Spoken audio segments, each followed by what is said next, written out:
When dungeons appeared, hunters became way too common. With artificial awakening, anyone with enough money could become one, so academies started popping up everywhere. Most of them are insanely expensive, completely unreachable for people like Kim Seojin. He works as a monster hauler, carrying dead corpses for a living. He does this job for 9 years straight, saving every bit of money he can, just for one chance to enter a hunter academy. That dream ends in a single moment. A hauling chain snaps, and a massive monster corpse crashes down on him. He wakes up in a hospital with a shattered leg, a huge medical bill, and his entire savings gone. Then his phone suddenly lights up, and a notification appears from an academy he has never heard of before, the Transcendent Academy. The price matches the exact amount of money he has left. With nothing else to lose, Seojin signs up. The Transcendent Academy is nothing like a normal hunter academy. It doesn't teach dungeon tactics or ranking theory. It trains people to go beyond human limits no hunter can achieve. There are no classrooms. Everything runs through his phone, and every lesson adapts to his current state. His mentor assigns daily training that can't be skipped. The academy doesn't care if he's injured, tired, or broke. If he can move, he trains. First comes mental training, meditation that forces his mind and body to stay calm. His body starts recovering faster than it should, which shocks his doctor. In just a few days, he's already healed and can go home and move on to physical training. Basic exercises at first: push-ups, squats, running. He has to repeat all of that every day. The academy only counts perfect movements. Sloppy reps don't exist here. But he can't just train. With no money to live on, Seojin has to return to his old work. Monster corpses become part of his workouts. He uses them to finish his training faster. Day by day, he becomes stronger. Seojin doesn't notice it at first, but he's already stepping out of the human range. And it comes in handy when one day a monster corpse turns out to be alive. It roars and stands up.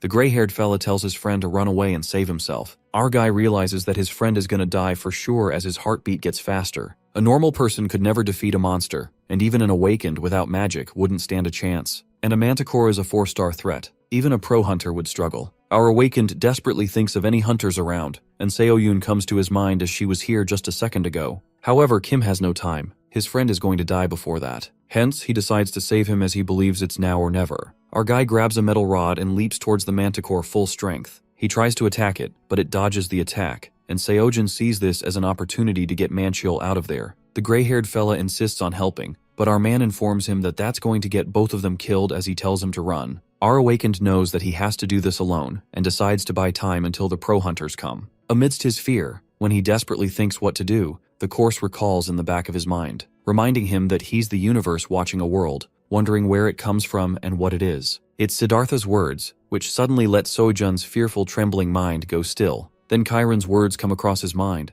telling him to let his senses be the judge, and he successfully dodges the manticore's attack. Our fella lets his senses take over, and when he sees an opening for the attack, he wonders if he should attack, and if yes, then how. Shang is the next to guide him as he recalls his words about how to pluck a mountain is not simply about strength but rather about force of spirit. Kim Seojin believes he can do it, or he has to do it, and smashes the rod with full resilience and complete trust that it's gonna work. That's what it takes to move mountains, the strength to pluck a mountain technique. At that moment, Seoyun rushes to the scene, wondering what's this noise. Our dude is staggered as he realizes that it worked, and he just defeated a manticore. Meanwhile, the progress of Chiron's, Siddhartha's, and Xiang's courses increases by 10, 2.6, and 13%. Seoyun arrives at the scene, only to witness the sight where our guy, not even a hunter, and that with a steel bar, kills the monster. Seojin, on the other hand, rushes past her towards Manchiol, concerned if he's alright, while the gray-haired dude is blown away as to how his friend managed to do that. Our guy admits that he was worried and suggests he go to the hospital as he might be hurt. The supervisor tries to cover up the situation in front of the Sword Star's granddaughter and believes there was a little mistake. And all the workers are busy cheering our fella up for his accomplishment. That's when Seoyun realizes that she has finally found the right student. After the work, they all leave for their home, including Seojin, who reminds his friend to get checked out. Our dude glimpses at his course's progress. That went way up, way more than through the lessons, and admits that experience really is the best teacher. The problem is, he needs to be enrolled in a hunter academy to get the temporary license for dungeon raids, and the Transcendent Academy doesn't count. Thus he wonders if he should just save money and go to a real academy. As he's busy thinking about it, Seoyun calls him out, asking him if she could have a moment. Our dude suspiciously looks at her and recognizes her to be the hunter from earlier, wondering what she wants from him. Seoyun decides to be straightforward and asks him if he will meet her grandfather. To her surprise, Seojin almost immediately refuses, not interested. Utterly astonished, she tries to stop him while he just wants to get home and do his lessons. Seoyun Park has spent 31 years on this earth,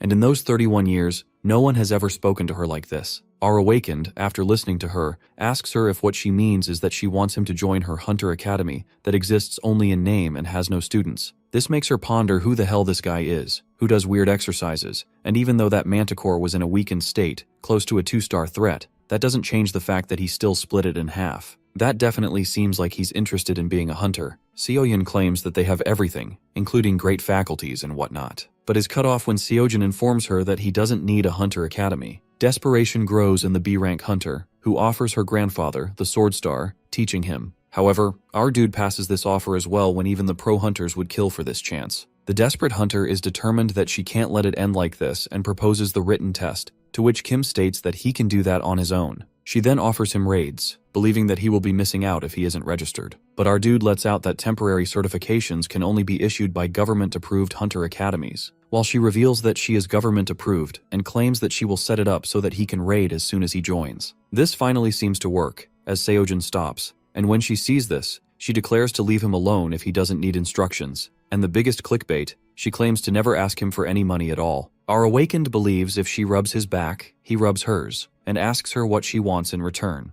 Seoyun proposes that until the Pro Hunter exam, he participates in all activities under her academy's name, and everywhere he goes, he tells people he's her student. Seojin finds the offer pretty good. It solves all his problems at once, and the benefits outweigh the costs. But he wonders why she's so interested in him. Park Seoyun admits that she sees potential in him, and for the first time, he smiles, thinking that they can use each other and benefit. They both shake hands and have a feeling they can help each other out. The next day, Manchul calls our dude, asking him if he said something to someone about the supervisor. Since they have a new supervisor now, Kim, on the other hand, recalls yesterday's conversation with Seoyun when he asked her for a favor to tell their company that she doesn't like their supervisor and not trust him with monsters or something. He didn't think they would fire him like that, but lies to his friend that he didn't do anything and suggests that he probably resigned in shame after that incident. Manchul doesn't seem to believe that, but sees everybody happier. He asks him if he's on his way to the Hunter Academy, while he has just reached there. Our dude finds Seoyun already waiting for him with his temporary license, which she hands him. He was starting to worry, but seeing how she really did it, he's assured. He may not be a pro hunter yet, but this feels like the first real step.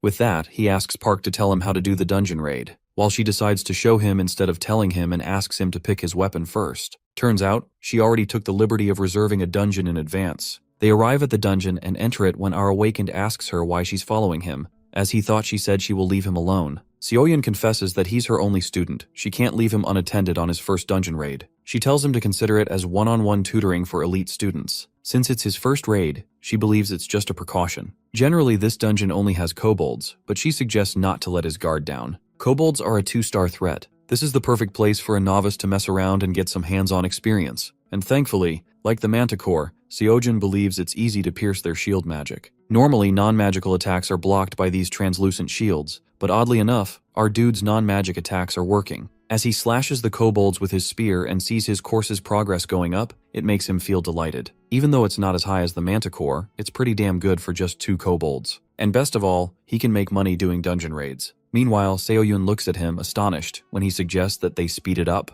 Kim Seojin feels this is just like grinding experience in a game.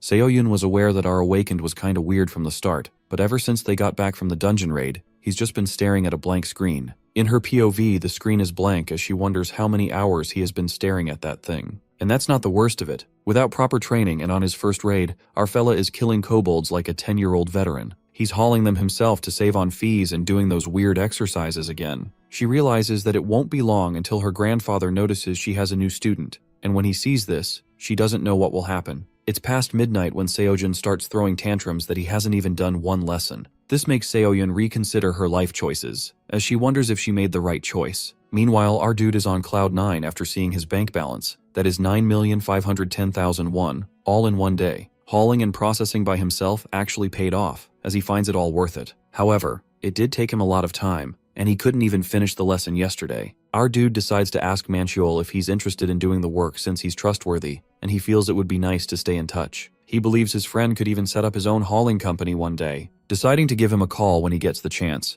Seojin wonders what he should do now that he finally has some cash. Crossing the zebra crossing, he contemplates if he should save it or put it to better use. Even though raiding and making money is all great, our guy is disappointed that the course progress rate isn't what he hoped. He supposes that there's gotta be a faster way to get stronger, as strong as the Monkey King. Suddenly, realization hits him that he only got a glimpse of that course since he didn't have money before, and now that he has it, he decides to purchase it without a second thought. Clicking on the purchase, the fees of the course are revealed to be 27 billion won. This causes our poor fella to have a mental breakdown in the middle of the road while the people passing by give him weird looks. After his sulking session, he decides to worry about that course later and decides to look for gear. Muttering to himself, he believes he might as well be equipped right if courses are a no-go. Upon finding and opening the Transcendent marketplace, it's revealed that training gear here is sold and made by successful graduates. Our pal is traumatized when he realizes that all they have is elixirs, the Shield of Aegis, and the Spear of Longinus, which are all mythical items. Even if they are replicas, they're all mythical items, and that too for training. Seojin isn't an expert, but even he can tell these items aren't run-of-the-mill. He figures that if they are graduates, that means they're transcendents.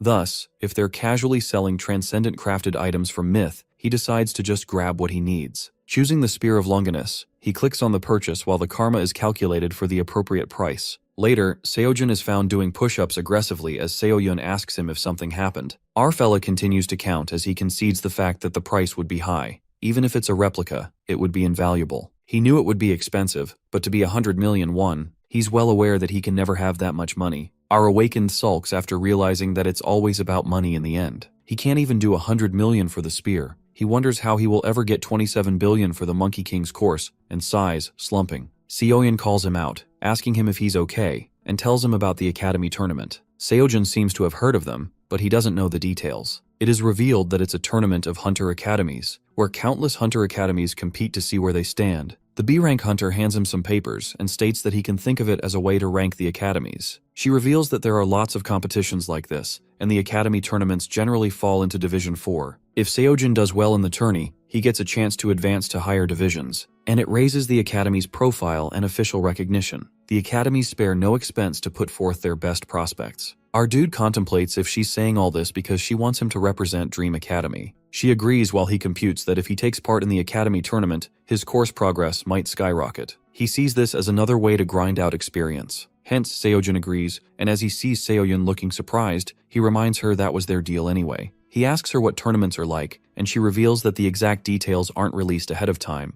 but the scoring is a combination of dungeon raids and single combat among competitors. And now that our fella thinks of it, he realizes that he's only battled with a manticore and some kobolds. He's never faced another student, but if he's going to compete, he wants to do it right, and ponders where he can find a sparring partner. Just then, he looks behind and finds Park Seoyun, asking her if she can spar with him. At last, she finally agrees to spar with him, while our fella sees this as a good opportunity since Seoyun is a B-class hunter. And furthermore, B-class trained under the famous Sword Star. Our dude has no idea where he stands, but he's actually been dying to know how strong she really is. Seoyun asks him if he's sure, reminding him that she's a B-class hunter. Seojin tells her to go easy on him, and she decides to hold back. Our guy rushes towards her, and as the B-class hunter thought, his moves are too obvious. He's fast, but his footwork is clumsy, and he telegraphs every attack with his eyes. What Seoyun saw in the kobold dungeon was impressive for sure, but she believes a student is a student. She doesn't know what he's trying to do with these attacks, but she decides to end this. She counterattacks, but to her surprise, our awakened manages to block a magical strike, even though his weapon should have flown out of his hands. Her sword should be at his neck, and this should be over. Our guy breathes heavily and declares that it's time to not hold back.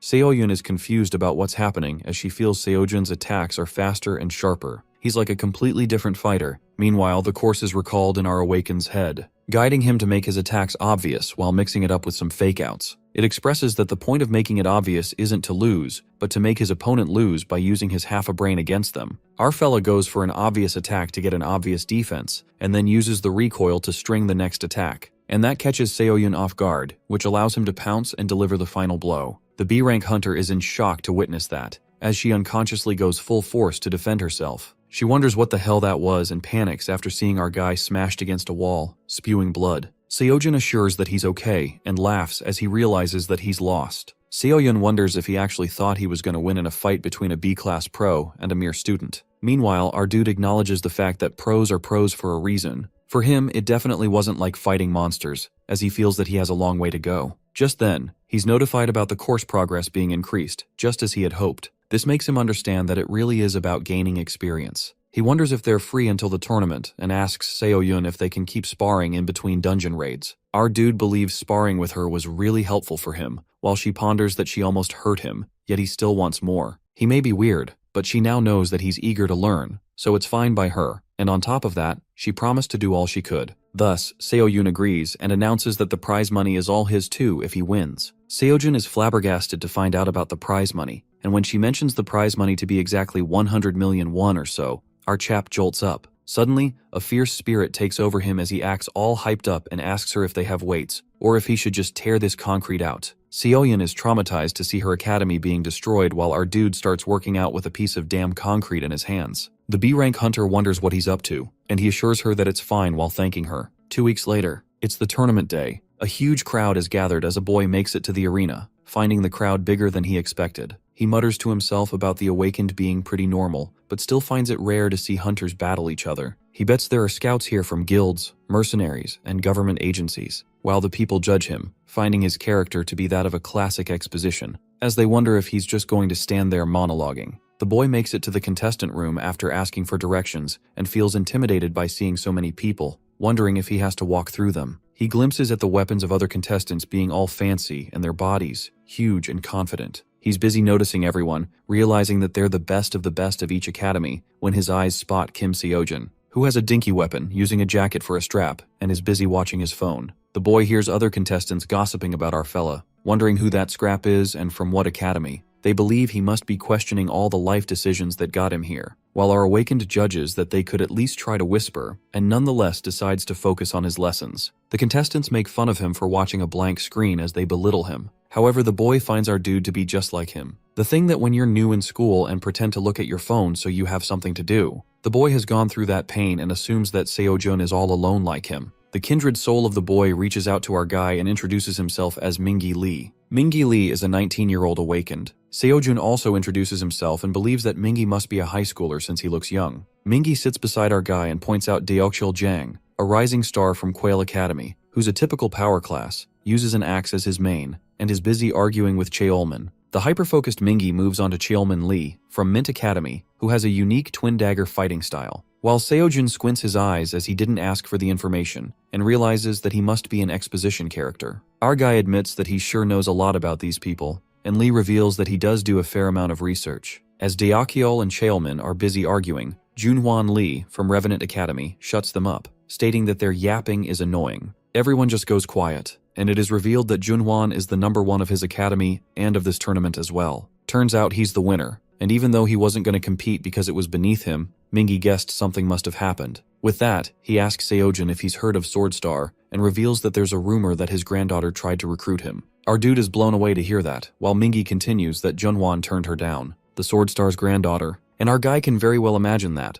Meanwhile, Junhwan gets frustrated that he's stuck with these lowlives and kicks the trash bin out of anger. If only it weren't for his uncle's request to be moved up, he wouldn't be here. He wonders what's the point of being at the top of this trash heap, knowing no one will care if he wins. If he knew it would turn out like this, he would have just accepted Seo-yun's offer, a worthless academy, but at least she was the Swordstar's granddaughter. He believes that he could have got something out of it and left when she became useless. Suddenly, he sees Kim Seo-jun piercing his eyes at him as he ponders what that scrub is looking at. Mingi informs our guy that Junhwan is looking in their way, while he's busy thinking that if that guy is good enough for Seo-yun to recruit, he wonders how much course progress he would make fighting him. It is announced that the first round is going to start shortly, and all the contestants are requested to get ready. Seo-jun has spent the last 2 weeks trying to hit 30% on Chiron's and Xiang's courses. It's not that it makes him instantly stronger, but he can feel the difference with every step. The others might be more experienced than him, but he's been closing the gap. He's confident he can take any monster and any opponent. The first round is revealed to be a dungeon maze, which blows all our dude's enthusiasm away. Round 1 of the tournament begins with the crowd all hyped up about it. A guy bumps into Seo-yun, who has disguised herself with a cap, yet the guy still finds her familiar. It is revealed that the first round is a dungeon maze, where attacking other players is forbidden, and the only goal is to escape. It's basically a test to see how they find their way around, and the audience believes that it's not that simple even out of official league competition. Defeating monsters probably drops hints or items to help escape, hence it's a classic test of dungeon raiding skills. They find everyone looking pretty high level out there, but seeing Junhwan, they're mind blown. One guy remarks that he's not a student but on a whole other level, while the other doesn't know who that guy is. They are certain that Junhwan is going to win the whole thing. Seo-yun is busy wondering why he's here when the guy turns around, and she quickly turns her head in the other direction while blocking her face with her hands. She's aware that if she gets recognized, she won't be able to observe quietly. She hopes Seojin is okay, while he's busy jabbing the wall with his spear, only to realize that he can't go through the walls. Our fella guesses that there's nothing to do but just solve the maze and slides his arm on the wall as he walks forth. If he had known this was going to happen, he would have looked for a Theseus lesson, as he bets there must have been some maze-solving tips. Theseus, mythological hero who killed the Minotaur and escaped from the labyrinth. He's walking when he meets a fork in the road and recalls everyone saying that he will eventually find an exit if he keeps one hand on a maze wall. Seojin decides to go left when he senses a strange feeling that tells him to go the other way. Our awakened contemplates if this is the sixth sense Chiron mentioned, instinct. He nervously steps in that direction, hoping that the instinct knows what it's doing. He finds it weird but is distracted when an announcement is made about Seokmin Cho from Scar Academy being eliminated. Our fella wonders why he hasn't fought any monsters when, according to the announcements, everyone's battling monsters. Suddenly realization hits him, as he mulls if instinct is protecting him from monsters too. He wonders if he gets 100% progress in metamorphosis, will he be able to predict the future or see the enemy approaching before they move? Seojin feels thrilled just even thinking about it when Mingi Lee calls him out, warning him to be more careful since the monsters could be anywhere. All the excitement in our guy is gone after he sees Mingi, wondering where he'd come from. Mingi mentions him moving with so much certainty, anxious if he knows something he doesn't. Our awakened reveals that he's just going with instinct, and this leaves the mediocre hunter astonished to find him wandering without a plan. Knowing that it's dangerous, he declares that he has a good method, and demonstrates that if our guy keeps one hand on a wall and follows it all the way, he can get out of any maze. Seojun, already aware of that, argues that it's going to take too long as he proclaims to keep doing his own thing. Mingi tries to look out for him by telling him that he's going to get lost, and Kim implies that there's no need for him to follow him, and that makes him question why he is even following him in the first place. The Norm Hunter reveals that it's because he thinks they're the same, as he's on his own, and saw him on his own too. Realization hits Seojin as he now gets the reason why he came up to him earlier. Meanwhile, Mingi believes it would be smarter for the weak to stick together. Our dude is in disbelief to hear himself being called weak, and guesses that he doesn't look like much. Lee decides to show him something that keeps him motivated in hard times, and it turns out to be a picture of his cute sister. Our awakened agrees with him and tries to leave, but the clingy dude grabs his feet and suggests that they go together. Even after refusing, Kim finds him to be so persistent and guesses that it's scary at his age, even as an awakened. Mingi warns him that it's dangerous while our dude is in a war within himself, contemplating whether he should take him or not. Seojin asks him why he's here alone when he has a sister and a family, and Lee lets him know that his family died, and now it's just him and his sister. This reminds our lad of his younger self as he goes silent, while the mediocre hunter regrets sharing that, as he assumes that he made him uncomfortable. He tries to assure Kim that they're fine, and it was a long time ago. When Seojin admits that he's right, they're the same. He declares that they can stick together for now, but the prize money is his. Therefore, after this round, they will go their own ways. Mingi keeps asking him questions, being doubtful, while our guy reminds him that his job is to keep up. At last, they reach what seems like a dead end as the mediocre hunter finally catches up. Seojin slides his hand across the wall and pushes it, only to be welcomed by cheers. It's announced that the first contestant has escaped the maze and a new record has been made. The audience is in disbelief, wondering who the guy is, while Seoyun finds that it's none other than Seojun, who walks out nonchalantly, not having to deal with a single monster. Mingi has no idea what's going on. He bumped into Seojun, they agreed to work together for a bit, and then the round 1 results were announced. With our awakened being ranked first, Mingi at second, Junhwan at third, and so on. Chaos spreads among the people as they witness the first place completing the maze in 27 minutes. They murmur if that is even possible, wondering what academy the guy is from, etc. What's more surprising is the fact that Junhwan Lee was a shoo-in for first, and to not even come in second is insane. Junhwan approaches Seojin, hovering above him as he just glares at him, while our fella recognizes the red-haired dude, wondering what he wants from him and what's with that look. As Kim is about to say something, Junhwan cuts him off, not knowing what he was thinking, and declares that our guy just got lucky. People laugh and insult Seojin, wishing that they had that kind of luck. Our dude decides to get back to his lessons, ignoring what people say about him. Later, it is revealed that Kim is up against the ace giant from Quail Academy, Deokyeol Jang, who is announced to respond with a brick wall in the face of fancy technique. Deokyeol believes that his opponent got lucky and guesses that his luck's run out now that he's up against him. The match begins, and as they're announced to fight, Deokyeol springs towards Seojun as he claims to show him where he can stuff his luck, while Kim smirks at him, ready to fight. Meanwhile, Mingi in the waiting room wonders if his friend will be okay, but seeing his opponent, he guesses he should be concerned about himself. His opponent turns out to be Junhwan, and that fact makes his body tremble. He recalls the words that he hasn't fought yet and he's planning to lose, or forfeit or give it your all. Who knows what could happen. Lee clenches his fists as he realizes that it's not just Junhwan, but even Deokyeol and Cheolmin too, who are all from famous academies. He believes that nobodies like them don't stand a chance, and as he contemplates if it's too late to forfeit, he witnesses the unbelievable. It is announced that they already have a winner of the tournament that just started, and that is Kim Seojin from Dream Academy. In the waiting room, we see Junhwan and Mingi, who shuffles in his seat and snaps up as he proclaims that he's ready, while the red-haired dude grits his teeth out of anger. In a black flash, we see the referee, who comes and announces the details of the second round. It's revealed to be a one-on-one tournament, and since this is a Division 4 competition, no magic weapons are allowed,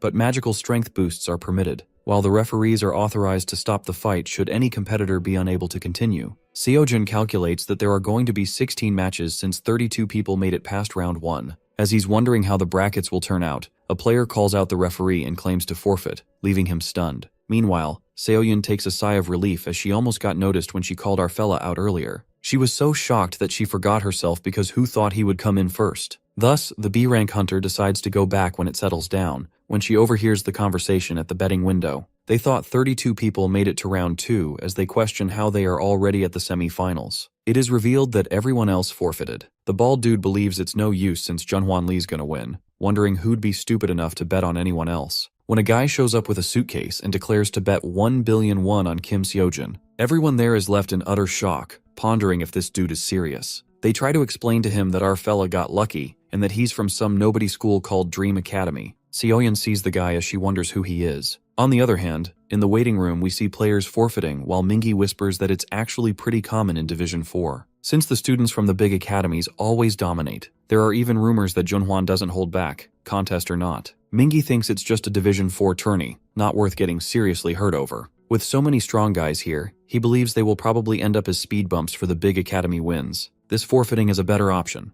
And just like that, only 5 remained, with the first match between Seojun and Deokyeol, while the second match between Junhwan and Mingi Lee, and Cheolmin advances by default. Kim came in first place in round 1, therefore he wonders if he wins one more match, is it going to lock up the whole tourney? Just then, he sees Mingi trembling in fear, and when he asks him the reason, he questions our awakened how come he's not nervous when the matches are starting soon. While Junhwan is his opponent, Seojin lets out that he hasn't even fought him, and yet he's already planning to lose. Mingi mentions that it's almost certain that he's gonna lose, while our dude tells him to just forfeit. The mediocre hunter lets him know he can't do that as well, and the referee shows up, calling out Seojin and Deokyeol in the stadium for the first match. Our fella stands up while he advises Mingi to forfeit or give it his all, and who knows what will happen. Lee grabs him, asking him if he's not worried, and Kim reveals that he's just wondering how many experience points he will get out of this. The host announces the second round of the 63rd Academy Tournament and introduces the contenders. The new Dungeon Maze record holder and the mysterious newcomer, Kim Seojin.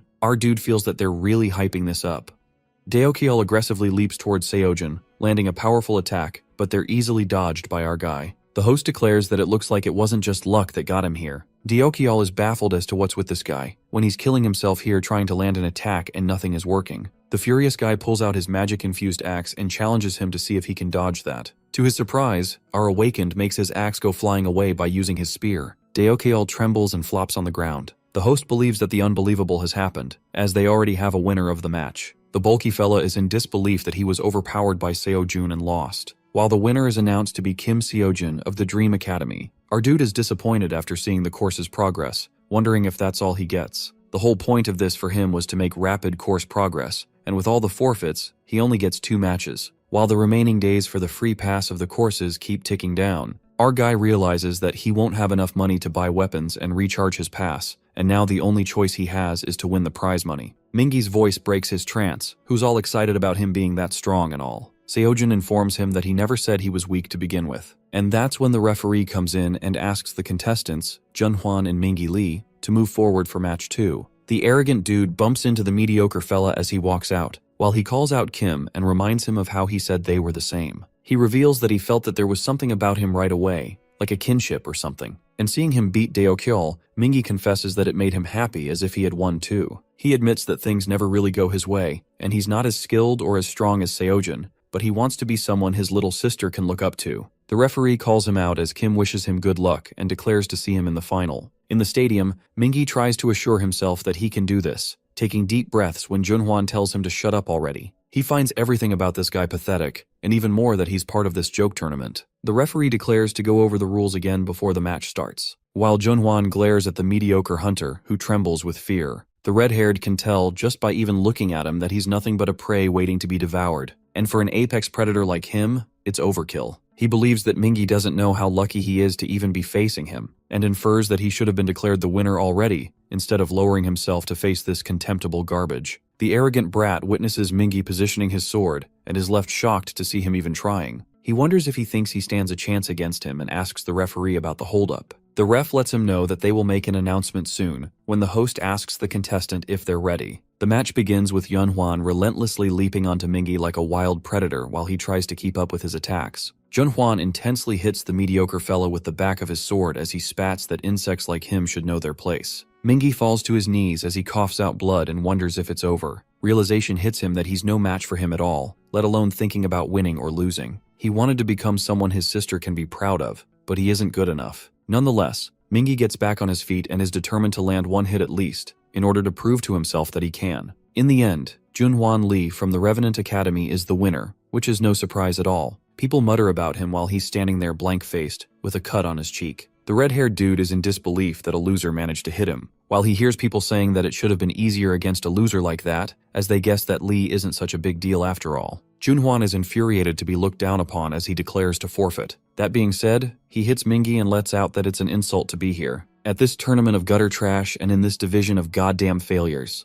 The referee tries to stop him and warns him that the match is over. Hence, if he doesn't stop, he will be disqualified. Junhwan reminds him that he's forfeited already, and wonders if he's the only one disgusted by these cockroaches cosplaying as hunters. He steps on Mingi's head and crushes it with his leg when Seojin appears in front of him, trying to hit him with his spear. Our dude was gonna hold off till the final, but he guessed it can't wait because Junhwan needs to learn his lesson. Seojin tells Junhwan to get his foot off Mingi's head, but he crushes it even more and asks what if he doesn't want to. Our awakened flings his spear, making him move back instantly while he checks up on Mingi. Lee makes fun of them by calling them two peas in a pod and acts emotional. Kim lets out that something must have really gone wrong in his life that he thinks it's okay to just step on people. Junhwan realizes that he doesn't get it, and clarifies that he doesn't belong here, either of them, finding it insulting. Our fella states that they have as much right to be here as him, but the arrogant brat finds it nonsense that they're all equal, and that life is fair, etc. He questions him if he thinks trying his best is enough, sarcastically asking him if he wants a medal for that.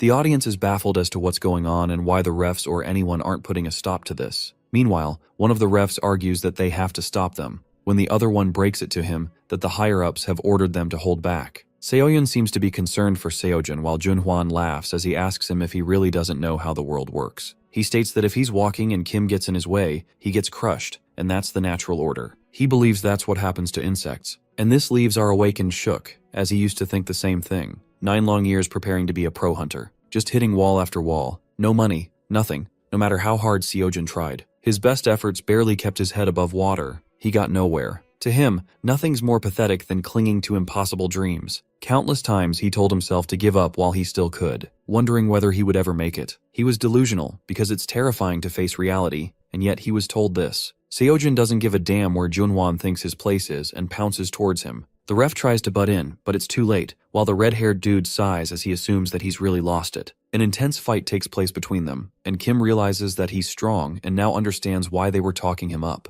He never once doubted he was going to beat Daeokyeol, but now he's in doubt. Our awakened shrugs the negative thoughts off, knowing he can't think like that and waste time worrying. Thus, he decides to go with the flow and follow instinct. As a result, Seojin manages to hit Junhwan with his spear while the ref tries to stop them. The arrogant bastard knows he's the predator. They reign supreme over any prey, but seeing Seojin's eyes piercing through him, he scoffs. He wonders how this weakling can have the eyes of a predator, but then guesses that anyone can mimic a look. Our fella manages to block Junhwan's attack, and it seems that he's getting better the more they fight. The red-haired dude wonders if he's imagining it, or if he's really getting better, like wrestling a cub as it turns into a lion. The last straw for Lee is the fact that Seojin fended him off, hence he furiously pulls out the aura sword. Seeing the aura sword, our guy is aware that he won't be able to stop this. Not without magic. The refs strictly warn Junhwan to stop as people rush towards them, while Seojin knows that he has to dodge this with all he's got. Even though his brain is telling him to dodge, he doesn't want to. Like dodging this would throw away everything he's worked for. At that moment, our awakened hears Xiangyu's words in the back of his mind. Xing said that one of his students asked him why he entered the enemy camp alone if the fight was already lost. That was right. It was over, and there was no way out. That was the first time you felt real fear, knowing that he would be defeated. And yet he fought on just because he had to. He advised his students to attack with everything they have even if all is lost. He believed that they could have the strength to move mountains, but without this, they would lose. At last he declared a delusional fighting spirit is what it takes, the strength to pluck a mountain. Seojin realizes that Xiang fought and lost and fought again, and that's why he became the conqueror. Lee and Kim pounce at each other with full strength, and the impact makes the stadium go blinded by the dust. Everyone is left shook, wondering what just happened. When the dust is gone, an exhausted Seojin is revealed along with an unconscious Junhwan, who plops to the ground. The stadium is filled with claps and cheers from the audience, who chant Seojin's name. Seoyin can't seem to believe what she's witnessing. As she remembers 2 weeks ago, our dude could barely handle the magic sword attack, and now he can withstand an aura sword. She's baffled as to how he got this strong when she spots the guy from the betting window who bet on Seojin. The guy trembles with utter shock as he can't believe his eyes. Seoyin wonders what's with him and admits that she herself is surprised, but he's completely shaken. Like some fundamental belief has been shattered. Suddenly, she remembers that he bet on our guy to win, and when she looks back again, the guy is nowhere to be found. Later, we see Kim trudging exhaustingly across the pavement. As he sighs, remembering that he was disqualified, the manager told him that Junhwan Lee's behavior was also out of line, but he had forfeited. While our dude interfered in the match, ignoring multiple warnings from the referee and was in complete violation of the rules. Seojin admits that he's not wrong, and it's fine with him, but he's curious about what will happen to Junhwan. The manager reveals that he's definitely disqualified too, since the use of an aura sword can only mean he had deadly intent. It's possible that he may avoid prosecution, but he will be banned from the Pro Hunter examination for 5 years. In the end, Cheolmin Lee became the winner by default. Mingi came in second, and Daokeol ended up third. Our dude notes that at least his course progress went up, especially from fighting Junhwan. He finds it a huge gain, and now he's finally over 50% in Xiang's course. Now that Seojin thinks about it, he believes that the surge in strength when he was fighting might have been from breaking the halfway point. He's busy contemplating whether he can start a new course when a tap on his shoulder distracts him. Turns out it's Seoyun, who's worried if he's alright or hurt. Our fella carelessly stretches as he informs her that he's pretty tough, and the B-rank hunter is relieved to know that. Seojin apologizes to her that he couldn't win because he intervened, but she assures him that it's fine and there's no need for him to apologize. In fact, she asks him if he's okay since he was really looking forward to that prize money. At that moment, realization hits our guy as he throws a tantrum about it. He's having an emotional breakdown thinking about Longinus's spear and how he still has to renew the courses. Seoyun is curious about what he planned on doing with the money, and Kim lets her know that there was a weapon he had his eye on. Our awakened pulls himself together, thinking it's fine because even though he's disappointed, he would have regretted it more if he hadn't intervened. He believes the money will work out itself. Suddenly, Mingi shows up, calling Seojin out as he tries to reach him and asks him if he's leaving. The B-rank hunter ducks her hat, trying to hide her identity, while Mingi gathers the courage and declares that he hopes he can be like our dude someday. Kim is left speechless for a moment, but then lets out that it could be tough, leaving both of them surprised. Seojin is aware that Mingi just doesn't have what it takes to be a pro hunter in this day and age. He does believe nothing is impossible if we try hard enough, but reality tends to get in the way of dreams. Our guy mentions that there's plenty of other things he could get good at as he's still young and encourages him not to get discouraged. The mediocre fella guesses he's right and clarifies that he didn't mean to kill the mood and just wanted to say bye after sensing the air tense. Mingi thanks Seojin for everything, and as he turns around to leave, our guy instructs him not to listen to anyone's advice about what he can or can't do, including his own. He tells him that he lacks skill and that's a fact, and people will tell him he can't do it. It won't happen, but Kim reminds him that it's his life to live, not someone else's, and if he wants to do it, he should do it, and that's it. Mingi turns around, a crying mess as he sobs. Seoyun, after he leaves, confesses that our guy is full of surprises and thinks that he's made a new fan. However, our awakened reminds her that what they need are more students, not fans, as he regrets not telling Mingi about Dream Academy. Seoyun, on the other hand, gleams as she realizes that he said we, and offers to buy Seojin a weapon for his troubles, leaving him in disbelief. She tells him to think of it as a scholarship, and reveals that she knows a good place through her grandfather. Our fella agrees and warns her that he has expensive taste. Meanwhile, a guy stomps inside, asking if the master is inside. It is told to him that he's not to be interrupted during meditation, but the guy reveals it's urgent, and steps inside regardless of everyone trying to stop him. Manchiol, the Sword Star's aide, enters inside and makes his presence known to his master, who reminds him that he made it clear he wasn't to be interrupted, asking him if he dares to disobey him. The master's aura is so incredible that Manchiol can't even move, as he informs him that it's about Seoyun. He reveals that she took part in the academy tournament, and they're still finding details about it. However, it's clear that she's got a new student, and Manchil assures he can deal with it. But the master refuses and declares to see for himself who this student is. The master turns out to be the sword star, Minchil Park.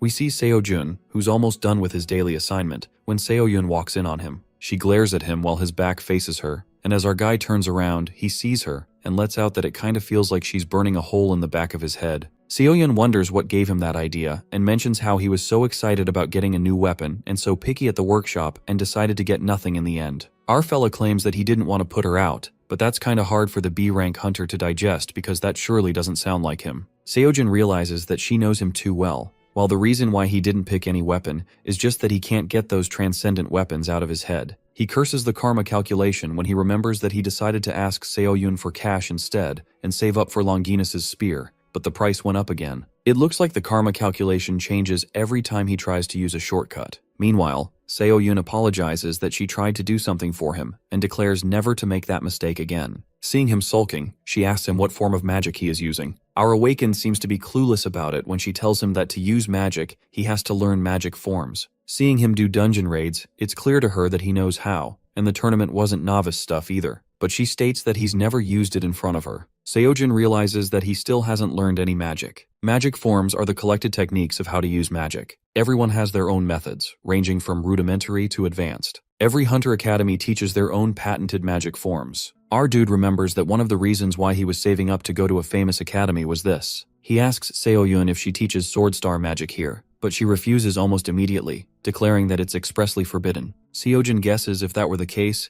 there'd be a line out the door here. Nonetheless, the B-rank hunter offers to teach him the magic forms she's created. Our fella is shocked to find that out, while Seo-yun mentions that she's always been interested in teaching methods, wondering why he sounds so surprised. Kim stutters as he confesses that's cool, but deep down he knows it's probably not at the sword star's level. Even so, he's mindful that magic forms are essential for hunters, and fighting Junhwan made it clear to him how big a disadvantage not knowing magic is. Our dude contemplates if he should sign up for a magic course now as he makes calculations if he can handle the load. Seo-yun has a furrowed expression on her face, while she wonders if it's that surprising she'd have her own methods. In the end, she gets an idea that he is not interested and decides to leave him alone to train. Seo-jun asks her where she's going, and she lets him know that she's got a lot to do, but our fella knows her well enough to know she's not busy, as he makes fun of her. The B-rank hunter gets pissed off and instructs him to just lock up after she's not around. Our awakened assures her not to worry, and gets back to thinking what course he should take after she leaves. Meanwhile, Seo-yun stomps out of the academy, embarrassed, as she really has nothing to do. Seo-jun ends up choosing Instructor Merlin's course about magic, where he reveals that there are strict rules of cause and effect that control the world, and yet, there exist methods to flip and twist those rules, and that is magic. Our fella nods as he tries to understand what Merlin is saying, but he's so lost, finding it almost as bad as Siddhartha's course. When Merlin stops explaining and encourages students to try it themselves, suddenly, a notification of a daily assignment pops up as Seo-jun decides to give it a try. He feels like it should be doable because of Chiron's lessons. Our guy senses the magic but is clueless as to how he should shape it,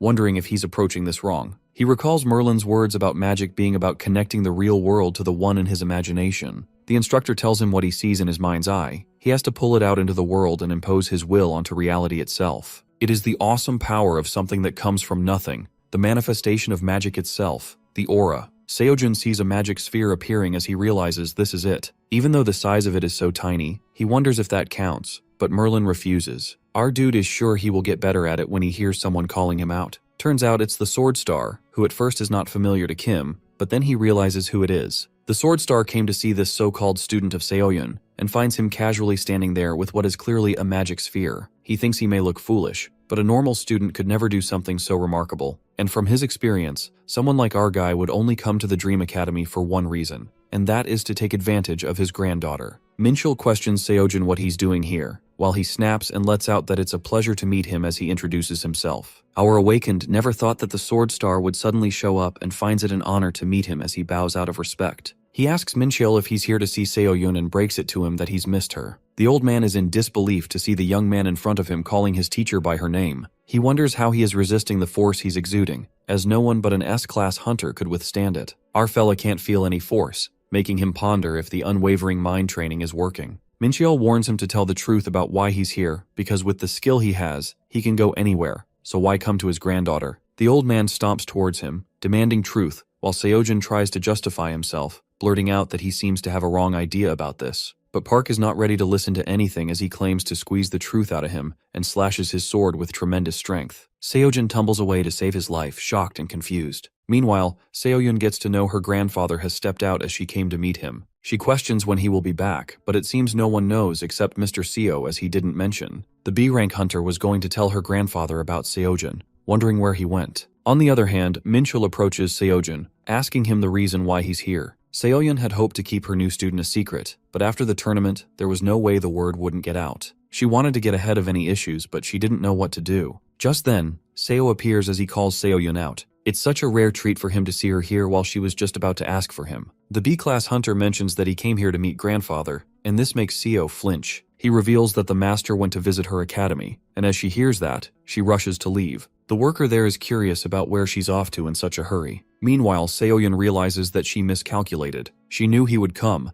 but wasn't expecting him to be here this soon. She sprints towards her academy, knowing the situation is bad and how it's going to be a disaster without her there to stop Minchul. On the other hand, Seojin wonders what is going on as he sees a sheath in the sword star's hand. He realizes that the attack was just a sheath and guesses that he's not trying to kill him. The old man addresses our fella as a scoundrel, asking him what game he is playing. Kim tries to explain that he's got the wrong idea, but Minchul asks him if he takes him for a fool. Witnessing Seojin, a simple student, manifesting magic and casually dodging his attacks. The sword star attacks yet again, and our boy dodges again. He tries to make him listen, but it seems he doesn't want to listen to anything as he calls him a miscreant. Our dude feels jabbed as he hears that and can't really figure out what he did wrong. Mincheol declares that he's forcing him to squeeze the truth out of him. And this leaves Kim in disbelief because he's not even listening to a word he says. Our awakened gulps and forgets that the sword star is going to listen to anything. He sees this as an opportunity, knowing that the old man is not going for the kill, because if that were the case, he would already be dead. Sky beyond the sky, no matter how high you go, someone is always higher, and that's the sword star. He's the closest thing to the ideal hunter,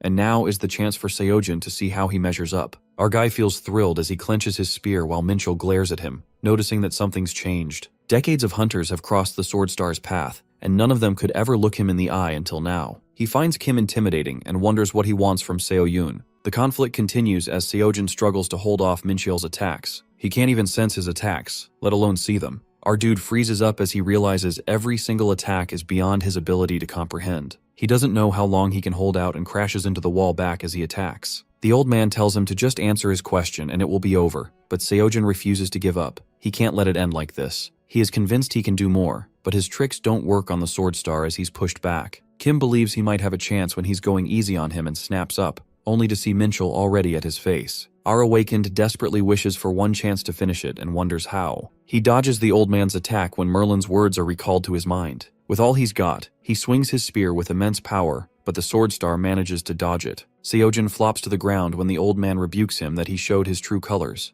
Our dude is utterly offended because all he's doing is defending himself. It hurts to even talk as he wonders where the hell Seoyun is. Hearing her name again, Minchul's rational thoughts are snipped off as he guesses that Kim has a death wish. The crazy old man approaches him as he decides to fulfill his death wish, and as he's about to land an attack, Seoyun shows up, questioning her grandfather what the hell he is doing. Seoyun enters at the perfect timing, saving Seojin's ass from getting beaten up. Our guy whines that it hurts while the grandfather taunts him that a real man wouldn't make a fuss over a few scratches. Pissed, Seojin mocks the old man in return, saying that a real man would be more reasonable to deal with, and he's met more reasonable attack dogs. Grandfather approaches to beat his ass up again, but our guy hides behind Seoyun and, squirming, he goes on to rant about how the old man attacked him for no reason just because he's the sword star. Feeling remorse, Seoyun stops her grandfather and apologizes to Kim for putting him through this. But our boy tells her to overlook it since it's just a few bruises. Poor Seoyun bows to him, feeling embarrassed. The atmosphere gets a bit awkward, and Seojin decides to leave them both to it. The teacher even asks our boy to send any hospital bills to her. After he leaves, Seoyun furiously glares at her grandfather and states that they need to talk. Now that they're standing face to face, words fail to come out of Seoyun's mouth. Suddenly, her thoughts are interrupted by her grandfather who warns her to stay away from this boy Seojin,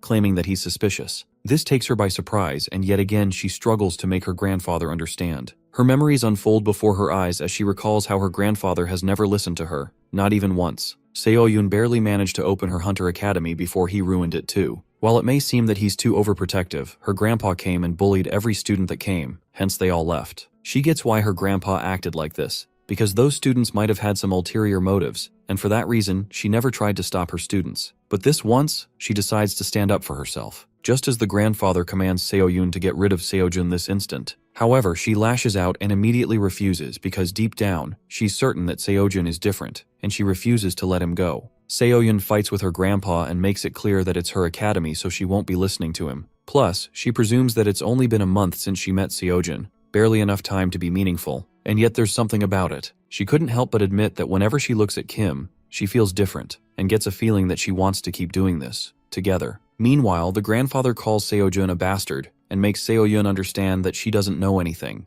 but she adamantly declares that she wants to find out herself, clarifying that she can't live under her grandpa's shadow forever. The silence takes over the room and Seo-yun is hit by a realization that she said too much. She apologizes to her grandpa for shouting at him, and leaves after stating that she won't be listening to him this time. Eyes widened, the grandfather is rendered speechless since Seo-yun had never raised her voice at him, nor stood her ground like this. The scene takes us to a flashback, where in a city a dungeon breach occurs and mayhem breaks out. In the midst, the grandfather learns about his son losing his life. That day, Seo-yun, his granddaughter, lost both her parents and looked at him with innocent eyes, lost and alone. That's the day the grandpa promised himself that he would make her strong enough to stand on her own. He gave her the toughest love of all, adamant that she would learn the sword no matter what. He tried to make Seo-yun a hunter who would follow in his footsteps, but somehow his dream became too self-centered, and he never really cared about what Seo-yun wanted to do. Shortly, Seo-yun expressed her desire to be a teacher, and the grandfather lashed out at her since all that training went down in vain. He imposed his decision on Seo-yun and dragged her along for 30 years,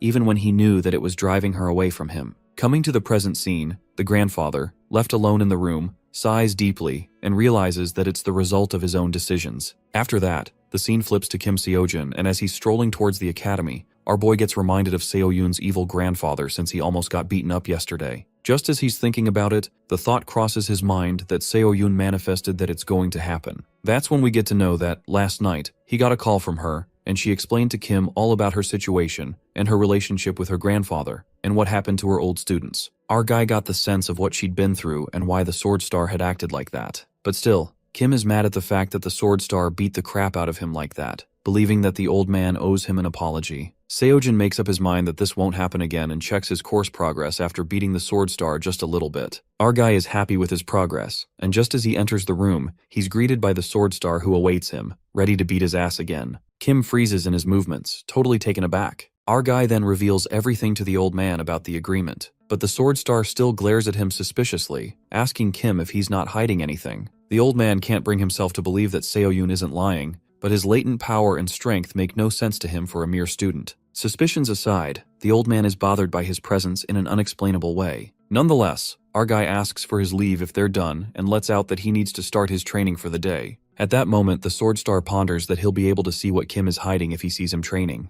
Time passes, and the Sword Star awkwardly finds himself staring at Seo-jun, who's totally lost in his phone, especially since the screen is blank. He's convinced that something's not right with our boy. The old man finally snaps and questions Kim if he's meditating. Our guy responds that he's kind of meditating, and the Sword Star begins nagging him, stating that it's all a discipline of the mind. But our guy miserably ignores the old man, making him question his existence. To grab Seo-jun's attention, the Sword Star offers to teach him some moves directly, and it's not a surprise that this does the trick. Just as the Sword Star gets his hopes up high to teach him something, our fella straight refuses, crushing the old man's pride. Seo-jun bluntly tells the old man that he can't concentrate on his training when shortly Seo-yun barges into the room. She freaks out after seeing her grandfather, who impatiently whispers to her that something is off about the boy Seo-jun, and even said that he's interested in training with the Sword Star. The old man rambles on about how he keeps staring at his phone like a maniac in the name of training. Well, Seo-yun doesn't seem surprised and softly confesses that Kim is always like that. The Sword Star is left stunned after knowing that Kim's anomaly is actually normal. After that, Seo-yun greets her student and they both start talking. The old man gives Kim a death stare since he speaks nonsense, yet his granddaughter takes everything he says with a smile. He couldn't help but notice that Seo-yun has never been so happy, wondering if Kim amuses her so. The old man recalls how somber Seo-yun has been all her life, and now he couldn't stand Kim being all mushy with his precious granddaughter. Just as he's about to explode, the Sword Star's man frantically barges into the room to report an urgent matter. The associate informs the old man that the Order of Truth have asked for him. Scoffing, the Sword Star arrogantly lets out that if it's something so important they can come to him. But the associate reveals that Dame Kalia herself requested it, making the old man gasp in disbelief. The associate nervously opens up that Dame Kalia has requested Seojin's presence, which leaves everyone by surprise. The old man suspects Seojin and thinks that he was with the Order of Truth this whole time because there's no way someone like Dame Kalia knows him. Our guy is mad at the personal attack and responds that he doesn't know either. In the meantime, Seoyun recalls seeing a suspicious hooded man at the tournament and speculates that he might be involved in this. Even so, the old man doesn't get why Dame herself got involved, and Seoyun corroborates with Mr. Seo if there was anything about a member of the order at the tournament. In the corner, Seojin scratches his head in bafflement and asks if it's important to go since it's a hassle. But Seoyun frantically yells at him and reveals that the Order of Truth, especially the 7 Apostles, are held in the highest esteem by the nation. Dame Kalia is expected to be the next Apostle of Purity. To be called by someone of her position is unthinkable. But Kim's dumbass hesitates, since he doesn't want to meet a foreigner he's never heard of and instead use that time for training. That's when Mr. Seo murmurs about Dame Kalia being truly amazing. The Sword Star wonders how, and the associate unfolds that she predicted that Seojin would decline the invitation, hence she prepared an offer in that case. The luring offer is that Dame decides to give Kim Seojin 100 million won just for showing up. Low-key, our guy feels like he's hit the jackpot since it was exactly the amount he was looking for. It is then revealed to us that the Order of Truth is a religious group that literally worships the truth. It is led by a man shrouded in mystery known as the Exalted Voice. It consists of 7 apostles: humility, kindness, mercy, temperance, diligence, purity, and patience. Their word is the truth, and thus the word of God. 100 years ago, the order was nothing more than a cult. That age was known as the Great Cataclysm, when countless heroes joined forces with them. Their influence grew as they brought peace to humanity, especially with their crowning achievement, that was defeating Berserk the Terrible. Berserk was a monster that appeared in the final days of the Great Cataclysm. It was eventually defeated by the Exalted Voice and the 7 Apostles, the key figures that finally ended the Great Cataclysm. The scene then flips to the present day, in a hotel on the outskirts of Seoul. Our guy feels like the place is kinda underwhelming for mysterious cult figures. Nonetheless, the Sword Star states his motive for coming here, and the hooded man immediately recognizes that it's Seojun. Our guy wonders if Seoyun's hooded guy from the tournament is involved. They must be offering him prize money or picking a big number to tempt him, but it still doesn't explain what he's called for. The speculations rise as Kim reckons that they know something about him, or Transcendent Academy for that matter, restless to see Dame Kalia to see what this is all about. With that, they are escorted into a room and get to know that Dame will arrive shortly. The old man hates waiting as he knew this would happen, while our guy assumed that the Sword Star must be close to Dame. But while it seemed like the old man and Dame had a history, the fact is that he'd never met her before. This leaves Seojin slack-jawed while the Sword Star admits that they've been in touch but never met in person. He reveals that he did meet the Apostle of Purity during the Great Cataclysm, but never the successors. Our guy is shocked to discover that the old man was active during the Great Cataclysm. Kim then expresses his curiosity and asks the Sword Star if he's met the Exalted Voice before. The old man reveals that the only time the Exalted Voice showed his face was during the battle with Berserk. But he never met him, just saw him at a distance. Promptly, they are interrupted as the door opens, and the Sword Star greets the Apostle of Purity, Dame Kalia, who shimmers like no other. The Sword Star expresses how she summoned him here and made him wait. Minchul complains that Kalia summoned him and has him wait, while she believes cleansing the mind and body while awaiting the word of God takes a while, hoping he doesn't mind. This pisses him off as he wonders how she can say that with a straight face. Kalia bows as she introduces herself as a faithful believer in the Order of Truth, and reveals that her duty is to spread the word of God and walk the path of purity. Seojin stands up to introduce himself as well, but is cut off by her, who already knows his name. She thanks him for coming all this way while our fella wonders how she even knows him. Kalia gets the gist that there's some misunderstanding and decides to clear it before they continue. She mentions our dude taking part in the Academy tournament a while back and claims that one of their believers saw him and spoke of him so highly that she thought she might trouble him for a small visit. Our awakened doubts if that's the whole story and feels that it wasn't necessary to call him here for that. The dame conveys that she was about to elaborate and takes a seat before she starts the conversation. It is revealed that they have to investigate one particular dungeon with her, and this makes the short-tempered Minchul question why he would. Kalia lets out that he knows better than her that it's not over, and the Sword Star is confused as to what she means. When she unveils that an anomaly was found in a dungeon in Korea,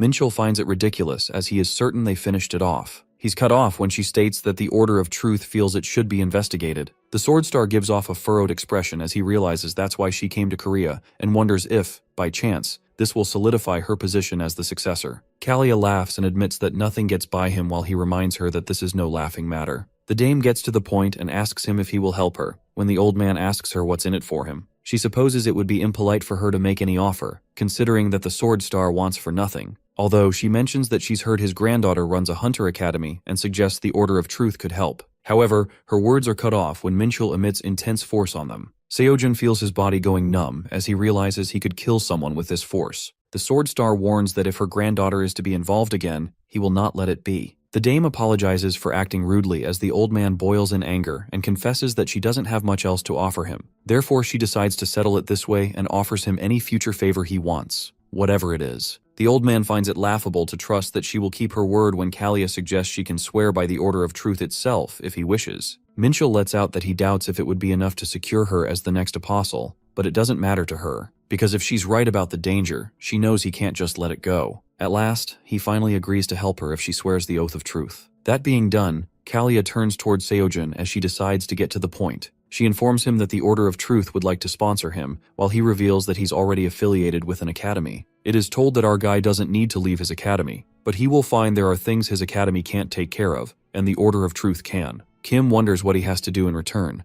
but it's notified to him that there are no conditions attached, and they just want to start a relationship with him. Our fella asks her what will happen if he refuses, and the dame believes it can't be helped then. Seojin can't digest the fact that there are no conditions, since there's always a catch. He admits that he's not convinced and declares that if she answers one question truthfully, he will consider it. Upon getting an approval, he asks her if she's heard of Transcendent, but then stops midway. He realizes there's no point in asking like this because he wouldn't be able to tell if she's being honest, but he has to test her somehow. Thus he pulls out his phone and shoves it in front of her face. Our fella questions her about what she sees on the phone screen right now. It seems to be Siddhartha on the screen, but Kalia doesn't understand what he's asking. He repeats his question while she finds it strange. In the end, Seojin lets out that it's fine if she doesn't want to answer, but Kalia speaks up, claiming that it's blank. She declares that the screen is blank and wonders if that answers his question. Our fella agrees, and she asks him if he will consider their sponsorship or not. Kim refuses, as he states that he's not interested. Later, we see Kalia standing alone when Kalkus walks in and reports that they couldn't find the anomaly. She asks him if he's sure of what he saw while he swears on the Oath of Truth that he's certain.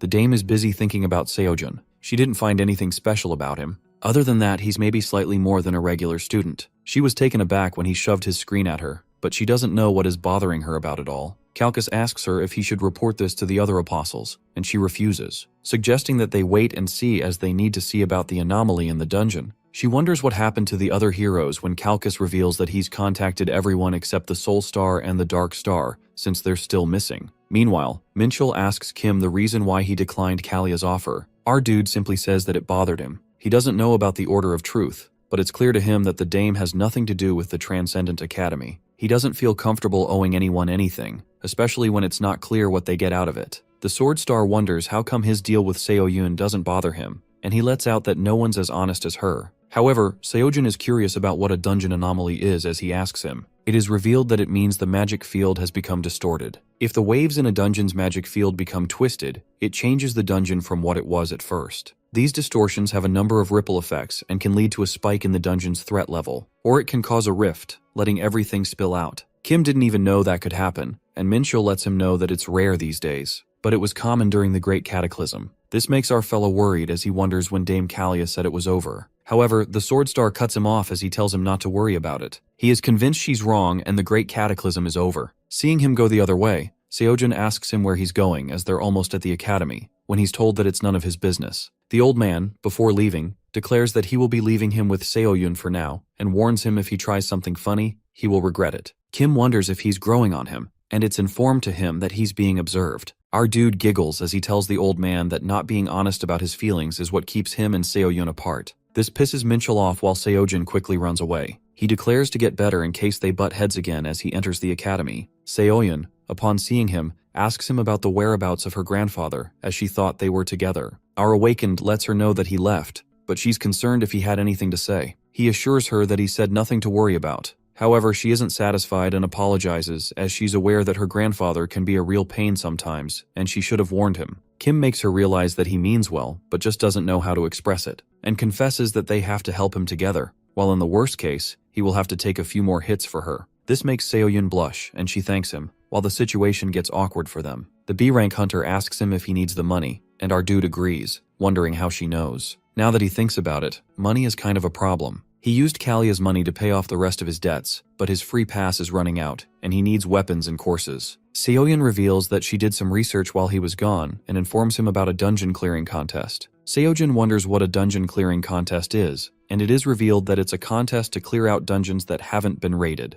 And it is to encourage people to raid dungeons that don't have great payouts. This makes sense to our dude because during the Great Cataclysm, many of the Awakened fought out of a sense of duty or belief. But pro hunters are now more motivated by profit. Seoyun notifies him that neglected dungeons tend to be lower level and a hassle to raid. And those neglected dungeons eventually create rifts where the monsters spill out into the world. Even lower level monsters are plenty dangerous to the public. There used to be a civil service corps for these dungeons, but it was a waste of resources to send such high-level pros to deal with the problem. And so, the government came up with the dungeon clearing contest. Seoyun lets Seojin know that many uncleared dungeons can be dealt with at the student level, and there are more than enough students to get the work done, and the element of competition between the academies, and voila. Our dude finds this idea so smart while she asks him what he thinks about it. Recalling the first prize to be 300 million won, and since it involves dungeon raids, Kim realizes that he will be able to level up in his course as well. As it's a win-win situation, he agrees to do it, and Seoyun is happy, knowing he would be interested as she decides to sign him up right away. Our guy acknowledges the fact that she knew exactly what he needed without him even asking,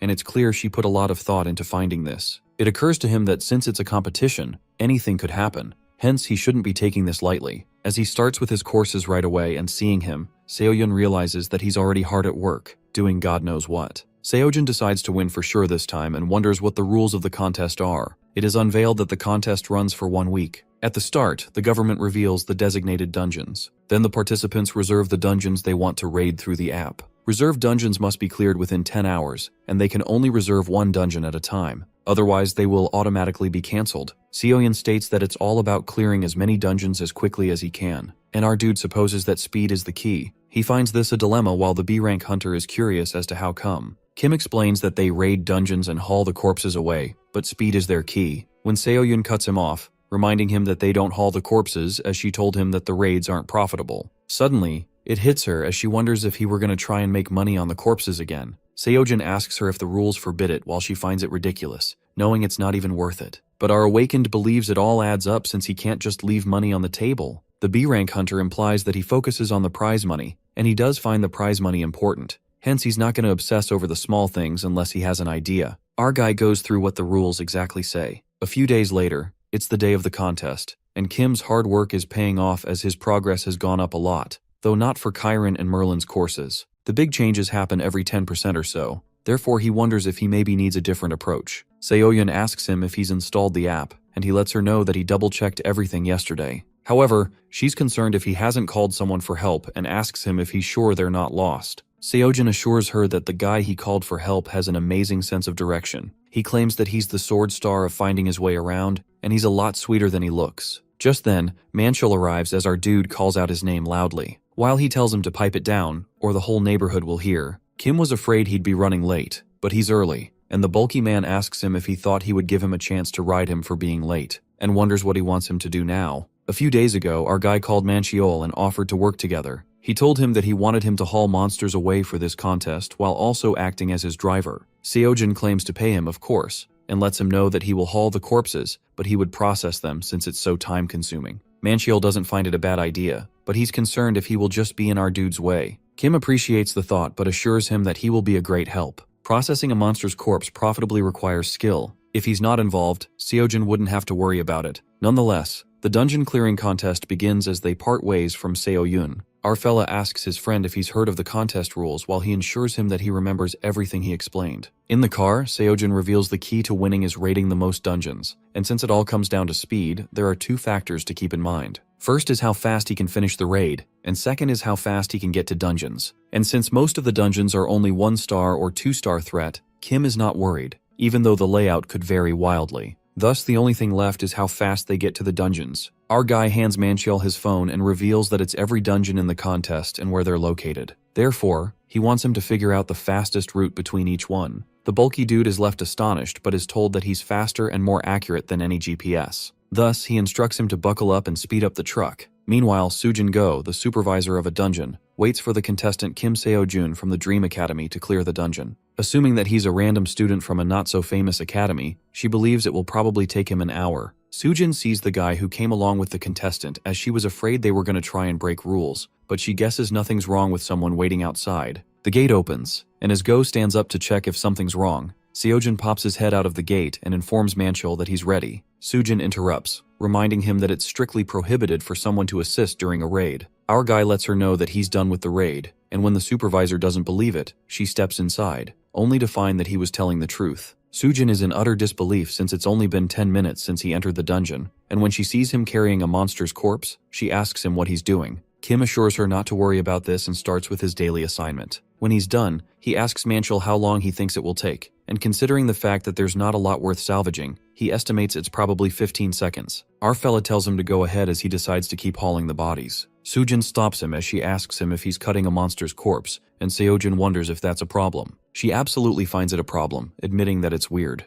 Knowing it's not a real problem, our dude continues hauling the corpses while Manchul processes them. They both scurry away as soon as they're done, off to their next destination, which is a bit far, but gets them in a better position for the next one. Sujin Go stands there clueless about what's happening while they both drive away, happy that they killed 2 birds with 1 stone. We see another supervisor enjoying sitting out in the sun instead of being stuck in front of a computer all day. He wishes he could just stay like this, wondering when the next contestant will arrive. At that moment, Seojin's and Manchul's truck zooms there and screeches to a halt. They both move quickly while our fella finishes the monsters off in one go. The supervisor witnesses Manchul cutting up the monster corpses and Kim working out with the corpses. And as soon as they're done, they leave for the next dungeon and speed away in their truck. Meanwhile, the supervisor just sits there, not knowing what's going on. In the dungeon management team, the Department of Public Administration and Safety, the report on today's dungeon clearing contest is finished. One of the members decides to take a look in the report and sees Soyeon Lee, member of the East Academy, who cleared 16 dungeons, and is amazed as he believes that 16 dungeons will put her in the top spot. However, he's left confused when he sees her in second place with 16 dungeons and wonders if someone managed to get 17. Witnessing player Kim Seojin in the first place with 32 dungeons, he's left dumbfounded. He calls out Mr. Kim, the one who wrote the report, and believes there's a mistake in it, showing him the first place with 32 raids. He's certain that's impossible in a day. Kim reveals that he also thought it was suspicious, but he checked with everyone, and it's all above board. The guy is still processing when it is disclosed that they moved between dungeons with amazing precision, and what's more is that the dungeon supervisors reported each raid took only 10 minutes. This leaves him in absolute shambles as he wonders if he's even listening to himself. He admits that they may be low-level dungeons, but it would still take any student at least 30 minutes. Thus, he comes to a conclusion and asks his subordinates if they're sure that it's a student, or that they didn't get help. But one of them already looked into it, and there doesn't seem to be any cheating involved. The guy asks the academy from where the student is, and Kim lets him know that it's the Dream Academy, a small hunter academy in Yunpyeong district in Seoul. Just then, Kim realizes that it's an academy run by the Sword Star's granddaughter, and that's how they connect the dots, wondering if the Sword Star is involved, as Kim decides to look into it. Meanwhile, Soyeon of the East Academy is told that she's not in first place. She apologizes, but Sokmin Lee, former A-class hunter, father of Soyeon and head of the East Academy, doesn't think her apology is enough, because if she does not win first place, it will look very bad for the academy. Lee claims to work harder, but she's asked if she can do 32 dungeons. Sokmin calculates that if she clears each dungeon in under 10 minutes, maybe she can.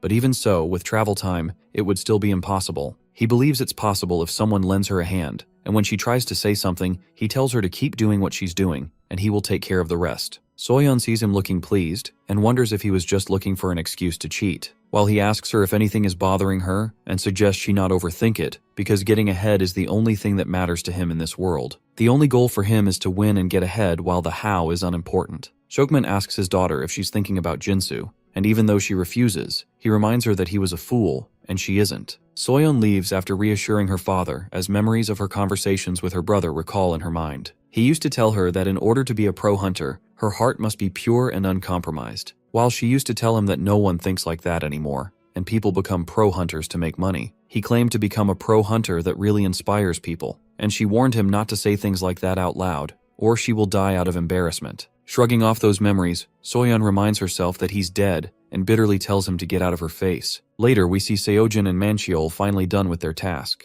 As our guy compliments his friend that he did great today while the bulky guy asks him if they gotta do this for another week. Kim didn't know he was such a whiner, and he justifies himself by asking him if he knows how hard it is to drive and plan a route at the same time. Seojin admits that's true, but informs him that he might not mind once he hears how much they made. Turns out, subtracting the fees and taxes, they've earned about 7.8 million won. Hence, dividing it 50-50, they both get 3.9 million each. Manchil argues that our dude should make it 70-30 rather than 50-50, with 70% being his, since he's the raiding and hauling. Kim reminds him that he's doing all the processing, plus finding the fastest routes, and asks him if he knows how important that is. The bulky guy suggests that 80-20 would be fine too, but decides to take the 30, and clarifies that he's not coming out tomorrow if that's not the deal. Seojin accepts the deal and informs him that 30% of 78 million won would be 2,340,000 won. And rounding off, he suggests that they make it an easy 2.5 million won. Manchiel interrupts that he can't mess with a deal like that, while our guy forces him to just take it since he wouldn't make any of this without him, and implies that he thinks of it as gas money. Our awakened wonders why he doesn't seem shocked at all about the dungeon raids, while he also doesn't look surprised by how the raids are going.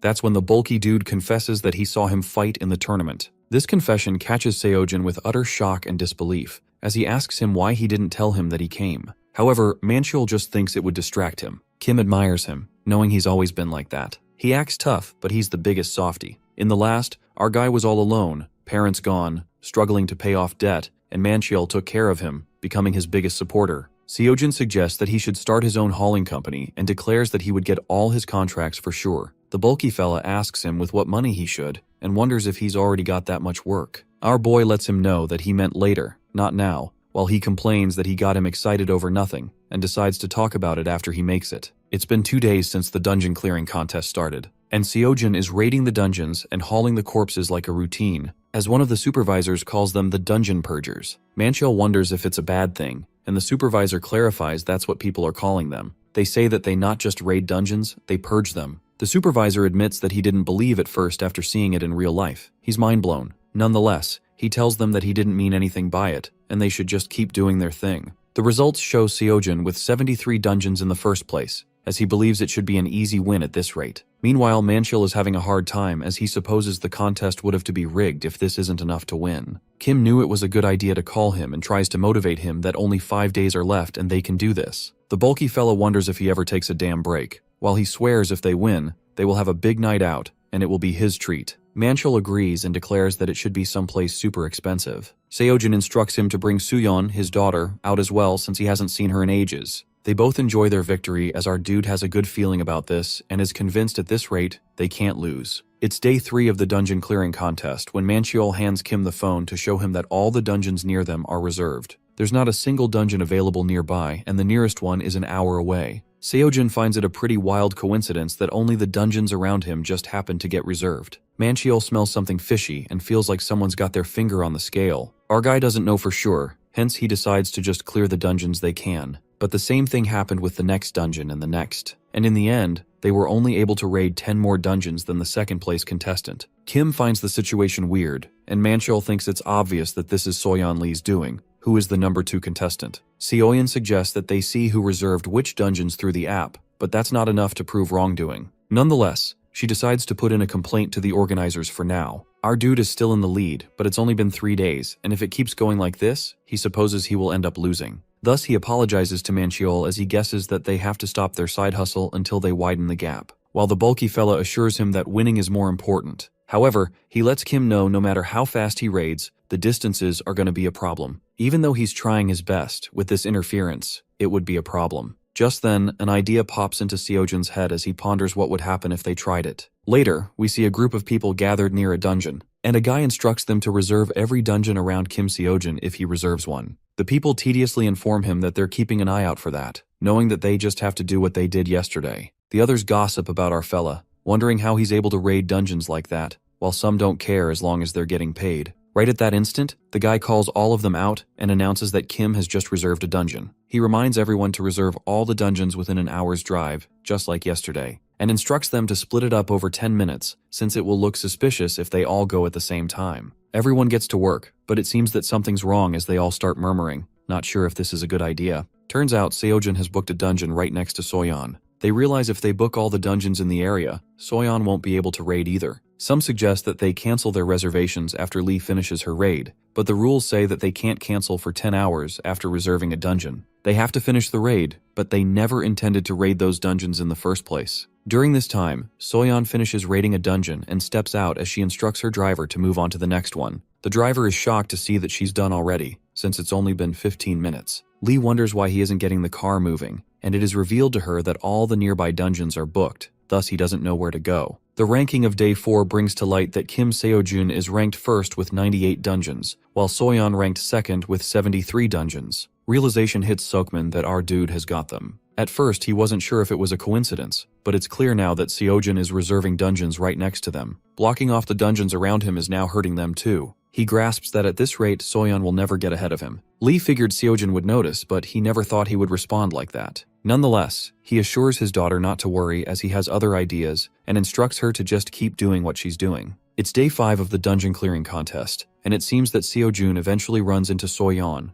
The supervisor warns the contestants that they're not allowed to fight because any violation is instant disqualification. Kim assures him that he's not here to fight but to clear a dungeon he reserved over there. Lee realizes who the man is, and he asks her if an honest competition wouldn't be better. Seojun acknowledges the fact that they're competing but thinks it should be with a spirit of goodwill. Soyeon asks him if he's implying she's not honest, and he laughs it off, conveying that she just doesn't need to take it that way. Our guy leaves, while Lee grows bitter as the memory of her brother resurfaces. She strongly believes there's no goodwill, not in this world. In her perspective, humankind is an inherently selfish beast who's always looking for an angle. They act in their benefit and only in their own interest. There's no room for goodwill in that process. With that, she decides to get over with the dungeon, and as she steps outside after clearing it, she's welcomed by the sight of Seojun working out and Manchil cutting up monster corpses. The supervisor watches them in awe as he realizes that the rumors were indeed true. Kim, upon seeing Soyeon, can't help but notice that she cleared the dungeon faster than he expected. He inquires whether she intends to take the corpses, and if not, whether she objects to them doing so. Lee tells our guy to do what he wants, and he thanks her. Seeing him working out with the monster corpses, she asks him why he's doing that,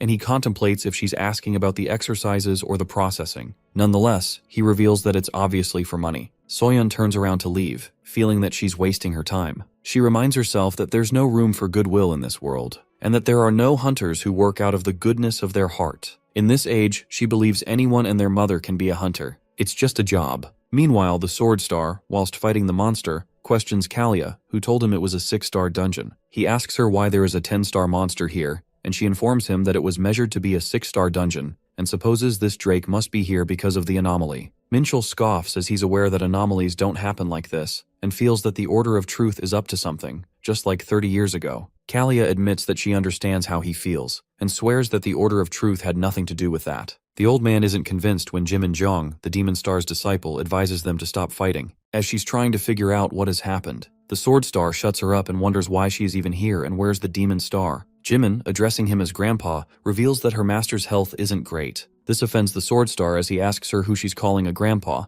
being pretty sure they're the same age. The Demon Star's disciple gasps as she muses how dare he, trying to suppress her anger. Nonetheless, she reveals that the magic wavelengths of the Drake are definitely off, but as the Sword Star said, this isn't just some anomaly. Jong asks Minchul if anything seemed off when he fought the monster, but he refuses, finding nothing special other than it being just a typical 10-star monster. She asks him if he's bragging right now while he insists that it's not a simple anomaly. Jimin agrees that this isn't a simple matter since there haven't been monsters like this since the fall of Berserk the Terrible. Kalia asks her about the possibility of this happening in other dungeons, and while Jimin thinks it's low, she can't be certain. She believes this definitely needs more investigation and decides to inform the head of association to go through verified dungeons and recalibrate the lower levels. On the other hand, we see the dungeon supervisors amazed to see all those dungeon gates. The guy states that it's rare, but sometimes they will find 2 dungeons right next to each other. However, he's never witnessed 3 until now. It turns out that the Easy Academy is playing dirty to win the contest. They're making people act like they reserved that dungeon when it's supposed to be the dungeon Seojun raids. The same thing happened 3 times, and this pissed both of our fellas off. They kick up a storm in the academy as Manchil speculates how it can be the same story each time. He exclaims that the organizers at this point have to be in cahoots, while Seojun comprehends that their opponents have found a new trick since they got around their first scheme. Our guy is still ranked first with 89 dungeons, and it seems that Soyeon is catching up to him with 87 dungeons. Seoyun gets all fired up upon hearing that and claims she won't let this stand and even name drops her grandfather if she has to.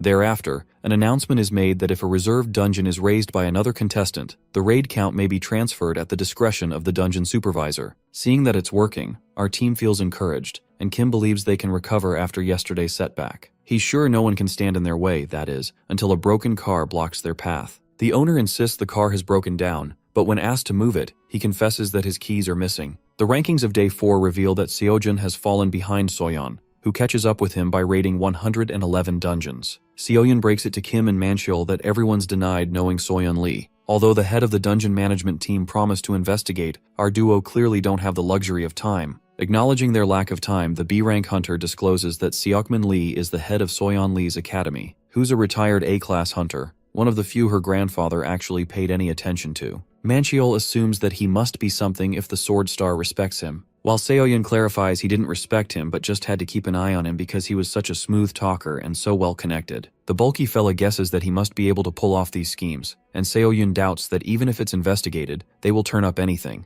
and by then it will be way too late. She suggests that they include her grandfather, but Seojun doesn't think involving him is a good idea, and she agrees, although she can't even reach him right now. Mancheol urges that they do something since they can't just let our guy lose. Seoyun apologizes to Seojun, confessing that she just doesn't know how to help him. However, Kim points out that she's been nothing but helpful to him and wonders what she's talking about, because they've only gotten this far because of her. He acknowledges the fact that it would have already been over if it weren't for everything she's done. Mancheol totally agrees with him and lets her know that she's done all she can. The rest is up to them. He meant Seojun to be exact. Knowing that he's got something for them, he tells Kim not to just sit there while Seoyun is all worried, and our guy just smirks in response. Later, we see Seokmin Lee lashing out at his manager, questioning why they're losing again. The manager is intimidated as he informs that Seojun is now waiting till he's right next to a dungeon before reserving. Hence, there's no way for them to know where exactly he's going. Lee desperately instructs him to stop him, get ahead of him, or just do something about it. But it is notified to him that our dude is taking only 5 minutes to reserve and finish a raid. Seokmin urges him to bribe the supervisors, and the manager admits that, while he's unsure if it was the academy's influence, the dungeon management team is currently watching the supervisors. This leaves the head of the East Academy in utter disbelief as he wonders how some random academy got the dungeon management team out to observe. Slamming the table, he demands the name of the academy, and the manager uncovers that there's a rumor that the academy belongs to the Sword Star's granddaughter. This leaves Seokmin shocked while the manager clarifies that they can do nothing under the circumstances. The stubborn A-rank hunter scoffs as he tells him to get over them or do anything. For him, East Academy winning is what matters, as he hollers at him that if they lose, it's on all their heads. The rankings of the contest after that varied from Kim and Soyeon ranking second or first, and on the last day of the contest, both the contestants have the same number of dungeon raids. In the contest organizer's conference room, we see the administrator in shock while Seoyun and the East Academy's manager are busy arguing. She asks how a cheater can be declared the winner, while the opponent retorts, asking how she dares accuse them of cheating.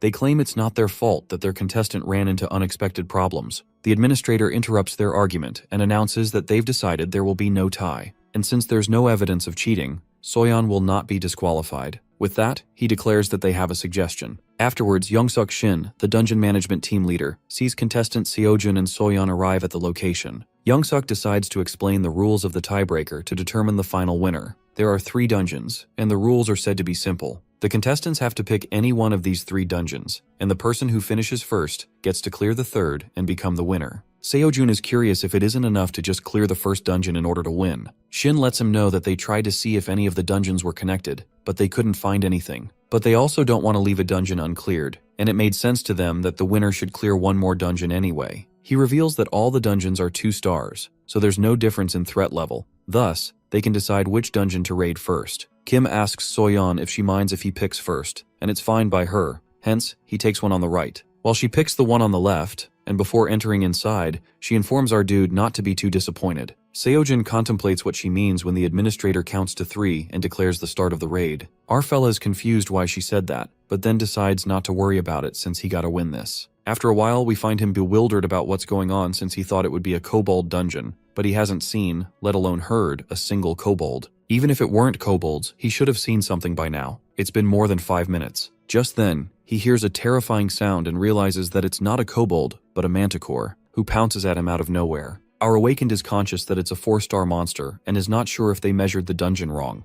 The monster leaps at him, and he takes it down and scurries towards the exit gate. He took it down fast, but he's worried that he's way behind his normal clearing time. Kim knows if Soyeon got a normal 2-star dungeon, she must have been out already. Popping out of the dungeon, he exclaims that there was a manticore inside. The administrator is confused, wondering what a 4-star monster was doing inside a 2-star dungeon. Seojin tells him to go and take a look himself when Shin asks him if he's trying to say he took down a manticore. Kim reveals that he did and demands a rematch as he finds it unfair. Youngsuk understands his request but finds it unnecessary to change the contest at this point, putting in that contestant Lee hasn't come out yet either. Our dude is surprised to hear that, finding that strange. Meanwhile, Soyeon has stepped inside a long time ago and hasn't encountered anything yet. However, we see a scary monster behind her that she's unaware of. Shin reveals that Soyeon is still inside and questions if our guy is sure he wants a rematch, despite his win. He claims to look into it and informs Seojin that all he has to do is clear the last dungeon and he wins. Meanwhile, our guy senses that something's wrong. He thought for sure that Soyeon was responsible for his dungeon level being wrong,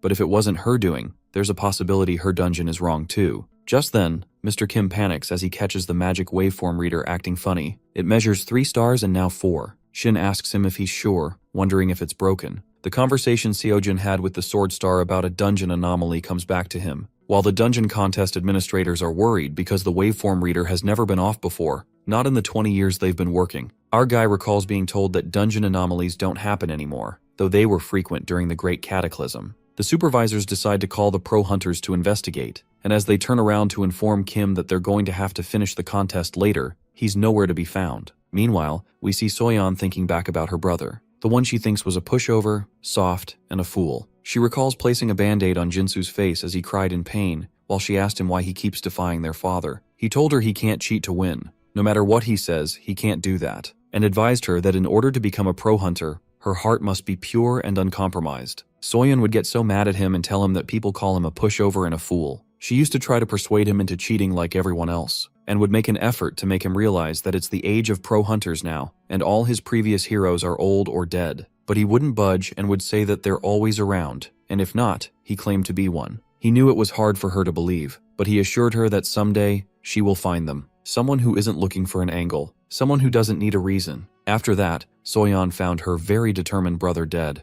and her father always believed he was stupid, but he never imagined him to go like that to protect someone he didn't even know. Sokmin advised her daughter not to be this foolish ever, and Soyeon never wanted to be like her brother. She didn't want to make the same mistakes as him. In the present, we see Soyeon in rough shape as she faces a 6-star monster, Malakazra. She wonders if this is the battle of good and evil that Jinsu was always on about. The monster roars, but she finds it laughable, reminding herself that good and evil don't exist in this world. Muttering that at least she won't die a fool like her brother, she embraces her death. Just then, Seojin bursts onto the scene, standing between her and the roaring monster. Soyeon asks him what he's doing while he barely holds against Malakazra, and asks her to move or run if she can while he buys her time. However, she's in utter disbelief, wondering why he's here, just why. Kim can barely get his attacks out and leaps as he calls it out, grabbing its attention. It attacks him while he dodges, knowing that one hit from it, and he's a goner. Our dude senses the pattern of its attack and supposes if he keeps attacking, maybe he can lure it in. But the 6-star monster attacks him, piercing his horns through Seojin's shoulder. Who realizes that the monster is smarter than he thought and doesn't know how much time they've got. Our awakened asks Soyeon if she can move yet, while she can't seem to find the reason why he's doing this. She asks him why he would come here to save her and what would he get out of it, because this has nothing to do with him.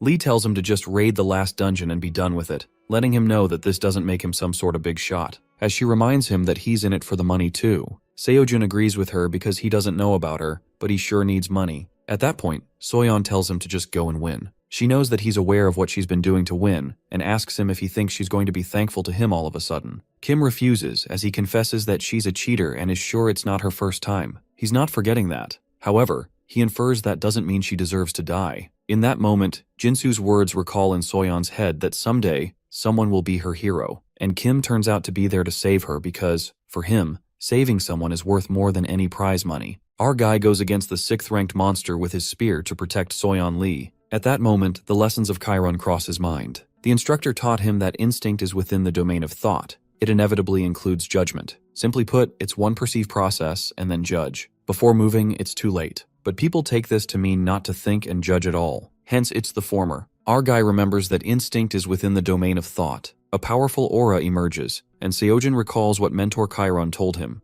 to let his senses be the judge in an instant and unite his thoughts and senses. Because it's the true transcendent instinct. With that, power surges through him when the monster vehemently attacks him, and to Kim's surprise, he can see the openings. At that point, he can feel his every muscle moving, a sudden adrenaline rush. Our guy believes that he'll be able to hold off the monster until a pro hunter arrives, but when he glances at Soyeon, he wonders how long she can hold out since her condition is bad. Kim, already on a time crunch, seems to have no choice, and leaps toward the monster with the thought of taking it down this instant. He uses the strength to pluck a mountain technique and the spirit that spans the world technique and charges with his spear. But deep inside, he's certain that he won't be able to win only with these techniques, and so Seojin activates immense magic aura that enfolds his spear. And with a single slash, our guy manages to pierce through the goat monster, annihilating it like a freaking beast. The blood splatters everywhere, and Soyeon is utterly astonished by the sight, finding it impossible. Meanwhile, our hero takes a sigh of relief, and all his core stats go up.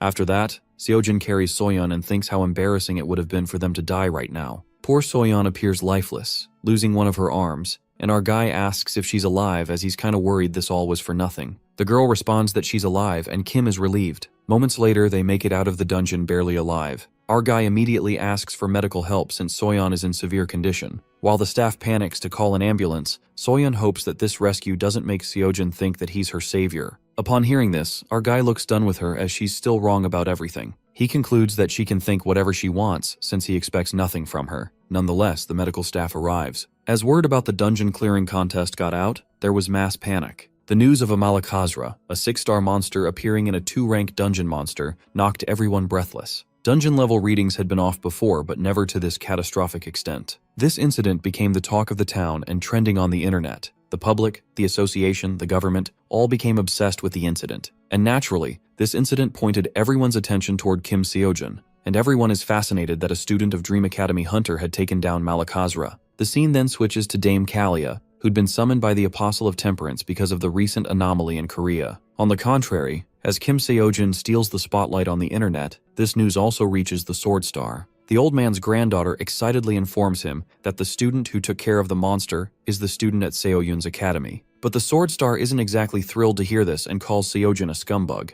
The scene then switches to the hospital, where our guy slams his head on the table, feeling sad about the money he'd lost. Manchul is shocked that Kim is still thinking about the money while our guy freaks out, thinking it's unfair since he won the contest, but it was called a tie and he even had to split the money in half. His friend gives him a reality check and blames Kim for getting involved. Our guy comes up with an idea to do rock, paper, scissors with Soyeon Lee for all the prize money, or they can do the two-handed variation. Well, our guy said it sarcastically because Lee lost one of her arms in the incident. Our greedy-ass fellow weirdly stares at Manchul, who's creeped out to see how his face gets weird when he thinks about money. While Seojun thinks of fair games to settle this, Seoyun barges in and witnesses them both bickering. Manchul exasperatingly wonders why greedy-ass Kim even bothered to save Lee if he were going to be like this. As Kim also regrets this, Seoyun is concerned about him, but Manchul tells her not to worry, as our guy is just obsessing over losing half the prize money. That's when Seoyun reveals that Lee forfeited and even admitted that she cheated not just for this contest, but tons of others as well. Not to mention that Lee even ratted out her father, Sokman Lee, the head of the East Academy, and the legal proceedings have started. Rendered speechless, our guy recalls what Lee said about him being wrong,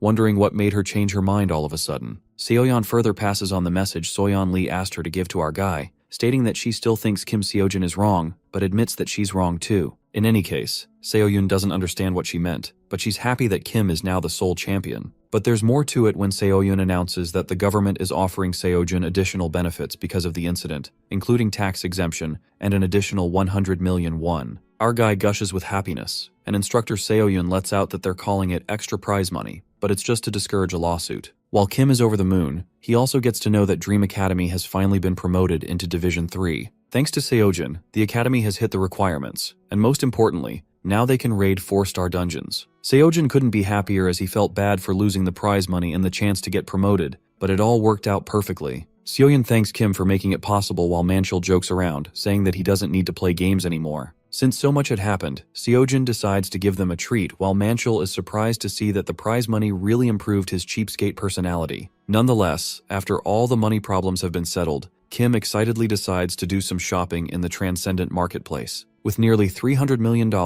our guy decides to pick up the Spear of Longinus for $100 million. Kim has no idea how much a new free pass will be, and any money he saves will just raise the cost later. He knows that he'll rot if he leaves it, so he might as well go on a spending spree. With that, he begins the shopping haul and buys Aphrodite's belt and a Gleipnir, a thread used to bind the mighty wolf Fenrir. He believes that the Longinus spear is the best weapon for him. He scrolls to buy more things as the prices are almost too tempting. Seojin recalls the exciting adventures he'd gone through because of stupid karma calculations. In a blink of an eye, the prices of the items go higher, and earlier, he had used Kalia's money to pay off the rest of his debts. What's troubling is that now that Seojin has money, all the item prices are going for a few $100 million, assuming that there's no way they'd let these replicas go for so little. Our guy suspects that it's not just the free pass. They adjust the karma calculation the moment he buys anything, and all the prices change. Still, he decides to be careful. The other problem Kim faces is that the item's effects aren't explained well. He just has to guess based on the mythical background story of each item. He appears baffled because now it'll take him forever to research every item's mythology, especially the lesser-known stuff. That's when Seojin's mind goes toward the user's reviews and the community for Transcendent students. But since our fella didn't make an account, he can't post or reply, only read. Kim curses himself for not making an account when suddenly he stumbles upon a post saying that they'll review 100 Transcendent items and give personal recommendations.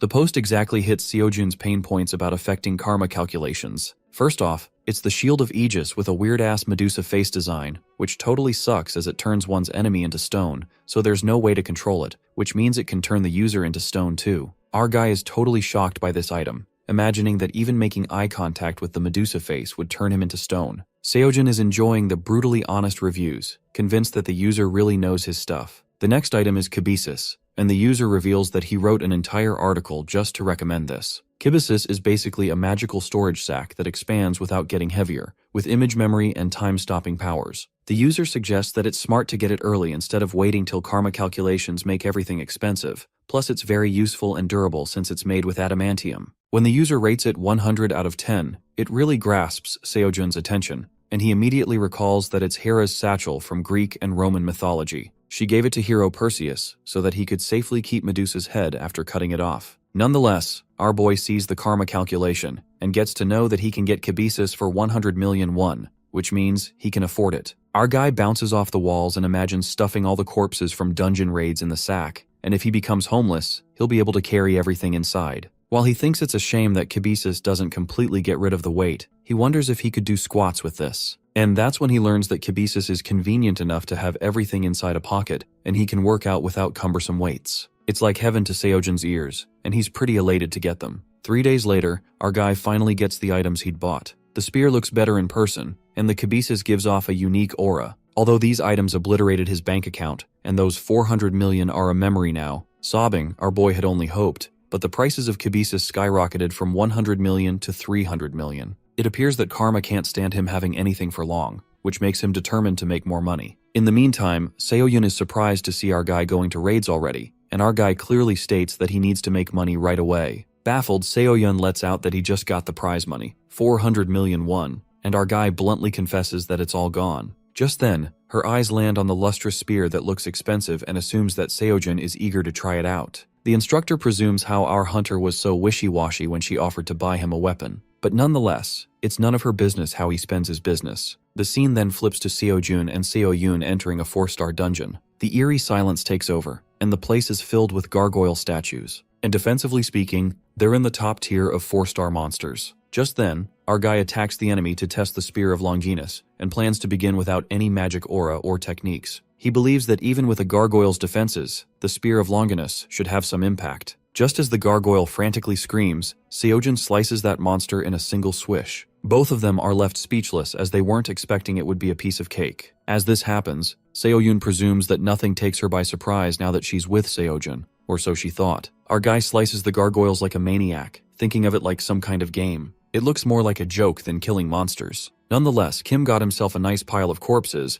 and now he stashes them into his Kibisis. Just then, Seoyun's eyes land on his satchel, and wonders how he's going to fit the corpses into that tiny bag. But to her surprise, our guy shoves those big monsters like it's a cinch. Kim finds the magic sack heavier than he thought, even at 70% weight reduction. Meanwhile, Seoyun, looking gobsmacked, questions Kim if he was mistakenly paid in dollars. She wonders how the hell he was able to buy these items and where he bought them. Our guy lies through his teeth and lets her know that he picked them up at a random hunter store. He reveals that it was a little store near his house called the Transcendent store. She looks at him with sparkly eyes and begs Seojin to take her there because there's no freaking way they sold him the spear for just 400 million. But since he was lying, our boy tells her that the shop's closed and the owner was going on a trip. Seoyun analyzes his adorable face and is convinced that a face like that wouldn't lie. Well, she trusts him while Seojin low-key feels bad for lying to her. Suddenly, the dungeon begins to rumble and the danger creeps in. As Seoyun comes forward to deal with it, our guy takes the lead and asks her to let him try something.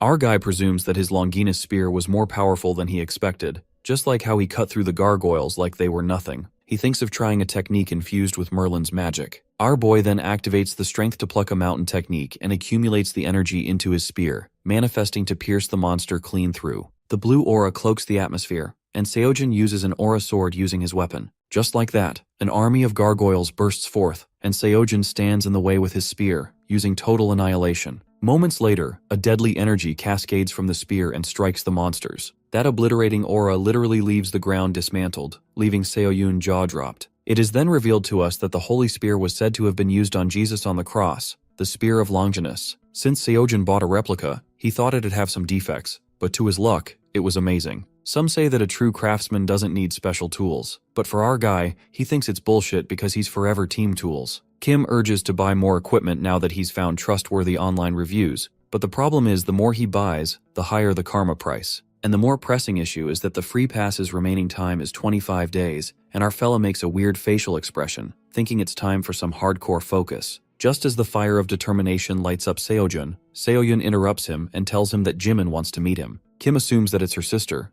but the teacher clarifies that Jimin is just someone she knows, adding that he might know her as the Demon Star's disciple. We then get to know that Demon Star selected a disciple in his final years, even acknowledging that her genius surpassed his own. Our guy is amused to know that Jimin is already known as the next generation Demon Star, even more shocked that Seoyun just casually knows her. But more importantly, Seojin gets curious why the Demon Star disciple wants to meet him, and Seoyun opens up that she seems to have questions regarding the recent incident, the dungeon anomaly. The instructor expresses how Jimin wanted to come right away, which scares our guy even more as he imagines Jimin like an obsessed psycho who will ask him to stay away from Seoyun. But the instructor clarifies that it's nothing like that, and as Kim agrees to meet the Demon Star disciple, she immediately sets a date. As soon as Seoyun messages Jimin about our guy agreeing to meet her, in the next moment, she arrives at the academy. Jimin Jong catches a glimpse of Seojin and finally sees the guy Grandpa Swordstar loves so much. After Jimin meets our boy, she's thrown into disbelief as Seojin turns out to be a high school student. She freaks out and bombards him with questions, asking where the hell he got that pocket. She seems to be pointing at Kibisis while our guy is pissed off and suggests a hello would be nice. Jong unwillingly greets him and gets straight to her point. In the meantime, Seoyun rushes to see what the ruckus is about and grabs Jimin, who's going berserk, pleading with her to calm the fuck down. Meanwhile, our guy goes speechless after knowing that this psycho is Jimin, the Demon Star disciple. Seoyun apologizes to Kim as it was jarring and reasons that Jimin is quite persistent, and once she fixates on something, manners go out the window. Nonetheless, Seojin can't wrap his head around the fact that a weirdo like Jong is a disciple. Well, it appears that our guy is confused because he's seen her photos on the internet, and she clearly looks like someone in her 40s at least. That's when Seoyun reveals that Jong changed her physical appearance, but generally she keeps her look from when she was younger. As Kim wonders how that's even possible, Jimin states that only a polymorph can completely change their appearance, but this is an impression her body remembers. She's just bringing it to the surface, and not just anyone can do that. Putting everything aside, Jong asks Seojin where the hell he got that subspace storage vessel. Jimin's twinkling eyes could tell she's obsessed with Kibisis and asks about its different functions. Our guy questions Seoyun if she knew the pocket was special, but she didn't have a clue until he showed her. She wonders if it's that special, and Seojin soullessly answers that it's great but isn't aware of all the details either. Upon hearing this, Jung lashes out and clarifies that this very item is beyond belief, starting her endless blabbing shit about the satchel. I mean, our guy looks done with this psycho. Our guy wonders how Swordstar's blacksmith would react if he saw the spear of Longinus. Going crazy, Jimin begs Seojin to let her buy the Kibisis, but our guy bluntly refuses. But she even agrees to pay 1 billion won just for this item. Seojin is lost for words. His ears rejoice as she mentions money. Our guy tells Jong that she's yelling a lot while Seoyun also appears ruffled. The Demon Star disciple explains that she's not going to buy it with her own money, so she'll have to get some sponsorships together. But she claims with alacrity that she can easily get 100 billion since the satchel is worth more than that. Our guy gives it a thought and recalls that at auctions, even smaller items like Kibisis are sold at 100 billion, and someone like the Demon Star disciple could effortlessly get that kind of money. While Jong looks rest assured, Seojin reckons that 100 billion could solve all his problems at once, and he can even rebuy the kibisis after that, as well as enroll in all kinds of courses. Kim, giving off a melancholic vibe, confesses that the item's not for sale. Seoyun rhetorically lets out that he was in need of money more than anything. Meanwhile, Jong freaks out, assuming 100 billion should be plenty. Sighing, Kim takes off the kibisis and hands it to Jong, who's dying to have it. However, the moment kibisis goes into her hands, it repels by exuding a powerful energy and falls right out of her hands. Poor Jong gets an electric shock while Seojin confesses that this item can only be used by him. It appears that, specially crafted by graduates for student use only, secondary sales are strictly prohibited. Hence, no one can touch the item, let alone buy it. Our guy desperately hopes that Jong would give up, but she gets more persistent, amused that this kibisis even makes magic fields. She gets insanely desperate to buy it from Seojin, yelling that she'll give him 1 billion just to tell her whom he bought it from. Our guy repeats the same thing and states that he bought it from someone near his house, and now that guy is gone. But Jong immediately infers that it's a mendacious story, looking at him with suspicious eyes. Well, our guy ponders that at least she's backed off, unlike a certain somebody, referring to Grandpa Swordstar. After a long debate about this damn kibisis, Jong insists that he let her study the item. She supposes that it's fine as she'll just be running some tests and still agrees to pay. Not 1 billion though. Seojin wonders if that would be allowed. The item would still belong to him maybe. It's for sure that anyone trying to use it would get shocked like just now. But still, our guy thinks of letting Jong study since he's getting paid. It sounds like a fair trade, and Jong looks at him with sparkly eyes. After a long thought, our guy allows her to use the item for research, making her spring with joy. Seojin asks Jimin if she wishes to start research right away, but she refuses, reasoning that she doesn't have her research equipment with her. Jong informs him that she'll invite Kim to the lab soon, and remembers that she's in the middle of something right now. Our guy reminds her that she was here to ask about the dungeon anomaly. Later, Seojin narrates the events to Jong, and she infers that the Nerkura was already in the dungeon, but the field reader didn't detect it before suddenly shooting up. She questions him about how he was able to kill the 6th rank monster, and Kim lets out that he got lucky. But Jong doesn't buy this bullshit and clarifies that one cannot get lucky to kill a 6-star monster. Without control over magic aura, one wouldn't even scratch it. Our guy nonchalantly declares that that's where he got lucky, while in reality, Seojin knew that his strength to pluck a mountain technique wasn't enough. If it hadn't been for Merlin's magic course, he'd be dead meat. At that moment, a realization hits him, and he asks Jong if she'd like to hear a theory. Our guy conjectures that aura and spells are all derived from magic, so using magic is about imposing one's will onto the world until it twists to fit. This is exactly what a dungeon anomaly is. Hearing this, Jong snaps and asks him to be clear. Our boy determines that since all magic, in essence, is a twisting and distortion of the world, a dungeon anomaly would also be the same thing. Merlin's always talking about how magic is twisting the laws of the world to one's will. Therefore, if they apply that to the current situation, dungeon anomalies are an expression of someone's will. Simply put, instead of anomalies forming naturally by accident, someone is making them on purpose. After this theory, our guy feels awkward since he's been mansplaining to a wizarding genius. The Demon Star disciple gets up in astonishment and asks Seojin if he's a trained scholar of magic, but our fella confesses that he's a pro hunter in training, which shocks Jimin even more, wondering how the hell he knows the difference between spells and aura. Well, to be clear, it was nothing Seojin did. Merlin came up with it. Shortly, Jong, who has lost it, asks Seojin if he made the subspace storage since he's a pro hunter and a magic scholar. An awkward silence falls over the place as they process what nonsense Jong had spouted. Jimin is completely amazed by Seojin's idea, wondering how he could have possibly come up with something like that. Our fella, on the other hand, was just following the natural logic of what Merlin taught him. He didn't realize she would react like this. Kim pleads with her to let him go, but she continues to blabber, already jumping onto the next question. That is about the fundamentals of magic and aura. Knowing that the Transcendent Academy's lectures are for transcendence, Seojin guesses that they transcend normal human thinking and knowledge. He keeps lecturing Jimin about it, even though he knows full well he's just a wannabe pro hunter, who barely knows the difference between magic and aura, while he debates if it's okay to go on like this. Just then, a thought crosses his mind.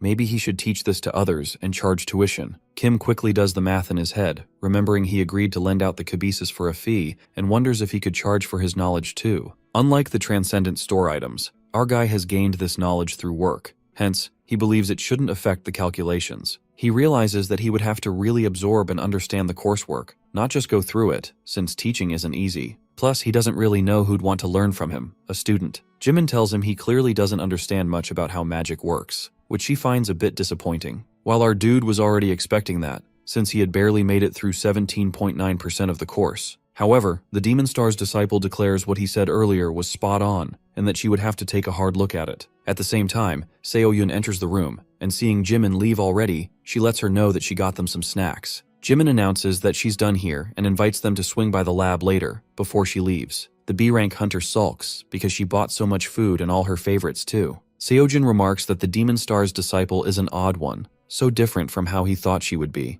And Seo-yun admits that she hears that a lot, and even she often forgets she's going to be the next Demon Star. Our dude finds it wild that he's now met the Sword Star Kalia and the Demon Star's disciple, while most people would go their whole lives without meeting them. Seo-yun realizes that they would have to finish all this themselves while claiming the pastries as hers. Kim thanks her, wondering as he eats if maybe he will even meet the exalted voice. Later, we find him worried over the fact that he's not making enough progress. His assigned workouts are going faster thanks to the kibisis, but he's not making enough progress. Our guy was hoping to finish at least one course before the free pass ran out, and now he has two choices. Either he makes money to renew the free pass, or gets his progress way up. He goes to Seo-yun to ask something, only to find her muttering to herself. She's worried that she won't be able to teach new students by herself, hence, she has to find an instructor. She keeps muttering to herself until Seo-jun calls her name loudly, snapping her out of her trance. Feeling flustered, she asks him if he said something, and Kim is curious about what she was so lost in thought about. Seo-yun informs him that she's trying to get more students, but there's a lot to think about. Our guy agrees and realizes that she's got a lot on her mind too.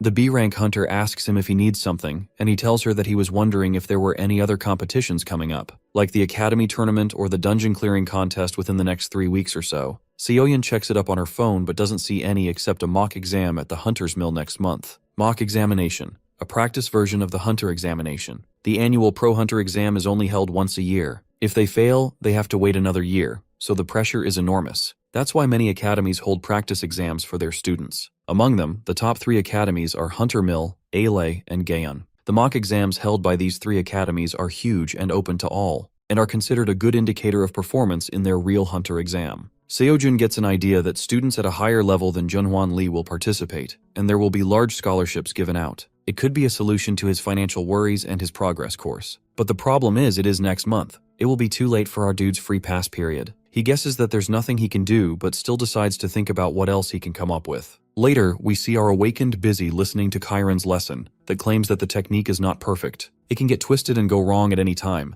Under ever-changing circumstances, Chiron feels that the techniques must also change. And what's needed the most in that moment, according to him, is instinct. He calls instinct a law unto itself. After hearing this, Seo-jun realizes he's never considered it before and can't help but admire the transcendence. Just then, Chiron mentions the mock Transcendent exam and advises the students not to dwell too much on the scores, reminding them that it's just a practice exam. Kim didn't know there was a Transcendent mock exam too, and at the same time, he gets notified from the academy about the details of the mock exam. He wonders if there's a certificate, and it hits him that it would mean there must be criteria for passing, just like the professional hunter exam, complete with evaluators. Now that he thinks about it, that first ad he saw was for people who had passed exams for level 5 astral projection and level 9 swordmaster. Seo-jun thought it was a joke back then, and now presumes there's no reason for him to take the mock exam right now. He thinks he's too low level, and believes it would be better to focus on making course progress. As he opens the lessons of Shangyu, he also mentions the mock exam and recommends that he give it a go. Insulting the crap out of Kim, he tells him to go and see for himself what garbage he really is. Our dude knows these lectures are pre-recorded and is confused as to how Chiron and Yu both know he has mock exams coming up. Thus, he decides to check if Siddhartha and Merlin know too, and it turns out they do, as everything right now is about the mock exam. Seo-jun wonders why he's even surprised, since it's the Transcendent Academy after all. He doesn't know if the mock exam is that important and decides to see what the message board says. After reading the messages, our guy finds many people on the same boat as him,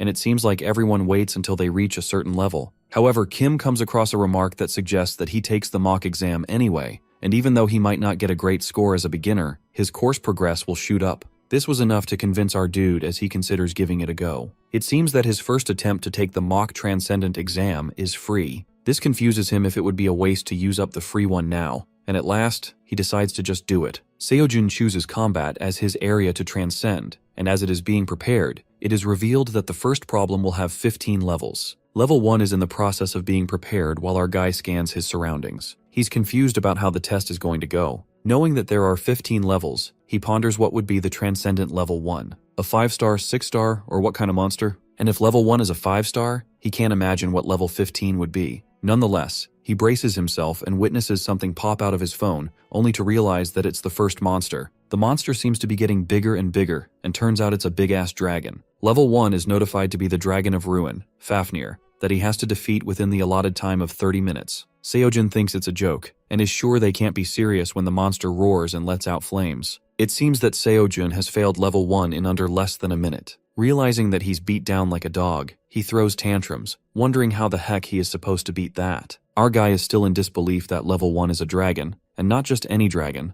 but the Dragon of Ruin, Fafnir. Pondering if level 1 is Fafnir, what will level 15 be? He supposes that it would be a god. Kim wonders if he's going to fight a god and questions if Transcendents out there are casually fighting gods. Taking a deep breath, he gets his shit together and is thinking about what now. He thought the building was destroyed, but it turns out it's all in his head. Our fella looks at his phone and it seems that he gets 10 chances, though he's not sure if 10 will be enough. Regardless, he grabs his Longinus spear and chooses to see what he's made of. After a while, we see Seojin concede the fact that he can't win. Trying 5 times and failing all of them, he realizes that he's been beat down like a dog again and again and again. Our man rolls on the ground in agony as he gives up, certain that it's impossible. Sitting on a bench, he mutters under his breath, wondering whom he's kidding. Seojin doesn't think he will ever become a pro hunter, let alone a transcendent, and sulks. He wanted to at least make some progress, but he's failing too fast to do anything. Hence, he finds it useless, pondering if he should cancel this and try something else. Just then, our fella is notified about the tutorial course being available. He wonders if they give them hints on how to attack, and going into its details, it's revealed to be another one of Monkey King's courses. Kim definitely feels that there's gotta be something he can learn from these tutorial courses and registers in the course. The Monkey King in the tutorial first makes sure that level 1 is the Dragon of Ruin and admits that it's hard, almost like a weed-out course. But he states that once they get down to it, it's not that bad. The Monkey King is the Buddha of victory. Seojin realizes that it's been a while since he last saw the Monkey King, and remembers how it seemed like a joke at first. Meanwhile, the instructor mentions the first attack pattern, Fafnir's Dragon Breath, and reveals that's all it can do. Hence, he implies that if they can avoid the fiery attack, they're good. With that, he shows them how it's done, continuing to instruct them. He tells them not to bother trying to block the attack, as it's not necessary, and instead, he suggests they just dodge it. It's revealed that Fafnir, after shooting out its breath, can't use the attack temporarily. Thus, at that point, he believes it might as well be any lizard, and then they just have to beat it down. Kim witnesses the Monkey King using the Shooting Star Staff technique, Form 1, Shooting Star Downward Flow as the last blow. For him, it was no big deal, and even though he admits it's a weed-out test, it's still just level 1. At last, the Monkey King quotes, "The harder it gets, the simpler the response." Seojin finds the tutorial utterly ridiculous. Tutorials are supposed to teach you something, not make you lose brain cells. He wonders if they've transcended the very concept of usefulness, or if he's simply reached new depths of uselessness. Trying a different course to see if they all are like this, our guy sees another dragon fighting Fafnir. Complaining that he's not a dragon, Kim wonders what the hell this is. He used his one free exam and realizes that he can't quit now. Just then, he comes across a course by Siegfried, the hero from the Northern European legend, the Nibelungenlied, wielder of the legendary sword, Balmung, and the first dragon slayer. Called the Dragon Slayer because he slayed the dragon known as the Dragon of Ruin, Fafnir. Our dude finds the course title appealing at least, and believes if anyone knows about Fafnir, it would be this guy. Thus, he registers into the course and agrees on quitting if this doesn't work. Siegfried mentions the key for defeating Fafnir to be its breath, and the key issue is how to dodge it. Hence, he advises his students to avoid its breath, and that's the entire strategy. However, the Dragon Slayer is aware that his students are here because it's not that easy. That's why he claims to teach them 2 things, taking Fafnir's characteristics into account. First off, he reveals that its breath is summoned along a path, and when he spits it out, the fiery breath will shoot out in that direction. Even though it's a simple trick, it helps to avoid its breath just by knowing it. Siegfried had an idea that some students would struggle with this. Thus, he declares that the second strategy is for them, and that secret is gold. Later, we see Seojin walking out of a gold shop with a bar of gold in his hands. He wonders if this is really going to work and recalls the Demon Slayer's words, who claimed that Fafnir is greedy. Legend has it he was turned into a dragon because of his gold obsession. It doesn't have to be solid gold either. Anything that looks close. As he summons his breath, it's to be thrown at him. And then, he will hold his breath because he doesn't want to destroy the gold. Siegfried is aware it's an easy trick, but as long as it works, he believes no one cares. Seojin thinks it won't hurt to try and reminds himself that he has to throw it as he summons his breath. Our guy throws the gold when Fafnir summons his breath, and it seems that it's working as the greedy dragon goes behind the gold. However, it doesn't take him long to realize that it's only gold-plated as he roars furiously. Kim is defeated recklessly, barely making a minute before he's defeated, and wonders how he will ever defeat him. Seeing his course progress go up, he speculates if he should make a gold armor. Seojin is barely able to dodge Fafnir's attacks, let alone attack it. Fafnir strides towards him, and when he realizes that he has no time to dodge, he pulls out a gold bar from Kibisis and throws it at it. However, the Dragon of Ruin figures out that it's only gold-plated faster than expected and leaps towards Kim. He digs out numerous gold bars and throws them in the air. Fafnir gets distracted, and in the meantime, Seojin uses the strength to move a mountain technique, the spirit that spans the world, to land a blow on the dragon. When he's sure that he got him, he finds Fafnir looking back at him. Realization hits Seojin like an arrow, and with that, he fails level 1. Our dude flops on the ground as his body aches, while he thought for sure that he had him. He notices that his courses are progressing, especially Shang Yu's course because of the combat. He believes that if this keeps up, he could complete one or even both of the combat courses before the free pass runs out. Seojin snaps up and decides to keep this going. Afterwards, we see Seo-yun, who wonders why our man doesn't seem to be doing dungeon raids lately. He lets her know that he didn't have time since he's been focusing on his training more. She is confused, and Kim realizes that from her perspective, he's just on his phone all day. Our Awakened takes a look at his combat ability score, which is 4.2 out of 100. Thus, his first ever mock exam ends in failure. What's worse is that he didn't get through as much course progress as he'd hoped. He realizes that he has to truly understand what he learns before the practice works. Only then does the course progress. Knowing that the Transcendent mock exams are held at 3-day intervals, he determines to use the downtime to take as many lectures as he can. 3 days later, we see the mock exam for Subject 2, Physical Strength, start. On Problem 1, Kim is handed a wish-granting dragon jewel, and it seems that he has to keep the dragon jewel away from Gangchori, the Amugi, for the allotted time. It is revealed that the Amugi is immune to all attacks, while the time limit is 1 hour.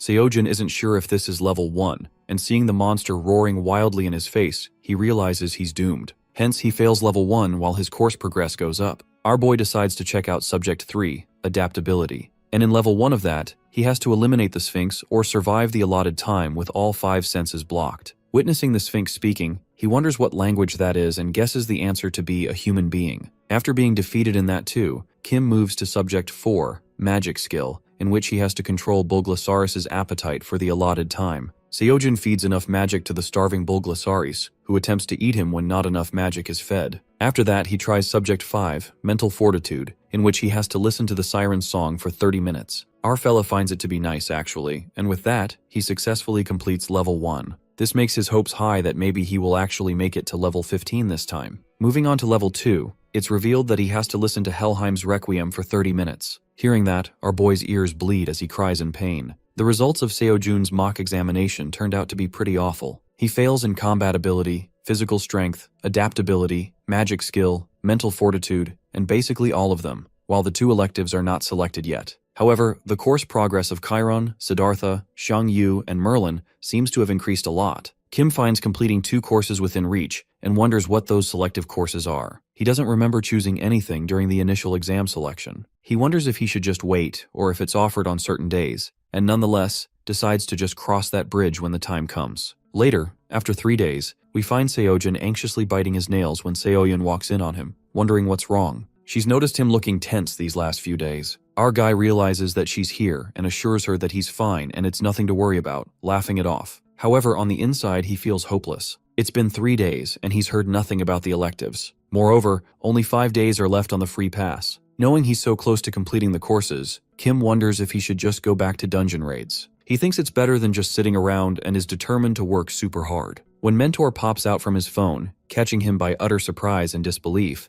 Mentor asks him how he has been while he still can't believe his eyes. Seojin is furious as he asks Mentor what took him so long, while Seo-yun is baffled if he's talking to her and asks him if he said something. Our dude, feeling embarrassed, lets out that it's nothing, and she wonders if she's just imagining things then. Kim tells her that maybe she's tired, trying to laugh it off as he informs her that he's going to step out for a bit. Mentor is being bombarded with questions when he reveals that he thought our guy would be fine without him. However, it seems that there's more to it, because Mentor tells him that he was just going to check his profile and be right back, but it turned out to be so miserable. Seojin is confused about what he's talking about, and it seems that he's talking about his level. Silence takes over the place for a moment when Mentor speaks up, saying that he just had nothing he could really do for him. Not at his level. He thought it would be better to just focus on the 2 basic courses he recommended. Realization hits our man, who consoles himself with a quote. Mentor mentions that the first free pass period is so short, and he would have to be at a certain level for any advice to be meaningful. Our guy knows that he's right and can't even be angry and still complains that he could have told him. Mentor apologizes and asks him if he's been working while he's gone. Kim reveals that he's figured out a lot on his own through trial and error. The little assistant decides to check on his progress, and his expression changes from bored to shocked. He's baffled if there's an error, wondering why it is like this, while Seojun wonders if something's wrong. Reassuring him that it's no big deal, Mentor seems confused to see it showing 4 courses in progress and finds the progress rates way off. That's when Seojun breaks it to him that he's taking 4 courses. Mentor is busy checking if the karma calculation is broken or something when he realizes what Kim said to him. He finds it all way too shocking and is sure this can't be possible. Calling his level miserable was being charitable, so he can't believe our man made all this progress in 3 months. He understands that they're into courses, but it should take at least 3 or 4 times as long as this. Kim assumes he was just going at a normal pace and guesses the Transcendent mock exam was what really pushed it over the top.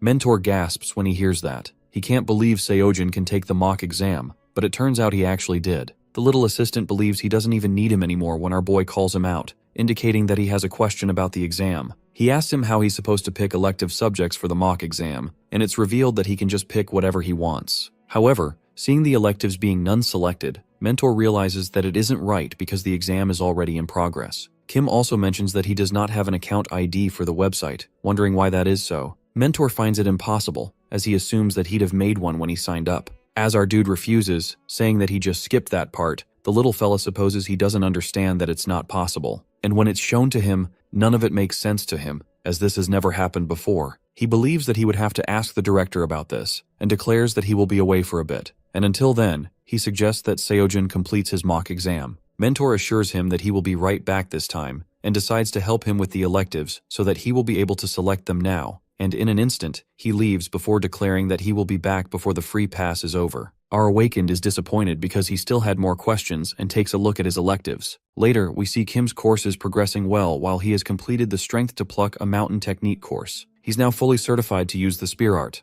Our boy can't process that he finished a course and gives his technique a try, only to realize how effortless the Strength to Pluck a Mountain technique has become. Just then, he's notified if he would like to take the course epilogue. Upon enrolling in it, he's welcomed by Xiang Yu, who never thought the day would come when his students finished the course. He states that now that they've finished, they will feel a bit different from when they started. The strength and technique should flow automatically, revealing that the Strength to Pluck a Mountain technique is just a first step on the path of Transcendent. He notifies that they've only just qualified to take that first step. He hopes it doesn't mean that they will rest on their laurels and calls out a few fools who never learn. Hence, he reminds them that they've graduated from utter trash to recycled trash. Ye believes it's worth celebrating and suggests they go forth and study the way of the spear best suited to them, instructing them to hone it and devote themselves to the true Transcendent path. At last, he lets his students know that the path will be rough and they will want to give up and doubt themselves every moment. But he advises them to remember there is no right way to become a Transcendent. Like all things in this world, it's never that simple. Hence, he suggests if they think they've chosen the right direction, then move with deliberation. How fast doesn't matter. With that, the course is now completed, and we see Seoyun, who seems to be waiting for Seojun. She informs him that the Hunter Mill is now accepting applications for the mock exam starting today, and confirms if he's going to take part. Our guy is pleased and agrees almost immediately. His Transcendent mock exam was as bad as it could be, but it's Transcendent after all. He's sure the Hunter mock exam will be a different story. With the fully certified Strength to Pluck a Mountain technique from Xiang and the Spear of Longinus, he wonders what he's capable of. Seoyun registers him and reveals that it will be in 10 days from now when she finds him looking at her face and gets all flustered. Kim wonders how he'd fare sparring against her now, but then drops the idea. He asks her how the student recruitment is going, and she reveals that she's been worried about that. She doesn't know how her grandfather will react if she gets new students. Seojun agrees, knowing any student might get beat up by the Sword Star. Seoyun reveals that she can deal with her grandfather, but doesn't know what type of instructors to hire. Our fella is curious why not just teach them all herself, and she lets him know that she will be teaching, but she can't teach everything, as every student is different and needs a personal approach. The B-rank hunter thinks it would be best to have an instructor for each field, but she can't ask just anybody. And the famous instructors would be expensive. This makes Seojun's ears perk up, as he wonders how much famous instructors make. It is informed to him that a really famous one can make hundreds of millions of one a month, while the top tier make billions. This makes our boy go nuts, and he announces he will do whatever it takes to help. 3 days later, Kim's total mock exam score is 29 points out of 100, while his course progress for Chiron is almost complete. He's finished with Xiang's course. He's so close to finishing Kiran's course and guesses there's still a bit of time left on his free pass. Just then, Mentor pops out of his phone, and this time, Seojin isn't surprised to see him. Our guy reminds him that he said he would be back before the free pass ends, and in that time he reveals that he finished a course, and that's pretty much what happened. Mentor is speechless to hear that from him when he asks him about the thing he was looking into. The little fella announces that they have a big problem now. Mentor informs that he's looked into his info more before going to the director about his ID problems, and as Seojin assumes, it must be something big. The little fella reveals there wasn't anything. It turns out that they have nothing under the name Kim Seojin. This leaves our dude in utter confusion, wondering what he means. Mentor clarifies to him that there's no one registered as Kim at the Transcendent Academy. Our guy contemplates if that means he's not even a member and is distraught, questioning how he was able to take courses. And that's exactly what Mentor is saying. He reveals that the Transcendent Academy is strictly members only. He can't take courses if he's not registered and he doesn't get called into service,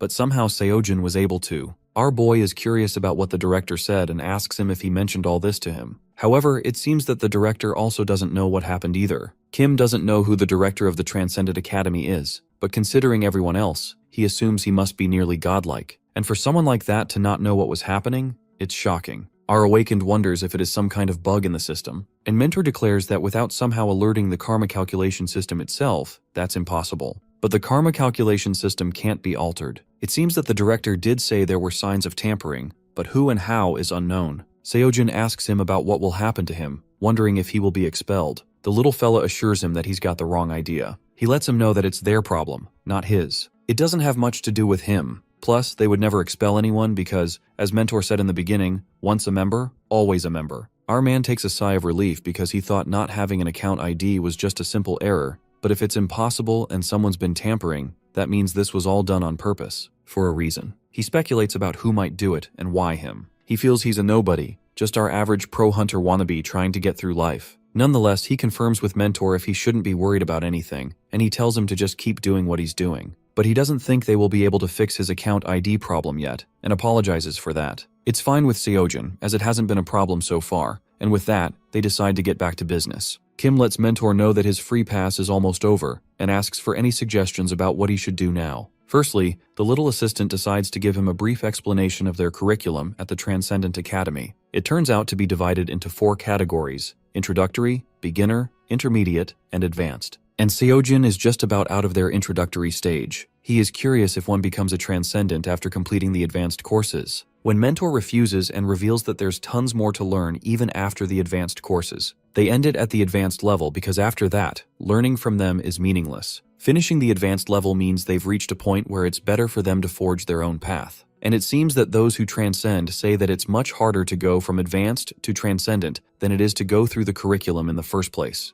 Hence, finishing the advanced curriculum is just the beginning. Mentor thinks it's time for Seojin to move up to beginner level, as he ensures that he's going to keep the spear as his main weapon and advises him to renew it when his free pass runs out. After that, he should look into the individual courses, showing him 2 courses of Instructor Hercules and Zhang Sanfeng, upon completing which, he would become certified Strength of the Gods and Ladder to the Heavens. Mentor suggests that he should register for these 2 courses. Kim, however, wants to know more about magic forms and spear arts. They're more intermediate level courses, and that's why Mentor recommends him to learn those later on. During the beginning stages, it's better to lay down a strong foundation that he can build off of. Seeing him sound so confident, Seojin finds it reassuring. The karma calculated for the course's fees turns out to be 2 million and 25 million for 2 courses respectively. Seojin almost gets a heart attack as he realizes that he needs a lot of money because of all this, and the free pass. Mentor agrees that he will have to really gather karma, and that brings Kim to his other question. He asks him what exactly is karma calculation,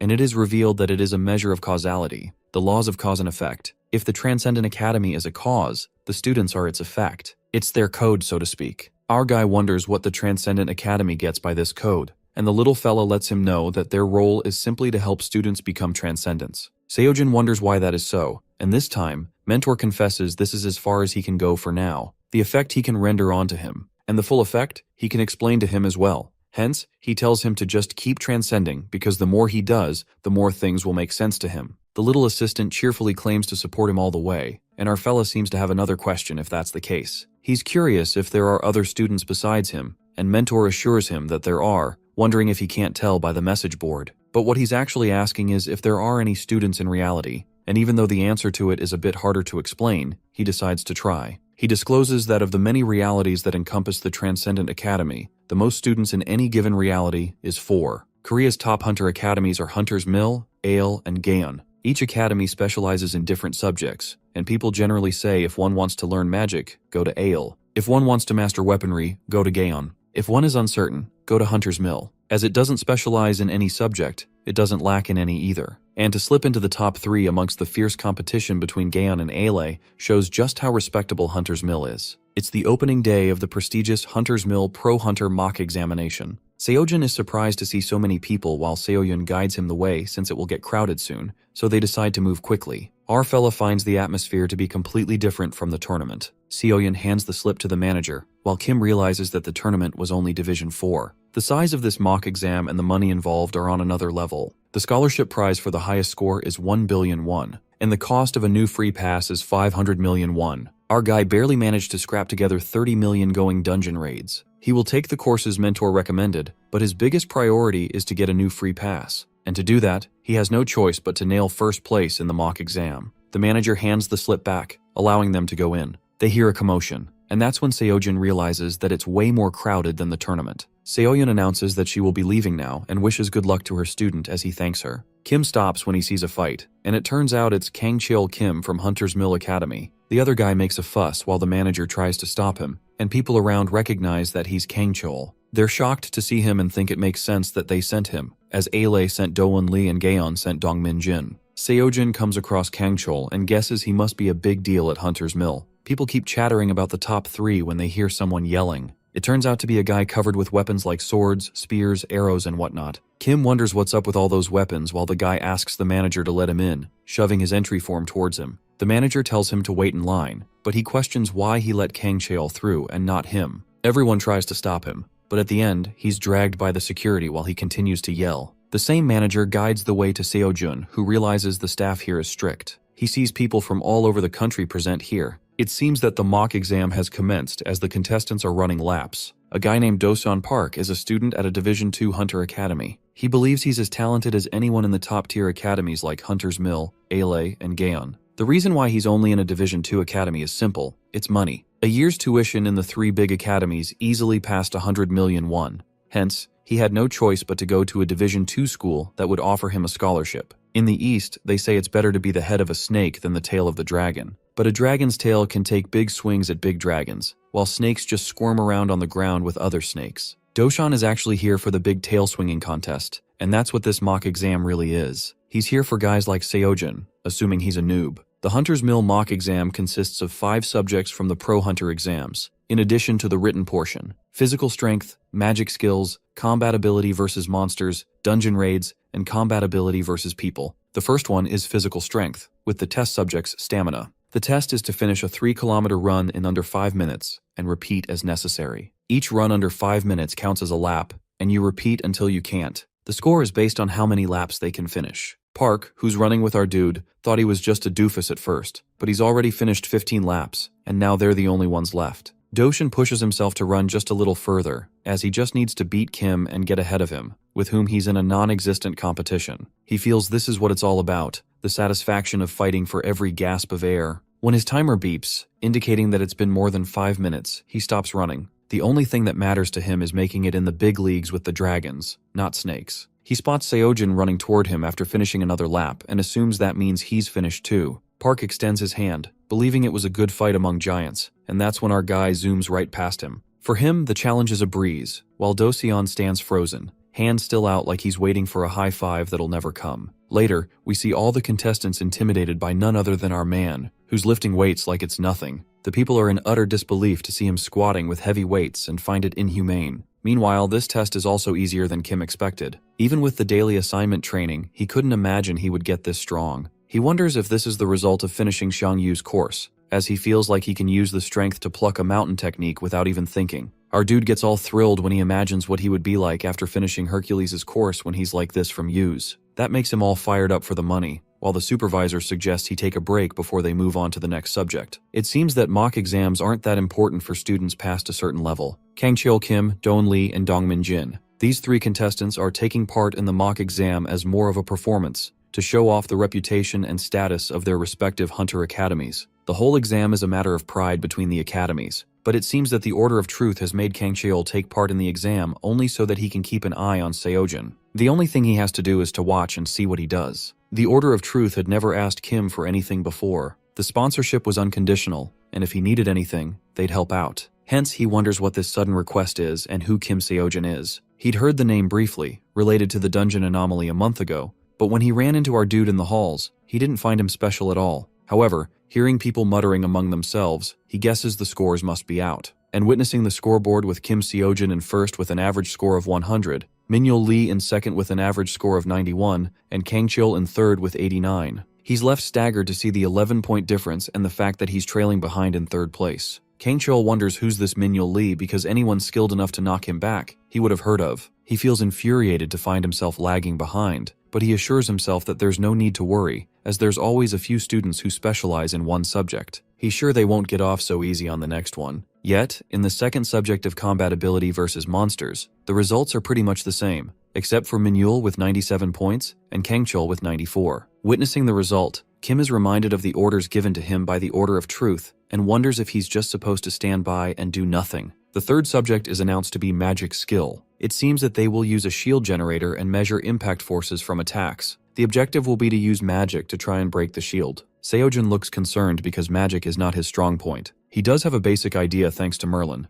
but he never figured out how to control it properly and wonders if it will be enough. The next contestant is announced to be Doan Lee from Ale Academy, as everyone cheers for her. She uses her magic and her score shoots up to 100. Everyone mutters how she can even change how the magic manifests and claims that they can't really beat Ale when it comes to their magic skills. Kim also witnessed her skill, and it seems that he's up next. Standing there, our boy ponders if he should try to do what she did and guesses that he will give it a go. Knowing that the strength to pluck a mountain technique is now automatic, he feels he can focus more on what Merlin said about drawing magic. Activating his magic, he pounces towards the magic shield and slices it in half, leaving everyone mind-blown and speechless. With that, Seojin's score shoots up to 100, with him in first position. To everyone's surprise, our guy iconically breaks the magic barrier generator into pieces thanks to his magic energy and spear. Even Seojin freezes for a second, trying to process what the hell just happened. After this, the exam was suspended while they searched for another magic barrier generator. Nobody in their right mind thought the machine would get destroyed, so there wasn't a spare. But a few moments later, the test gets continued.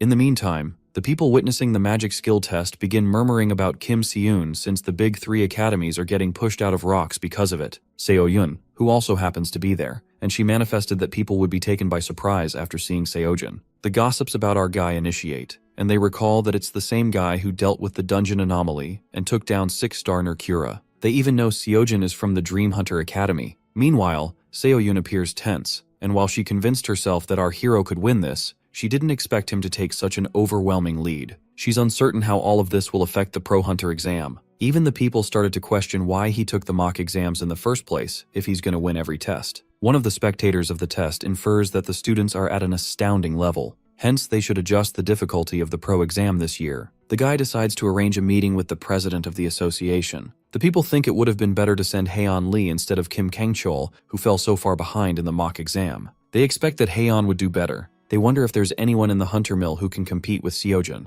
Seoyun glances at the scores, and the guy concludes that Seojin's scores are really something else entirely. The scene then switches to our guy who's still in shock. Well, he didn't mean to end things this way and peeks at the sparkling Longinus spear. Seojin presumes that this holy spear used to stab Jesus on the cross, and since it passed through generations, it might have special powers. But he's utterly clueless about what those powers are because all he knows are stories and legends. He's left there to ponder if the spear Longinus has a special ability to cut through magic shields, or if it might be the sheer power of the weapon itself. While he's immersed in the thought, he thinks of buying another weapon to compare when a melody pounces in his ears. Our guy notices the boy who's been running around singing without a care in the world and peeks at his weapons. Our fella remembers who this guy is when suddenly that weirdo comes running to Seojin, calling him the superstar of the mock exam. That guy delightedly introduces himself as Minhyul Lee, who scored second place. While Minhyul gets a bit extra, he apologizes for coming off weird. Kim presumes that Minhyul is friendly and a bit overeager since that's how he seems.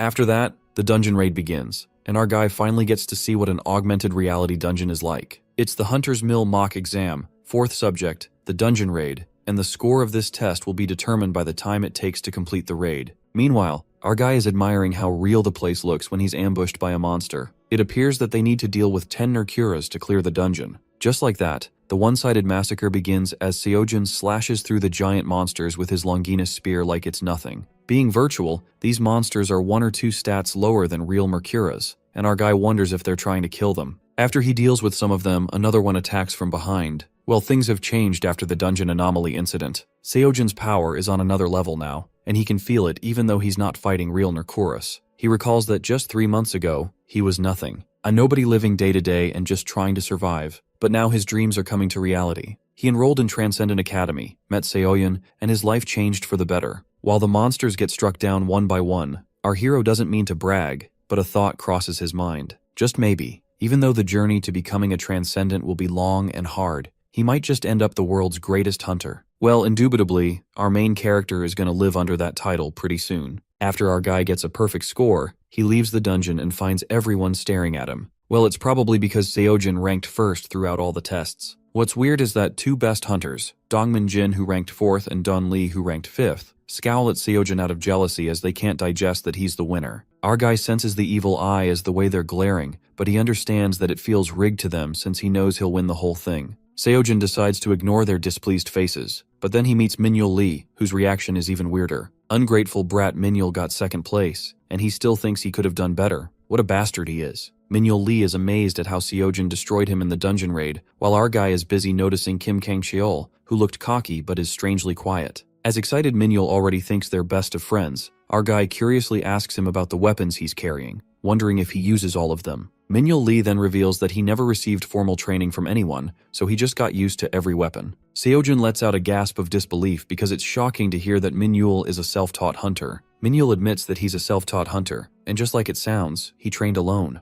It is known that a self-taught student is someone who's never attended an academy and learned on their own. Usually they have no money and no talent either. But Minyul turns out to be an exceptional case because every once in a while someone amazing appears. He's skilled enough from the training by himself to defeat the best prospects from the best academies. Our guy eccentrically asks him why any academy would not take him. But it seems to be Minyul's choice since he doesn't want to be tied down and says a very weird thing. He confesses that he does have a teacher, but they don't know he's their student. Abruptly, the staff barges in and alerts everyone of an unexpected problem that has arisen that leaves everyone unsettled. It turns out that the exam judges are unable to come due to unforeseen circumstances. The staff member elaborates that instructors from Hunter's Mill were originally supposed to judge the individual combat ability exam, but on the way here, a dungeon rift appeared. On top of that, it was a 10-star dungeon, so the instructors had no choice but to intervene. The test takers panic and express their concern about what's going to happen to the test. But they are informed that they'll have to wait since they are holding an emergency meeting regarding this matter.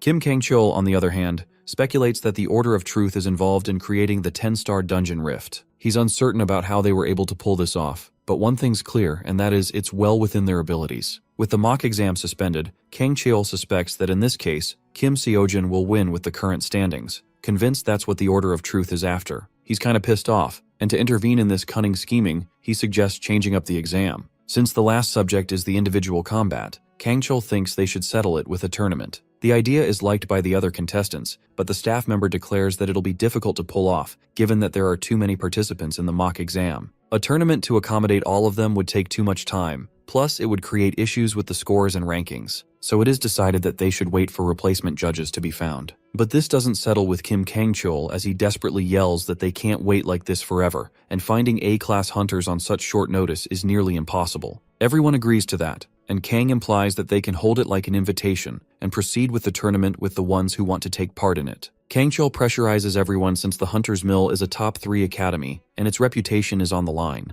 The extended delay is already getting people talking, and Kang-cheol blames Seojin for everything. But from the audience's point of view, it looks like bad preparation by the Hunter's Mill. Since things look bad, now's the time to put on a show to distract the audience. Kang-cheol, in his Delulu world, dreams of stealing all Seojin's glory after beating him. This bastard evilly schemes to steal all the spotlight from Seojin, who's already clinched the victory in the mock exam. In the meantime, Doan Lee and Dongmin Jin agree to the tournament. While everyone catches on, Minyul gets exhilarated and asks Seojin for his opinion. All the eyes are fixated on our guy whose thoughts revolve only around money as he questions if there will be additional prize money if he wins. Moments later, an emergency invitational tournament is announced with 15 total contestants who are all of the most promising students of the Hunter Academies. The crowd is thrilled since the 3 best Hunter Academies, Hunter Mills, Gaon, and Ale, are going to face each other. With addition to Seojin Kim and Minyul Lee, they have put the big academies to shame and the people are going crazy over the reactions. Nonetheless, the tournament begins, and in the first match, Dongmin of the Gaon Hunter Academy takes the win. Just like that, the top hunters, Doan Lee with her incredible fire magic and Kang Chol with no opponents of his rank, take the lead. The 3 top hunters all have one motive: to take down Seojin Kim because he has hurt their pride.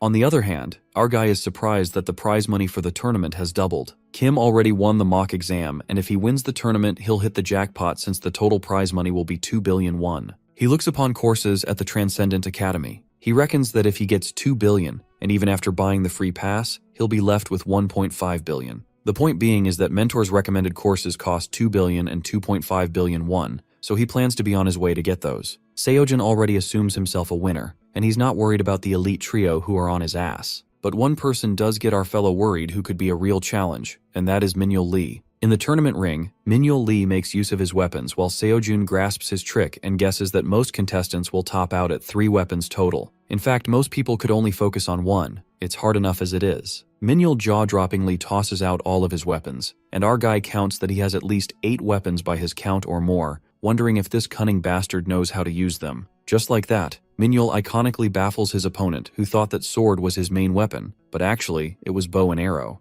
The opponent doesn't fall for Minyul's puny trick and leaps at him with the sword, but the smirk tells it all. At that moment, Minyul yanks out the double swords, thrashing his opponent away with brute force. Our guy, who's been witnessing the fight, deduces that Lee's fighting style is crude, without the refinement of the top 3 hunters. This weapon guy isn't constrained by any form or framework, but completely free. With Minyul's dangerous aura and style, it's more than a street fight than a match. To be exact, it's a style that comes from zero formal hunter education, just like our guy Seojin. That's when our guy hazards a guess that maybe this dude Minyul is a student of Transcendent Academy. We then get to know that the mentor mentions to Kim that of the many realities that encompass the Transcendent Academy, the most students in any given reality is 4. Seojin suspects that Lee could be talking about the academy and recalls how he mentioned that his teacher doesn't know he's their student. All the puzzles fit perfectly, and it's possible that Minyul could be learning through lecture videos since instructors don't know who watches their videos. With that, Minyul Lee wins the tournament, and our guy settles on his possibility. The host announces the winner and thinks it'll be a high-octane match. The next contestant is the one they all have been waiting for, Kim Seojin, the winner of the mock exam. Kim's opponent turns out to be the brightest wizard who has also been noticed by the Demon Star disciple, Doan Lee from Ale Academy. The crowd goes berserk at his name. Doan Lee, one of the top hunters, is known to be a genius. It's not an exaggeration.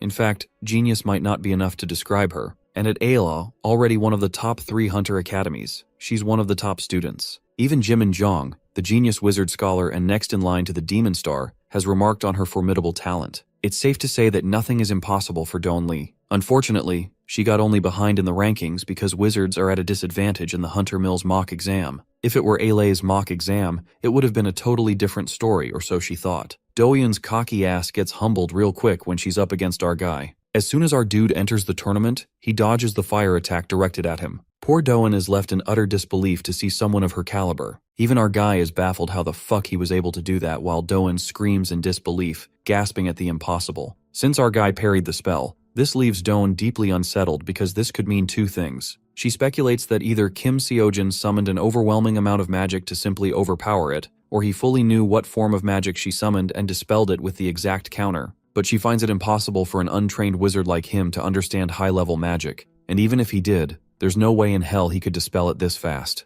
On the contrary, our guy is amazed by the spear's power, as all he did was give it a whirl, and it dispelled the opponent's magic like a breeze. While Seojin acknowledges unique powers the spear possesses and thinks of buying something in the 1.5 range to experiment, Doan looks hella pissed. She furiously launches relentless fire arrows, but our guy nonchalantly disperses all of them with the Longinus spear. Seojin sleeps through those attacks, and eventually, poor Doan goes through an emotional breakdown, losing all hope. She loses her wits and realizes that she can't win. In the meantime, our guy keeps the spear at her neck while Doan tries to process what's happening, asking if she won. But then she's hit by the reality and calls our guy a monster. Just then, the judges announce Seojin Kim as the winner. Later on, the match between Minhyul Lee and Dongmin Jin continues, and the fight is beyond everyone's expectations. They seem to be going neck to neck while Dongmin's cocky ass presumes that he's definitely taking the lead. But the reality was contrary to his expectations when Dongmin gets shoved back by Minhyul, who flaunts his hidden weapon, the Wolverine claws. Dongmin loses his shit at his cheap tricks, but deep down, the dude is scared as fuck because he's unaware of what's to come. Meanwhile, Minhyul continues his circus of weapons and pulls out another one. And the best part is this dude knows how to use every single one of them. Dongmin begins freaking out and wonders when Bastard Lee is going to run out of weapons since he can't keep up with his frantic pace. Just like that, while that cocky bastard is busy thinking, Minhyul takes the win after hitting a single blow straight onto Dongmin's gut. Dongmin starts whining like a crybaby and claims that Minhyul's dirty tricks are clearly cheating. He refuses to concede, crying that it's unfair. The distinct murmuring in the crowd initiates as they feel like Minhyul did cross the line, while some claim that a winner is a winner. Dongmin's pride is deeply hurt after he's entitled as a loser, and he screams like a maniac. Our guy, who's been watching this whiny bastard through the screen, infers that the results would have been the same even if Minhyul didn't switch his weapons. That's when it occurs to Kim Kangchul that the Order of Truth is doing this, since they were not only keeping an eye on Seojin, but also Minhyul Lee. Kangchul now gets it that the Order of Truth really didn't want him since their ultimate goal was to see Seojin and Minhyul go head-to-head.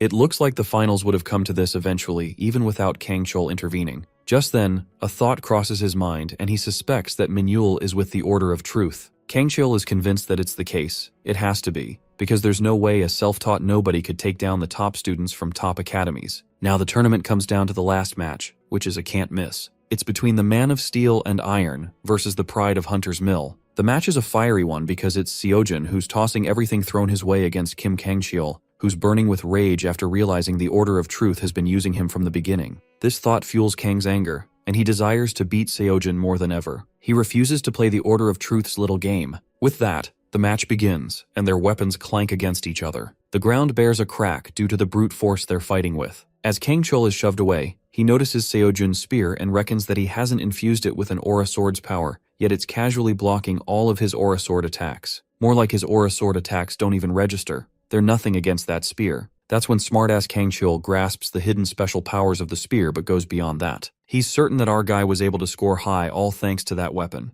The boy then plans to avoid that weapon to be evenly matched, having a strong desire to win. Kang relentlessly attacks him, not giving Seojin a moment to recover. His speed is admirable, that he can move such an immense sword at such speed and sheer power. The judges seem to be more focused on a dazzling display of Kang's skill. Even our guy admits that his opponent is definitely a step above the other students he's faced. While Kim struggles to halt the attacks, Kangchul releases a great amount of aura that dismantles the ground into pieces. Our guy manages to dodge that, but he can't deny the fact that Kangchul is one of the Hunter's Mill best, which is not even an exaggeration. After getting challenged, Seojin braces himself because he decides to give it his all. The spear emits a powerful blue aura that even makes Kangchul freak out while our guy zooms at his opponent. But Kang's sword evades the attack smoothly, though it does leave an impact. Kangchul immediately realizes that something has changed. The energy up to now was more like gentle waves, and now it's like a volcanic explosion. Suddenly, the Hunter's Mill dude who was just aggressive a minute ago is now being thrown back. Our guy takes the lead, forcing his opponent to retreat. It's like the spear's powers multiply tenfold. Kangchul struggles to stand firm, sensing that the attacks are now crude and desperate.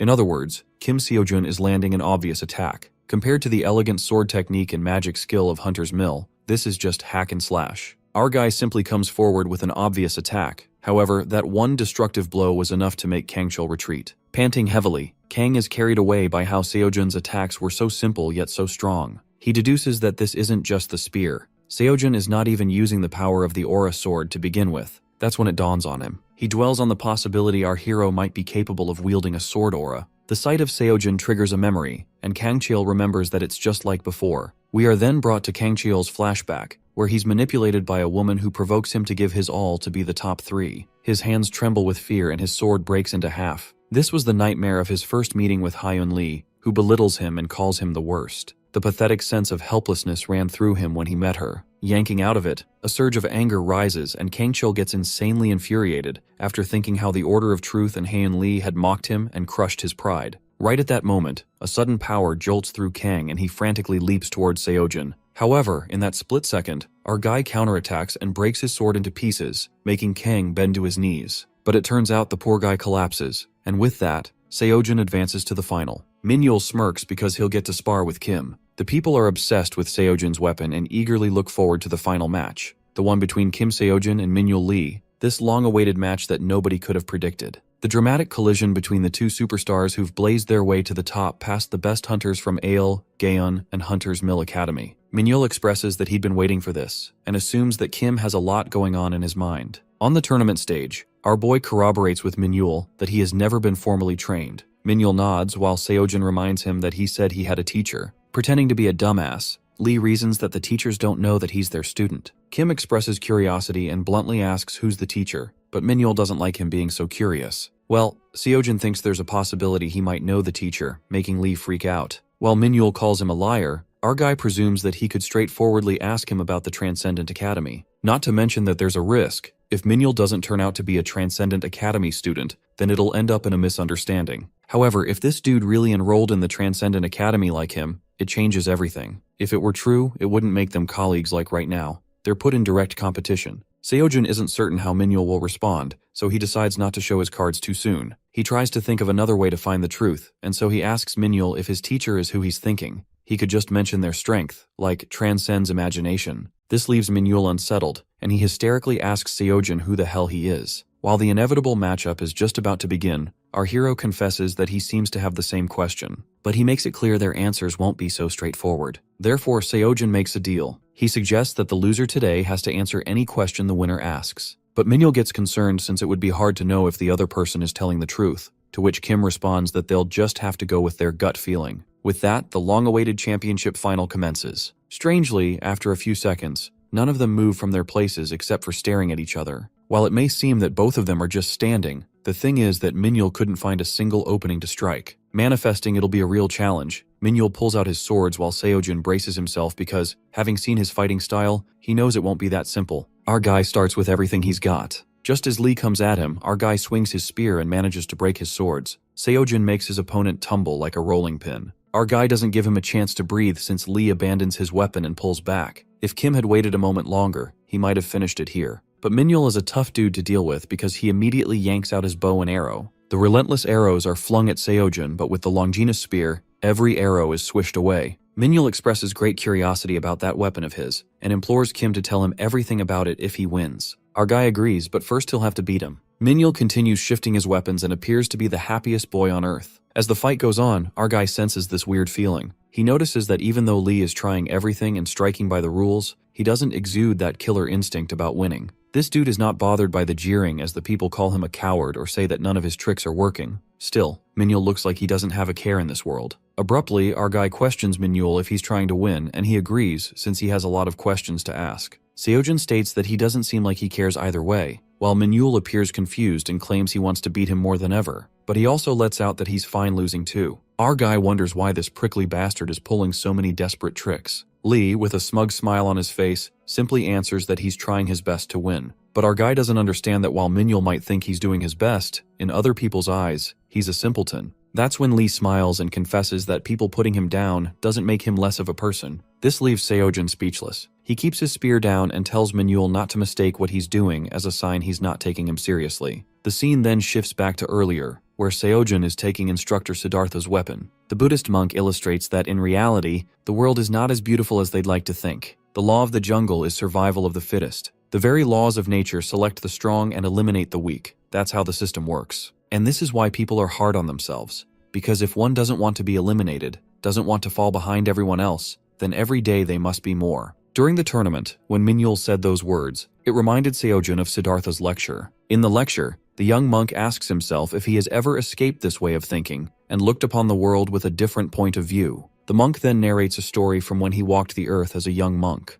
The following story comes from when the Buddha was a young monk known as Gautama Siddhartha, before he became the Buddha and was still in the midst of his search for enlightenment. One day, the monk saw young children racing each other, and for whatever reason, they raced repeatedly. And every time the same child came in last place, but for some reason, he kept laughing no matter what. Watching this, Siddhartha got curious and approached that boy, asking him why he runs. The child responds that he likes running. The monk then questions him if running isn't hard, and the kid lets out some words of wisdom, saying then he just walks a bit. But if he walks, the monk infers that the other kids will beat him, but the kid calls it nonsense and reveals that his finish line is different from others, so there's no way they could beat him. Siddhartha points at the finishing line and asks the child if that isn't the finish line, but the kid states that it might be everyone's finishing line, but for him it's just a checkpoint. This leaves the monk in deep confusion while that child continues coming in last. Then, many years later, a race was held, the biggest ever, and the story goes, that small child set a magnificent record. Until then, the monk had thought of life as a sort of tower that is built through hard work and stacking accomplishments one by one. So the young monk starts working on the tower of hard work. However, reflecting on that boy's words made him realize that there was no need to finish the tower. In fact, it's fine to let it all go. The monk thinks to himself why he never realized that before, and that's how a small child helped a young monk make a deep realization. The point being is that they live in a competitive society. If they don't improve every day, they'll be eliminated. If they fall behind, they disappear. It's all about survival of the fittest. And that's the very reason why Kim Seojin worked so hard. He wanted to grow quickly and tell himself that he wasn't falling behind. But the more our boy followed the rules of society, the more he got anxious. And eventually he found himself obsessed with the Transcendent society since he wanted to be strong. He was obsessed with the idea of working hard so that he wouldn't be eliminated in the rat race, feel left out, or be overtaken. He only focused on surviving the competition without a meaningful purpose in life. When Minyul smiled and said that he didn't care about those people who put him down since it doesn't make him less of a person, these words resonated with Seojin quite deeply and reminded him about Siddhartha's lesson. At that point, our guy finally understands the meaning of this lesson and wonders why it never occurred to him. That's when he decides to lose the Spear of Longinus and pulls out a mere spear, making Minyul wonder why he did that. Our guy warns Minyul not to mistake what he's doing as a sign that he's not taking him seriously. Minyul Lee gets confused and asks why he put aside the shiny spear when he easily could have won with that. Without a doubt, if Seojin used the Spear of Longinus, he could have just destroyed everything Minyul threw at him and won effortlessly. Our guy still longs to win and knows using the right weapon is its own skill. But for some reason in this match, Kim wants to do this on his own and desires to find his own value. Just how Minyul said that he doesn't mind people's words, Seojin states people talking him up doesn't make him any better either. Minyul is rendered speechless, as if he's in awe, and compliments Seojin that he's even more decent than he'd thought. That's when Minyul throws all of his weapons away, keeping just a dagger with him. He confesses that this is the one thing he's learned from his teacher, and he's best at it. Our guy is happy that they're on the same page, and with that, they leap towards each other, screaming to let the best person win. With Seojin giving up on his Longinus spear, it appears too easy at first, but shortly, Minyul Lee bombards him with relentless strikes that slightly slash his arm. Our guy feels like it's too much, and knows that if he had the Spear of Longinus, this would be child's play, but Lee's blows are a real threat. On top of that, Seojin has a hard time keeping up with Minyul's shifting fighting style since it's confusing. The fight gets intense when Kim attempts to stop the dagger from jabbing him with his hand. Just then, his hand bleeds and he forcefully shoves Minyul away. Nonetheless, our hero makes peace with the idea of losing. It's as if the weight has been lifted. He no longer needs to worry about winning this fight since losing doesn't matter to him anymore. Seojin's main motive is to give his all. Smiling,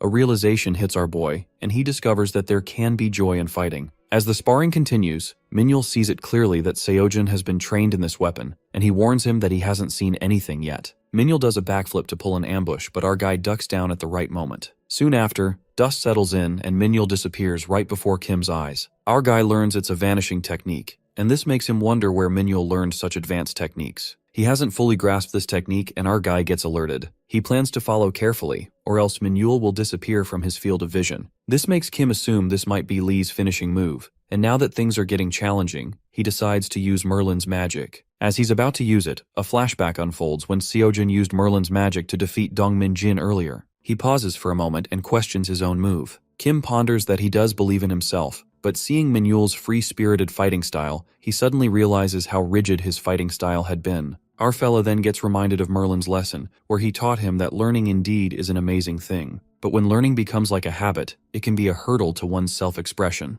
Because, to a certain extent, learning is just absorbing what someone else has expressed. The instructor rhetorically questions how long he will passively take someone else's expression and call it his own. Right at that moment, Seojin finally fathoms that he doesn't need to use Merlin's technique, but to summon his own magic. Because the real essence is in originality. At some point, one can't be just satisfied with learning, and that's what inspires Seojin to find his own way since learning must become a method. The creativity flows in, and Seojin starts all over again. He blends Merlin's knowledge, Chiron's senses, Xiangyu's strength, and Buddha's unwavering mind. A radiating aura bursts forth that exudes from Seojin himself as if he's been enlightened. He finally makes his own expression. To everyone's surprise, Kim Seojin manages to create an aura blade. The people witnessing this are left slack-jawed since it's nearly impossible to pull off what our hero did. The crowd is beyond astonished since hunters with decades of training struggle to form them, wondering how a student could do it. Seojin does something iconic, and his spear is enfolded in the golden aura. With that, our guy strikes Minhyul, who's wonderstruck. That final attack breaks Lee's dagger, and Seojin's spear ends up pointing at Minhyul's neck. And so Minhyul loses the competition.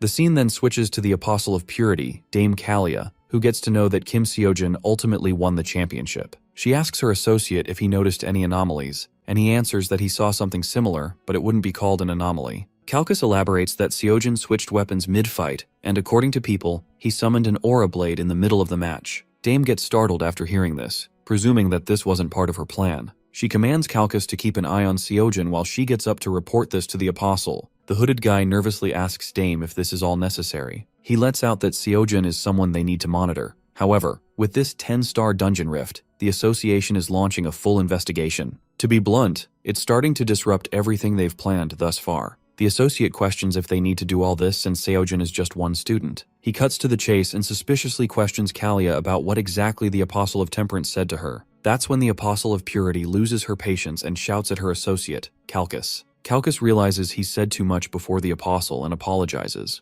We are then taken to Kalia's flashback, when she met with the Apostle of Temperance who takes a confirmation from her about the dungeon anomaly that appeared in Korea. Knowing that it was resolved too, the Apostle questions Dame about the person who dealt with it, and she reveals that it was Kim Seojin. However, a sense of oddity lingers in the air. Dame finds it suspicious that they already know that the dungeon anomaly was resolved, yet they still summoned her here because of it. She curiously wonders why they are asking about the one who dealt with it. At that moment, the Apostle of Temperance commands Kalia to keep an eye on Seojin. Shocked, she questions his order, and in response, the Apostle glares at her deadly and exudes a terrorizing energy that scares her. The Apostle of Temperance reminds Kalia that she has indeed secured her position as Apostle of Purity, but she seems to forget that she's not the Apostle yet. Kalia kneels before the Apostle and apologizes for her heedlessness. That's when the Apostle of Temperance reveals that it's not his will, throwing Dame into disbelief. She contemplates that the Apostle of Temperance is not only the most important member of the Order of Truth, but one of the 7 apostles the world looks up to with deep reverence. Shortly, the Apostle states that Kalia has been doing things on her own without the approval of elders, and it's understandable in her position as a successor. However, he clearly warns her to report anything regarding Kim Seojin to him directly. One thing becomes certain. Someone is using the Apostle of Temperance as a messenger. In the present scene, Kalia bites her nails anxiously and comes to the conclusion that there's only one person capable of doing this. The scene then takes us to Seo-yoon, who's being a bit dramatic after Seojin wins the championship. She thinks that even if it's her last day on Earth, she'd have no regrets. While our guy asks her when the Pro Hunter exam is, she is busy flattering him and hyperbolically states that she has created a monster. Even our guy thinks it's a bit harsh to call him a monster, but Seo-yoon admits that it's pretty accurate, given that Kim even summoned a blade aura. She wonders where he even learned that, and Seojin can't help but confess that it's pure luck. But she catches him lying again, making her pissed. Nonetheless, Seo-yoon assumes that Kim is heading home,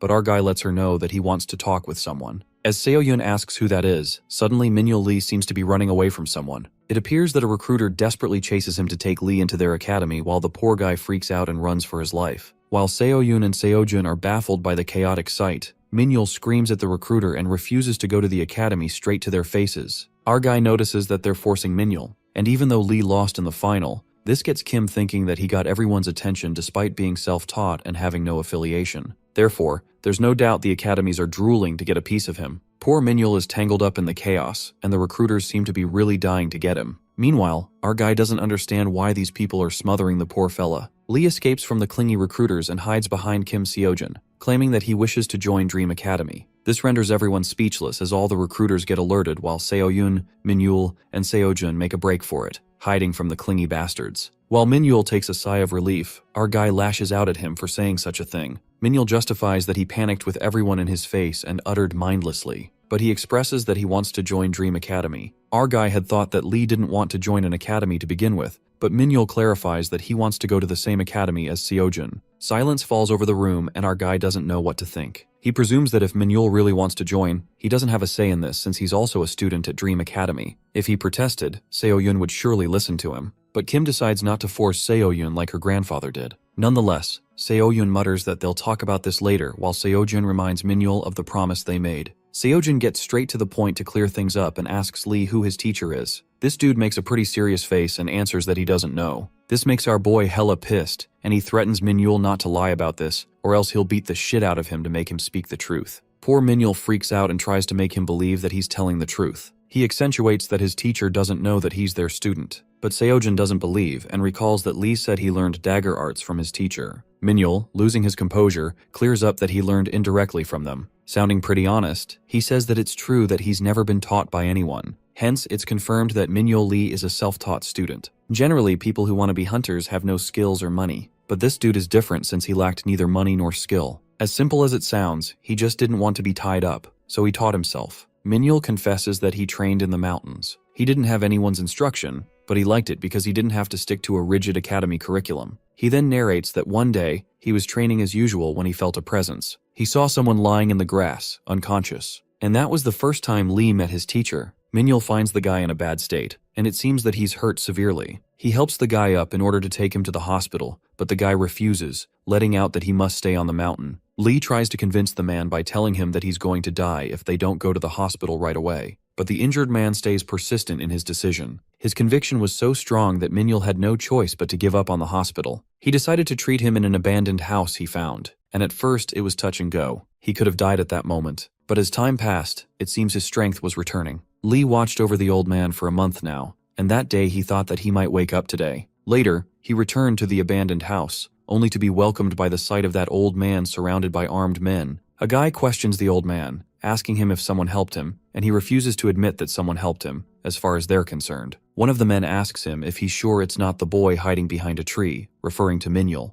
This makes the old man go all out, as he slices that guy's head off, and this catches everyone by shock. They pounce towards him all together in order to kill him. Lee's hands tremble as he recalls the fight. He'd never seen anyone fight like that before in his life. Only one guy remains and declares this wasn't the plan. The old man calls them fools and orders them to leave and never return here, and with that, he disappears too. Minhyul had no idea what was going on, but he figured he should listen to the old man, and so he packed his stuff to take off. That's when he found a book and thought the guy must have left it behind in a hurry. Lee figured he would return it someday, but he never saw him again. Seojun summarizes if what he's trying to say is that the old man was his teacher, but it sounds like he never taught him a thing. Minhyul reveals that the book turned out to be a secret manual and was all about dagger technique and vanishing arts. He embarrassingly admits that he kinda took a peek at it. Our guy highlights when Lee said he doesn't know he's his student, and he clarifies that having seen the old man's fighting style, he realized it was clearly a secret manual of his techniques. But the old guy doesn't know he has it, or that he saw him. Minhyul knows it's hard to believe, but he claims it's the truth. Seojun kinda had an idea it wasn't the case and guesses he isn't a Transcendent Academy student after all. Kim wonders if he really has no idea who the old man is, and it seems he doesn't. The reason he took part in the mock exam was because it's so big. Lee thought maybe he'd find him. Seoyun, who's been listening to the whole conversation, has a feeling that his teacher could be the Dark Star. The Dark Star, along with the Sword Star, one of the 5 great heroes of Korea, and the one most shrouded in mystery. He's known as a master assassin and so well cloaked, there's very little public information about him except his name. But our guy believes that Seoyun, being the Sword Star's granddaughter, might know a thing or two. Seojun is curious if by any chance she ever met the Dark Star, and she admits that she had, a few times. She reveals when she was young, the Dark Star would come visit her grandfather sometimes, though all they did was argue. Kim suggests that she ask the Sword Star about Minhyul's secret manual, as he must know if it's Dark Stars or not. Seoyun supposes he can if she asks him, but asks him if he's sure it's okay. The next day we find Seojun sobbing over the price of an equipment, 500 million won. Our guy wonders what kind of academy this is because no matter how much money he makes, there's no end to it. He drops the idea of buying it, convincing himself that he doesn't need other weapons for now anyway. The 1 billion won prize money for the mock exam was deposited within a day. As for Minhyul, he was beyond shocked that this beautiful woman, aka Seoyun, is the Sword Star's granddaughter. He begs her to help him find his teacher, while she assures him that she will ask her grandfather. Our guy did hesitate to somewhat share someone else's secret manual, but the Sword Star agreed to come to the academy today and share his own techniques. Kim wonders why Minhyul is so proper with Seoyun, and with him, he's a bit too familiar. Nonetheless, he decides to renew his free pass while they're waiting. Just then, the progress of his courses is notified to be increased. It seems our dude didn't know he could make progress even without a free pass. Kyron's course, which was almost finished, is now fully completed as a result of the increased progress. Seojin is now certified with transformation, and there are no limits to his happiness after he received the completion notification. However, our awakened doesn't feel anything. When he finished Xiangyu's course, he could feel the strength to pluck mountains flowing through him. But this time, nothing. In the martial arts magazine, they say transformation lets you reset dislocated bones or flush your body of toxins, and basically become a new person. Kim thinks that's a shame, but at least it's finished. Just then, he feels a presence near him, and a chill goes down his spine. He felt like someone had a sword at his throat. Our dude hears a voice asking him how he's able to sense him. Though Seojin doesn't seem to be able to see him, the unknown voice tells him not to be on his guard, as he's not here to hurt him. Seojin wonders who he is, while the guy believes he must have been a fearsome opponent for the kid. The dots connect in our guy's head, and he asks him if he's by any chance the Dark Star. Dark Star, a master assassin skilled in the vanishing arts. Turns out it's actually the Dark Star, who finds Seojin very perceptive. However, one thing he doesn't get is how the hell he was able to sense his presence. And it seems that our guy doesn't know either. He wonders if this is because he finished Karen's course and got certified in transformation. But this isn't transformation. It's more like extrasensory perception, which makes Kim ponder if he has other abilities. Deciding to check it in the course epilogue, he asks the Dark Star if he's here for Minhyul. The Dark Star admits in a way he is, and realization hits Kim that he did leave the secret manual on purpose. The Master Assassin looks kinda disappointed, as he believes nothing good will come from people finding that out. Our man assures him that Minhyul actually knows nothing about him, or that he left the manual on purpose. This pisses the Dark Star off as he calls him a fool. Seojin lets him know that Minhyul is on his way over here, and he will be here any moment now if he wanted to say hi. Knowing that he's coming here, the Dark Star reveals that they don't have much time left. And as Kim wonders what he means and why he's short on time, he discloses that he can't meet Lee, and that's why he came to see him in the first place. Since there's no time, he gets to the point and questions our fella about his relationship with the Order of Truth. Seojin lets him know that he has no connection with the Order of Truth, though he did meet Dame Kalia once. The Dark Star mutters about Kalia, the next in line for the Apostle of Purity, and unravels that he's been tracking the Order of Truth's activities because he doesn't trust them. He knows most of the world sees them as a heroic group that ended the Great Cataclysm, but that's not the whole story. He mentions Berserk the Terrible, who was apparently killed by the Order of Truth, and when Kim wonders why'd he bring that up, the Dark Star declares that Berserk did not die. Berserk, a monster so terrifying it was like a second Great Cataclysm. The Great Cataclysm that only came to an end with Berserk's defeat by the Exalted Voice and the Seven Apostles. Our guy is baffled as to what he's saying, and the old man breaks it to him that Berserk could not be killed. He makes Seojin rethink, asking him if he doesn't find it odd that a monster like that was defeated, yet no corpse was left behind, no photos or videos or recordings at all. However chaotic the Great Cataclysm was, it doesn't make any sense to him. The Dark Star claims that Berserk disappeared, and Kim is curious why'd everyone think the Order of Truth saved humanity if Berserk wasn't killed. It is revealed that they did something, especially the Exalted Voice, but they didn't kill Berserk. At first, the Master Assassin only had a hunch, but an incident a few years ago confirmed it. He asks if Kim ever wonders why the Apostle of Purity post remains vacant. The Order of Truth claimed he passed away from natural causes. Our Awakened tries to interpret what he's saying when he cuts him off, claiming the Apostle of Purity disappeared, just like Berserk the Terrible. He calls his natural death a joke. The Seven Apostles have been around since before the Great Cataclysm, but only the Apostle of Purity died of natural causes. Darkstar wonders if this makes sense to him and reveals how he's always thought there was a connection between the two. Hence, he started looking into the Order of Truth to find out, and he managed to find out two things. One is that the Order of Truth tried to kill him, and the second is that the recent 10-star dungeon rift is their handiwork, and it has something to do with Seojun. Kim asks him why the Order of Truth is behind him, but it seems he doesn't know the exact reason, but is aware that they're watching him carefully. Our guy wonders why he's telling all this to him, and that's when the Dark Star announces that he has a favor to ask him. He instructs Seojun to take care of Minhyul for him,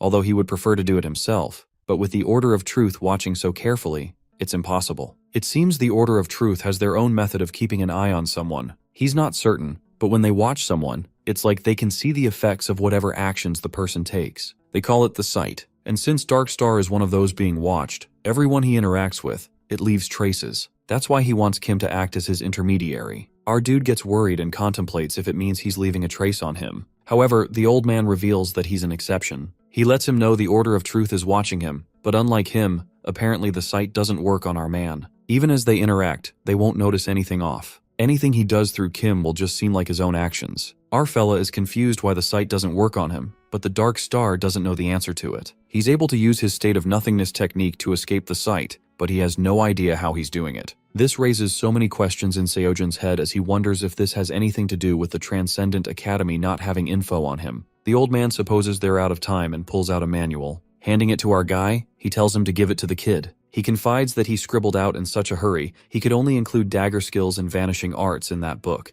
But this manual is a more detailed record of his techniques. Kim is taken aback as he asks him how he can just trust him with this, while the old man threatens him that the sight may not work on him, but his blade will. The Dark Star knows that it's a burden, but requests him to take it. Handing him the manual, he reveals that those are his personal secret techniques in this manual, and believes it will be useful to him as well. Seojun lets him know that he doesn't want it and infers that there's something else he could maybe give him. The old man is left stunned, wondering what's with this guy. Even S-class hunters would be banging down the door to get his secret techniques. Nonetheless, he asks him what he means by something else, and Kim suggests a babysitting fee is in order. This causes the Dark Star to doubt his own hearing, convinced that the request couldn't possibly have been for money. From one of the 5 great heroes, instead of the secret manual, Kim lets out that he won't do it if he doesn't pay him, and that's when he realizes he's serious. He asks him how much he's thinking, and our man cheerfully implies that if he acts now, he will be able to get it done for just 3 billion won. One of the 5 great heroes loses his mind and lividly asks him if he's out of his damn mind. Seojun tells him to hold his horses and proposes a deal. Knowing he's the only one who can do this, he reminds the old man that he said himself it has to be someone the sight can't be used on, and he needs someone close to Minhyul. Hence he tells him to think. If a random stranger offers him his master's super secret manual, he asks him if he thinks he's going to believe that and not be suspicious. Seojun keeps adding stuff that supports his bargain. And lastly, he confesses that he's the one taking a risk here. He's aware that the Order of Truth will still see the results of actions and be suspicious of him. Therefore, he believes 3 billion is more than a fair price. At last, the Dark Star agrees and asks him if 3 billion will be enough. Kim approves, while he low-key regrets not asking for 10 billion if he'd known this would be this easy. The old man claims he'll get him his money, and just to be sure, he asks him if they're not saying 3 billion a month. Seojun refuses as he argues that he has a conscience, but then he remembers that there are taxes too, and makes sure that he's dealing with all that on his end. The Dark Star believes his conscience has already mastered his state of nothingness technique. Before leaving, he lets him know that the money will be deposited through the association. Kim asks him if he should tell Minhyul about him, and it doesn't matter to him because, as he said, the Order of Truth sight doesn't work on him. However, he tells him to just let Lee know to be careful who he mentions him to. As soon as he leaves, Minhyul arrives there. Our fella briefs him about his master and what he knew about the Order of Truth, but he guesses discovering his master's identity was still a shock for him. He didn't mention the babysitting fees or other things though. He lets Minhyul know that the Dark Star had to leave suddenly and hands him the manual. Seojun is relieved now that he has taken care of that and decides to buy the weapons he needs and sign up for more courses once he gets the money. Lee asks him why he's giving this to him, and Kim tells him that's because the Dark Star asked him to. Minhyul suggests that he could have just kept it, and this makes our dude realize that he's wondering why he didn't steal it. He doesn't know how to answer that because if he admits he's uninterested, it will look weird, and he can't exactly tell him about the Transcendent Academy. Thus, he confesses that it's not right, and it seems that was enough for Lee to make up his mind, as he announces, starry-eyed, that he wants to attend Dream Academy with him starting today. It seems that Kim's words touched him deeply, because he finds him an even better dude than he imagined. Our man, on the other hand, is confused about what's wrong with him. Minhyul asks him if he's going to let him join while he realizes that he's got it wrong. It seems that Minhyul is now a part of the Dream Academy, starting today, and Seoyun is happy to have him, while Seojun, who already figured she wouldn't reject his application, is done with life. At first, he was a bit taken aback, but he eventually realized it will actually be good for him as well. For example, for training, Minhyul just goes through the Dark Star's secret manual, and in future, whenever the Dark Star asks Kim for a favor, he won't have to run around looking for Lee. In fact, our guy realizes if he keeps him around, he will get more chances to hit up the old man for money. Hence, he sees Minhyul as his golden goose. Seoyun declares that they will now be able to take part in team competitions. It appears that there are competitions for students from the same academy, and since more people participate, the prize money is bigger too. Kim's ears perk up as he hears the word bigger prize money, while the B-rank hunter believes if those two work together, they could sweep up the competition. Our fella looks at his golden goose with sparkly eyes, welcoming him into the academy ever so warmly. 3 days after Minhyul joined the Dream Academy, Seojun got 1 billion in prize money from the tournament, as well as the 3 billion from the Dark Star, though with 2 taps of his fingers, 4.5 billion disappeared from his bank account. He purchased the courses of Hercules and Zhang Sanfeng. In Hercules' first lesson, we see him working out and lifting a thick-as-heck pillar. He finds intros boring, but since it's the first lecture, he announces to make a brief one. Hercules, also known as the greatest hero of Greek and Roman mythology. He assumes his students are coming fresh out of Chiron's course, and if not, he advises them to go and do that one first. Turns out he's one of Chiron's students. The bulky fellow lets his students know the body is the most important and essential thing for combat-focused transcendence. Strength, agility, reflexes, and everything else are intertwined. Flexing his body, he explains that he'll be teaching them strength training, specifically how to develop explosive muscular power. He seems to be aware that they might hear or think, "What's the point of getting big and strong when you'll just wear yourself down? The bigger they are, the slower. The stronger they get, the slower." But that's a mistake. According to Hercules, the opposite is true. He declares that strength, agility, reflexes, all of that comes from muscles. Seeing his built muscle bulge with power, Seojin is amazed, and it looks like he's barely flexing, but his muscles are twice as big. The bulky instructor shows his students the lightning-fast speed that comes from the explosive lower body, and the terrifying thunder force that comes from the rough and tumble upper body, plus the reflexes that react to thought and instinct in lockstep, and endless stamina, all come from the perfect, chiseled muscles that make up the entire body. With that, he flexes his entire body, leaving our boy astonished. At last, Hercules expresses that strength is the foundation of the Transcendent, while Kim guesses this is what happens when a bodybuilder becomes a Transcendent. Just then, his new daily assignment is notified to him, and it turns out Seojin was afraid of Hercules' course being way harder, but its assignment is no different from Chiron's. It's the same 30-kilometer walk, 1,000 squats, 300 push-ups and sit-ups, and 150 pull-ups. However, it states that the assignment only counts at weight greater than 1 ton. Our guy looks at the 1 ton, rubs his eyes, then looks again, contemplating if they're kidding. Kim is in utter disbelief, convinced that they can't have meant to hit 500 tons in the big 3 lifts literally. Tapping the phone aggressively, he checks Jang Sun-feng's course to see if it's like this too. Jang declares as they engage in the art of the sword and other techniques, how they move their feet becomes its own technique. Generally, this is referred to as footwork, but it's actually a technique that encompasses how one moves their entire body, not just the feet. Sun-feng is a Taoist master with no clan, known as the founder of Tai Chi. Seojin realizes that Hercules is like a gym bro, but this guy seems more like those hermits that go up a mountain and never come down. Jang shows his students a demonstration of what they will learn, which is the way beyond emptiness technique, or simply how to move through the air. He advises them to channel their inner chi energy through a single point at the very center of their soul, and with that, they will be able to step on the air itself. That's the concept they will pick up as they move through the course, but for now they just need to keep that in mind. Kim is amazed to realize that if he can move through the air like that, the sky is no longer a limit for him. With that, his daily assignments arrived, and he was hoping for it not to be something impossible like Hercules. Turns out, he needs to maintain a speed of 30 kilometers for 30 seconds and fall 30 meters in the air 20 times.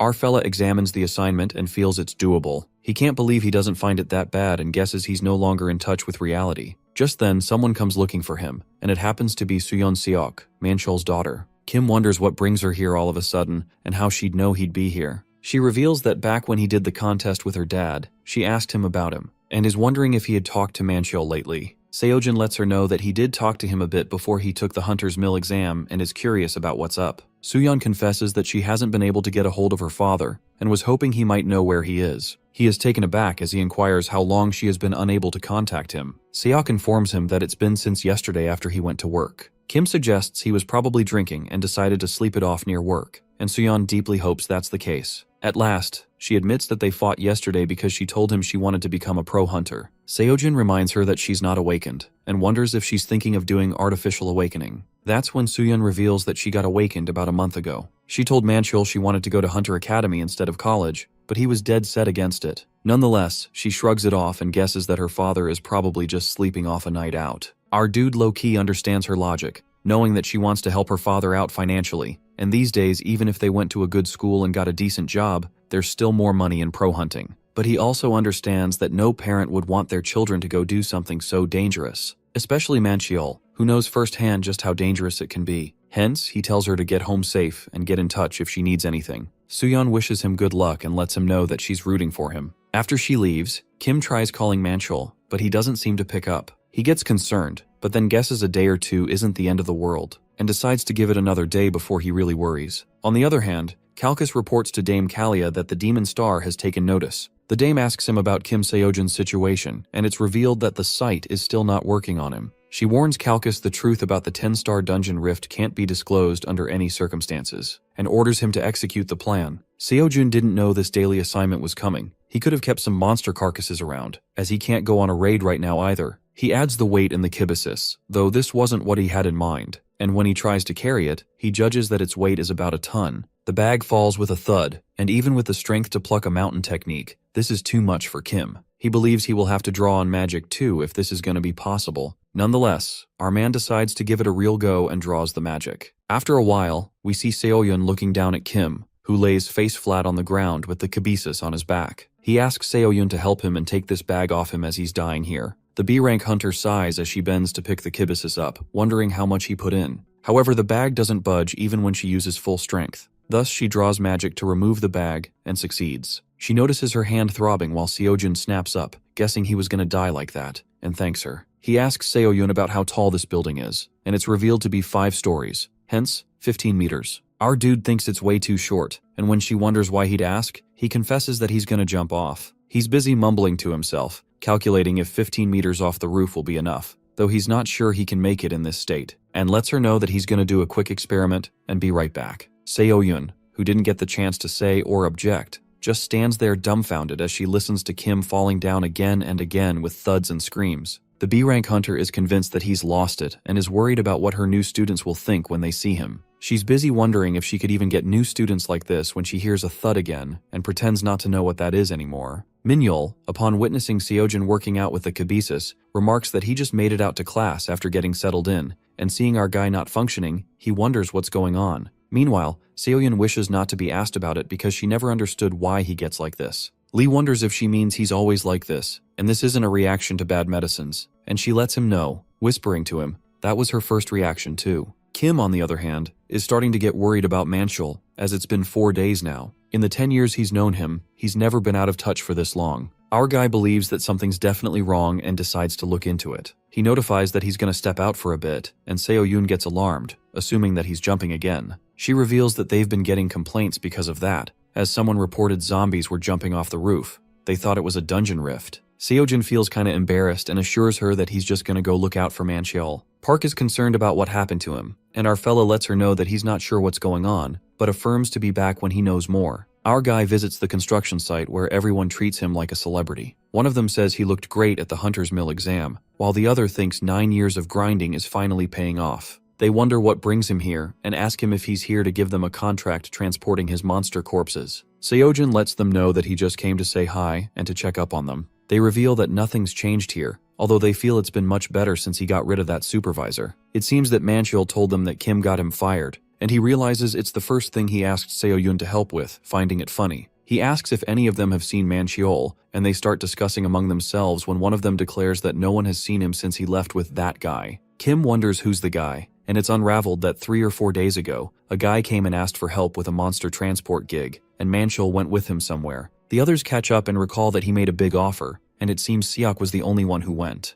Everyone thought it was suspicious because there was no affiliation or a personal request, hence something seemed fishy. They believe that kind of thing is always dangerous or shady, no matter how good the money is. It's not worth their life. Seojun is skeptical about why the bulky fellow would do it then, and his fellow workers mention his daughter going to Hunter Academy, revealing that he was hard up for cash. Realization hits our guy, and he asks them if they know which dungeon he went to, but it seems he never told them. However, they assume the association will know, as they require everything be reported. Raids, transport, whatever. Kim thanks them and runs off to the association, where the manager tells him that they can't share private information with outside parties. Our man tries to make him understand that someone's gone missing, but it seems that unless they get a confirmed missing report, they can't share the info. Plus, they can't share it with just anybody. The guy apologizes, and Seojun frustratedly bangs the table, not knowing what to do now. He knows that Manchul's disappearance 4 days ago after being seen with someone suspicious can't be good. But like the guy at the association said, he can't confirm anything. He feels sick thinking about it. Seojun thinks back to his darkest moment, when an accident wiped out 9 years of savings. In that bleak time, it was Manchul who came to him, checked in, and made sure he was okay. And even though he was struggling, he gave him 3 million won without hesitation. That 3 million got our boy into the Transcendent Academy, and it's what made him who he is now. He grits his teeth, knowing he can't just let it go, and calls Seoyun, asking her for a favor to set up a meeting with the Sword Star right now. The next thing we know is our dude standing face to face with the Sword Star, who seems to know about the situation, and turns to Seojin to confirm whether he needs his assistance. However, our awakened refuses, implying that he wants him to fight him, leaving everyone stunned at the suggestion. Kim insists that if he wins, he wants not just help, but the other's full involvement. On the contrary, if he loses, he claims he will quit the Dream Academy. Seoyun, completely stunned, calls him out, but he calmly presses on, clarifying that he's not claiming he could actually defeat him. He's just making a point. And he declares that if he can land just one scratch, they'll consider it a victory. He's aware that something's up. Manchiol has gone missing after being seen with someone suspicious, and the association won't give him any details for privacy reasons. But he believes that if the Sword Star, one of the greatest 5 heroes, got involved, the situation would be totally different. Seojin is mindful that it's a big risk, but for him it's the only way to save his friend. Minchul finds it bold of him and instructs him on the way. Seoyun tries to stop her grandfather, but while he walks into a room, slamming its door open, he grabs the Blue Dragon Sword. The Blue Dragon Sword. The legendary Silla General Yushin Kim was training on Mount Waryung. There, he met his master Nansung, who gave him a book of military strategy and the mythical sword. This is merely a replica of the real Blue Dragon Sword, but still, it's a masterpiece made by the most famed blacksmith in Korea. The staffer gasps as he sees his master picking up the sword he has only ever drawn once before. It only comes out when facing an enemy that must be killed. The Sword Star hasn't unsheathed it since the end of the Great Cataclysm. Therefore, he couldn't help but ask his master what he's thinking of doing to the boy. Before he could say anything else, Minchul stops him, saying no matter how well our dude can jump, crawl, and flit around, he's still a student. And for him to challenge him, he's convinced the boy must have something up his sleeve. Hence, he believes if he wants to play, he should give him a proper go at least once. Meanwhile, Seoyun tries to convince Seojin to back down, telling him that it's unnecessary. She assures him that she will just ask her grandfather to help, and is sure he will agree. But Kim refuses, and even though he appreciates what she's trying to do, he needs to do it this way, for the future. Our fella supposes there's no guarantee this won't happen again. He has no idea why Manchul disappeared, but it may have to do with him. And if that's the case, he believes it will happen again. Knowing he's still not strong enough to protect those around him, he thinks of it as more of a reason to show everyone that if they mess with him, they mess with the Sword Star. He proclaims his return after winning, while Seoyun fails to hold him back. In a room, we see the Sword Star and Seojun standing against each other at a distance. When Minchul suggests he stop this now if he thinks he will go easy on him because of his granddaughter, our dude, feeling kinda nervous, assures him that's not the case and just hopes he keeps his promise. The Sword Star pulls out his sword as he admits that he's got spirit and points the sword at him, indicating that it's his move. Seojin assumes he should be able to withstand a few moves at his current level, even against the Sword Star, and he leaps toward him, knowing that he's got to give his all from the start. His attack is blocked by Minchul's sword, who glares at him and strikes his sword. Kim is violently shoved backward, and before he can catch his breath, the Sword Star swings his blade at him. They have a fierce battle between them, and our dude realizes that his opponent is serious. Every attack, every move, everything is meant as a death blow. And that's when Minchul unleashes his signature move, the Sword Dance, whose power ripples even through Seoyun and the assistant standing nearby. The B-class hunter is concerned for her student as she calls him out. It dawns on Seojin that the opponent before him is none other than the hero of the Great Cataclysm, the S-class of the S-classes. Sky beyond the sky, no matter how high one goes, there's always someone who is always higher. And that's what our guy witnesses at that very moment. While the fight frantically progresses, the Sword Star remembers how Kim was a shriveled nothing a few months ago. He already knew Seojin had vast potential, but never passed what one might find in a talented student. But now that the old man sees Seojin, he notices that as they battle, his power grows with each passing moment. Nonetheless, the grandfather is way above his league, and with a single strike, he shoves our guy with brute force. But he's low-key thrown into shock to see that Kim didn't get hurt a bit. Just then, his eyes land on the Longinus spear, and the old man speculates that his weapon is somehow neutralizing his sword's energy. He gets the gist that if it weren't for Seojin's weapon, this would have been long over. The old man tried his best not to go full force,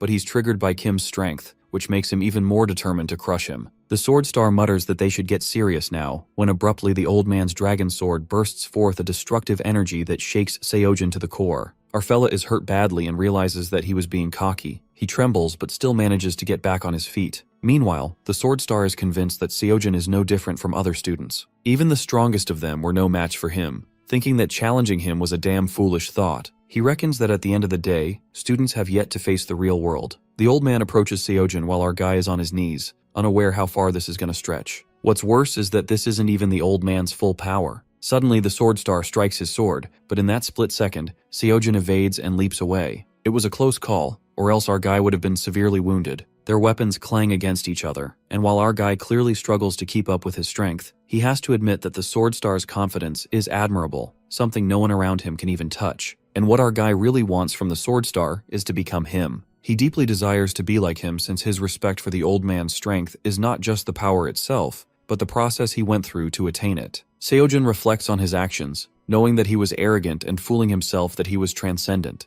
that he was somehow above him. He realizes at the right time that he's infinitely weaker than the Sword Star. Our hero clearly sees where he stands now, and as he soars, he eagerly covets not only to become like the Sword Star, but to surpass him. Just as Seojin is dashing towards him, suddenly he senses that he can't feel his hand clutching his spear at all. His hand goes numb and a strike of terror runs through him. The unfamiliar feeling runs deep in his vein, yet he continues taking the steps, too awkwardly. And just like that, our guy manages to scratch his opponent regardless of how partial it is. With that, the fight comes to an end, while Seo-yun comes rushing toward Kim. Everyone is amazed that Seojin got this far against the Master Sword Star. Our guy reminds the old man to keep his promise when shortly he faints, collapsing to the floor. The scene then switches to the dungeon where we see Manchel running and panting heavily while carrying the Demon Star on his back. The Demon Star regrets coming to the dungeon since he didn't know a rift would appear. If only he'd known, he wouldn't have brought Manchel again. But the masculine dude tries to relax the old man and assures him that help will be on its way. But the Demon Star is pretty certain that it won't happen, revealing that on the way here, he specifically asked the president of the association not to disclose this.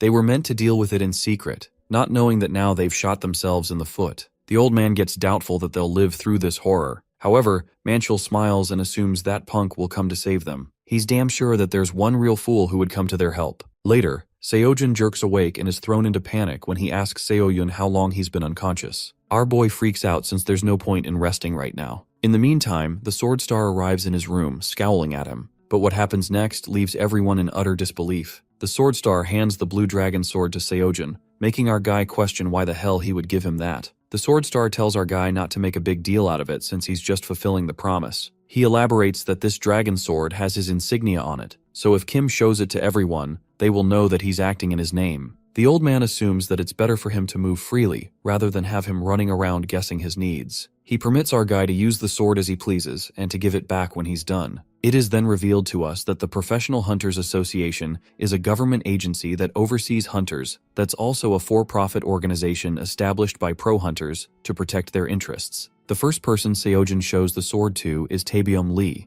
president of the Korea Professional Hunters Association. Even the president is left to wonder what the hell the Sword Star's blue dragon sword is doing here. Meanwhile, our guy is overwhelmed since he didn't expect the president of the association to meet him. He introduces himself and informs the president that there's several things he needs to find out. Taebyum Lee gets reminded that it wasn't long ago the Dark Star himself came and requested 3 billion won deposited into Kim's account. First the Dark Star, and now the Sword Star is helping Seojin, making the president curious about our guy and who the hell he really is. Shortly, our fella mentions that 4 days ago, a man named Manchel Seok followed someone into a dungeon and then disappeared. The point being that entering any dungeon must be reported to the association. Therefore, our guy hopes to know who Manchel followed and which dungeon it was. At that moment, the president freezes at the sudden revelation as if he's been caught in the act. While he hates that it has to be this case of all, the president has no choice but to spill the beans. Before he answers the questions, Taebyum states that he'll need to verify if the blue dragon sword is real.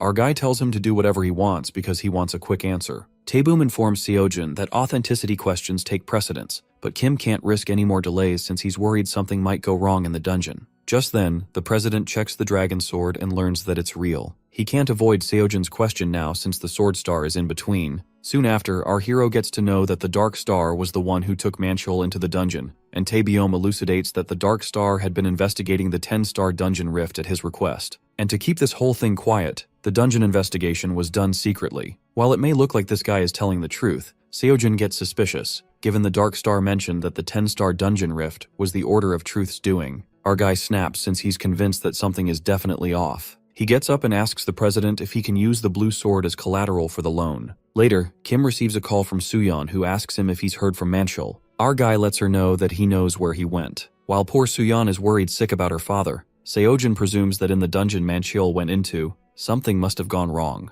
There's uncertainty if he'll come back alive. After that, it is revealed that Suyeon's mother died in a dungeon rift incident 11 years ago, and it happened because she sacrificed herself to save Suyeon. Poor girl shatters into sobs, and our guy finally understands why Suyeon wanted to become a pro hunter. She didn't want to lose anyone she cared about to monsters ever again. Kim promises her that he'll bring Manchil back no matter what. Our hero has no time to wait, and he recalls that the president stated that the Demon Star and Manchil went into the 6-star Dryad dungeon. While it may appear that the Demon Star is an old and sick fella, he's actually one of the 5 great heroes. Kim supposes that there would be a reason he hasn't managed to escape a 6-star dungeon, or in the worst-case scenario, it could be a trap set by the Order of Truth to get rid of the Demon Star. He clearly knows that if anyone intervened in this case, the Order of Truth would know using the site and stop them. Possibly no one can step in or do anything except our guy. At that moment, Kim receives 500 million won. We get to know that Kim tried to use the Blue Dragon Sword as collateral for a loan, but the president refused and told him to stop messing around. After our guy affirmed that he's damn serious about this and wrote a quick contract, the president got embarrassed and insisted that he take the sword back. Our guy refuses to take the loan and switches it up by giving up on the dragon sword instead for karmic reasons. He's a literal rascal when it comes to money and insists the president buy the sword for 500 million won. Even the president freaks out and wonders why the sword star would give his sword to a lunatic like him,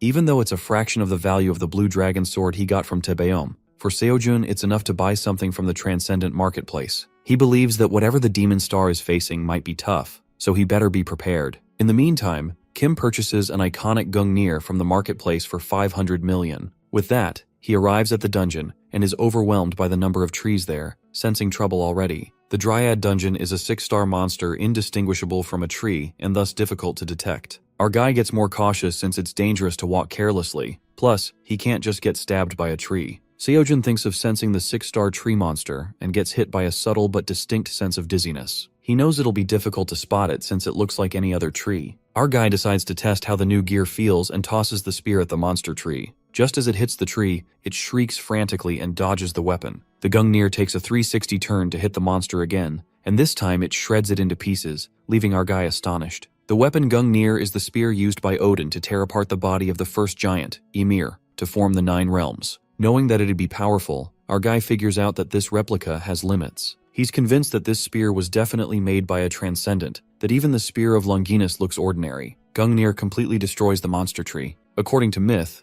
Gungnir could not only find its target on its own, but would return to its wielder. Our guy gets curious if he can pull back the weapon, and after applying all his energy, the spear frantically flies straight into his hands. Kim's energy is drained out, and he discovers that he can summon the weapon back, but the magic involved is no joke. He reckons that he'll be able to use it only once in the heat of battle. The myth even says that the spear returns on its own, but that's the limit of the replica. While Kim is certain that he'll be able to use this weapon like it's nothing and become a one-man army, suddenly, a branch creeps up from behind. Just as he's muttering about selling the blue and claims that it's his best decision, he even plans to throw Gungnir at the sword star if he tries to kill him. Abruptly, Seojun is attacked by some monster trees and immediately scampers away before getting engulfed by the monsters. On the contrary, Manchil is fighting for his dear life as he carries the demon star on his back and gets chased by frantic monsters who nearly catch up to them. Suddenly, Manchil tumbles and topples over while the demon star casts a magic shield to save them. However, that shield doesn't last long, but he still gathers strength to hold off the monsters and commands Manchil to run away, justifying that his days are numbered anyway. Shortly, the demon star coughs up blood and the shield breaks off, making him shoved away. Manchil decides to stay with the old man and apologizes to his daughter Suyeon for not making it. He shuts his eyes because death flashes before them.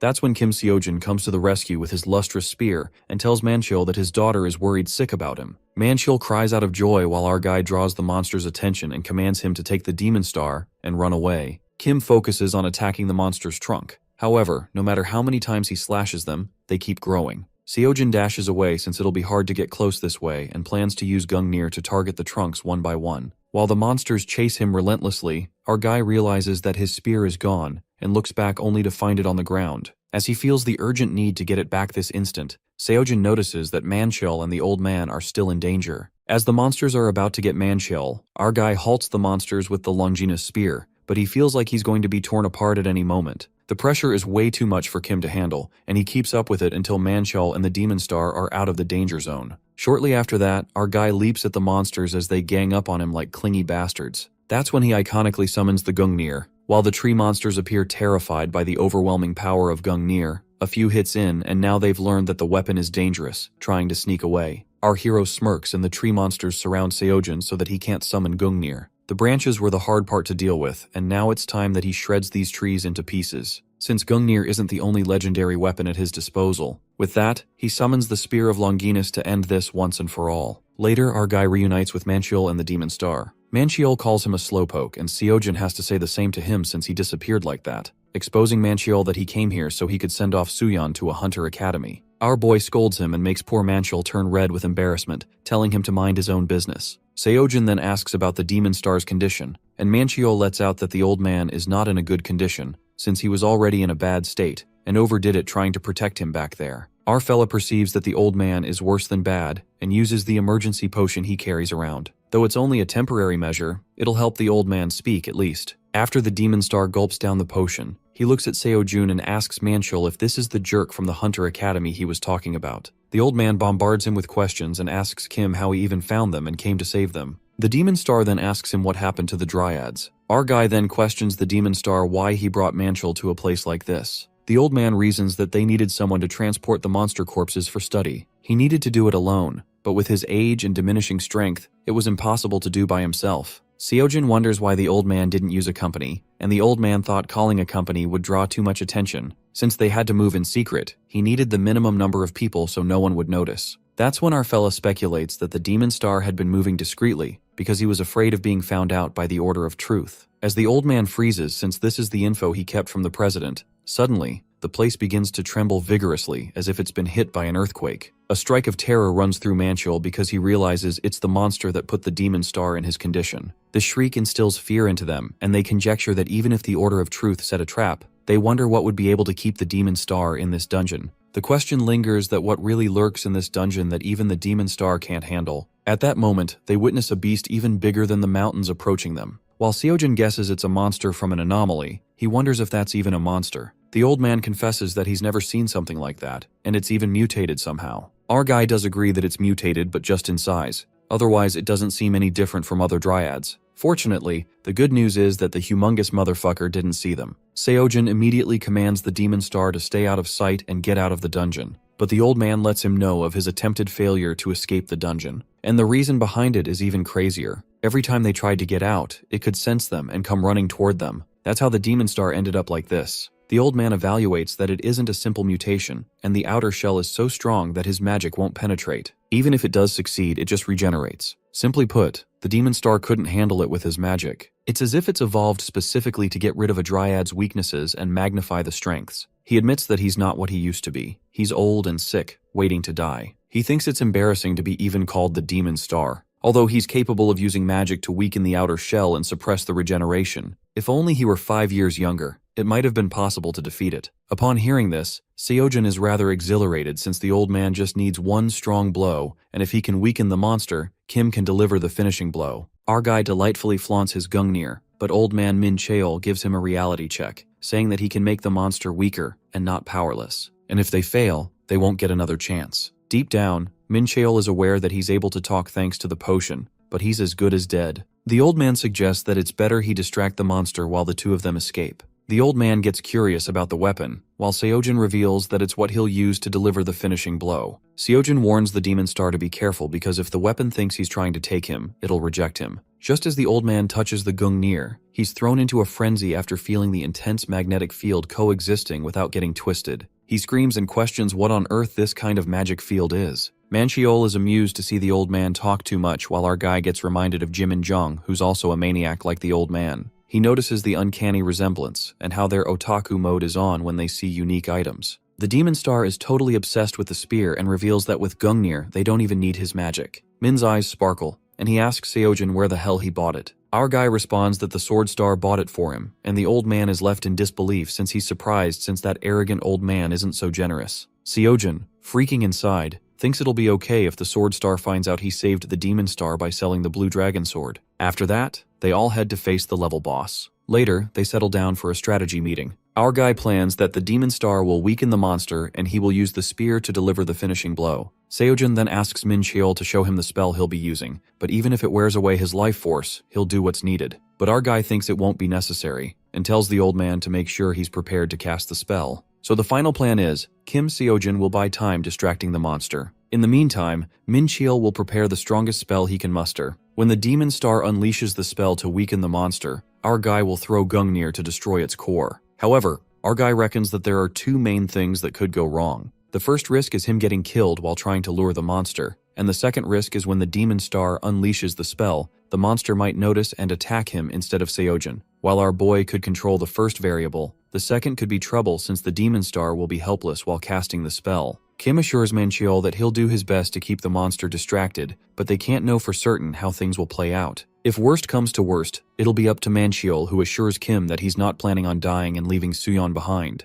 Manchiol jokes with Min and tells the old man that he'll have to stick with him if he wants to live. Min humbly leaves himself in his hands, saying he would never forget this. After that, they move on to carry out the plan and find the big oaf. Seojin instructs Min and Manchiol not to come any closer since the monster could spot the Demon Star as he's still preparing the spell. Min gets worried about Seojin since it will be most dangerous for him. But our guy believes that if it's riskier for him, this is the only way because he's the only one who'll be able to move around easily to dodge the monster's attack. The old man agrees to follow Seojin, and our boy smiles, muttering that they'll proceed as planned and thinks it's time to get out. Manchiol tells him to be careful while our guy zooms at the speed of light and confronts the giant tree monster. With a clear picture in sight, Kim realizes that this big oaf is even bigger, and what's more dangerous is the terrifying energy emanating from the beast. Kim understands why even the Demon Star struggled against it. Seojin distracts the beast as it follows him, and fortunately, it destroys everything it stepped on, so there are no other dryads to get in his way. Kim gets focused since one false step could get him killed. With that, our fella courageously shows himself in front of the beast, catching its attention. While our guy Loki gets terrified since this could be a mistake, suddenly, endless branches begin emerging and entrap Seojun, leaving no room for escape. He runs for his life since he didn't expect the attack to be this fierce, and he accidentally veers off toward Manchiol and the Demon Star. As the branches frantically chase him, Kim wonders if Min's spell is ready yet. He gets intimidated and starts slashing the branches with the spear. However, he is overwhelmed by the relentless pressure as even the air around him is rattling.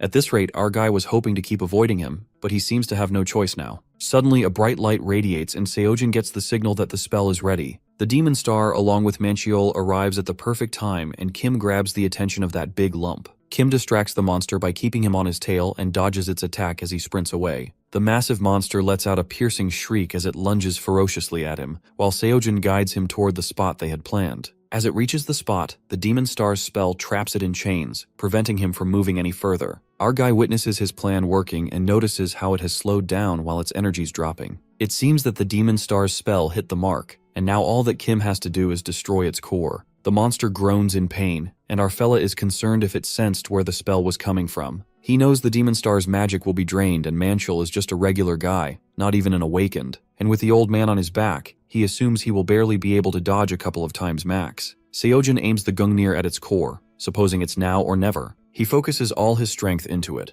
Being calm and sure, our man flings the Gungnir with full strength, shattering the monster's core brutally, while it collapses on the ground with a loud thud. Kim flops to the ground, exhausted. Feeling dizzy, as he guesses he must have put everything into the Gungnir, that's why he's got nothing left. Even so, he considers himself lucky to have brought it down, but he isn't sure he has the strength to summon the Gungnir back. He runs towards Manchiol and the Demon Star to check if they're okay, and it seems that the bulky fella got grazed by its attack. Our guy worriedly checks up on him, realizing that even with the monster weakened, it was too much for a normal person to avoid completely. He's relieved that it doesn't look serious, and believes they will be okay with some treatment, but they need to get it checked right away. Manchiol assures him that it's just a flesh wound and laughs it off, claiming that if he were 5 years younger, he could have carried both of them and kept running away from that thing for days. The Demon Star objects on that, and it seems that being stuck here brought them both close. They decide to head out, and Seojin goes back to grab his lance, when the monster abruptly evokes again. Kim is certain the Gungnir definitely hit its core,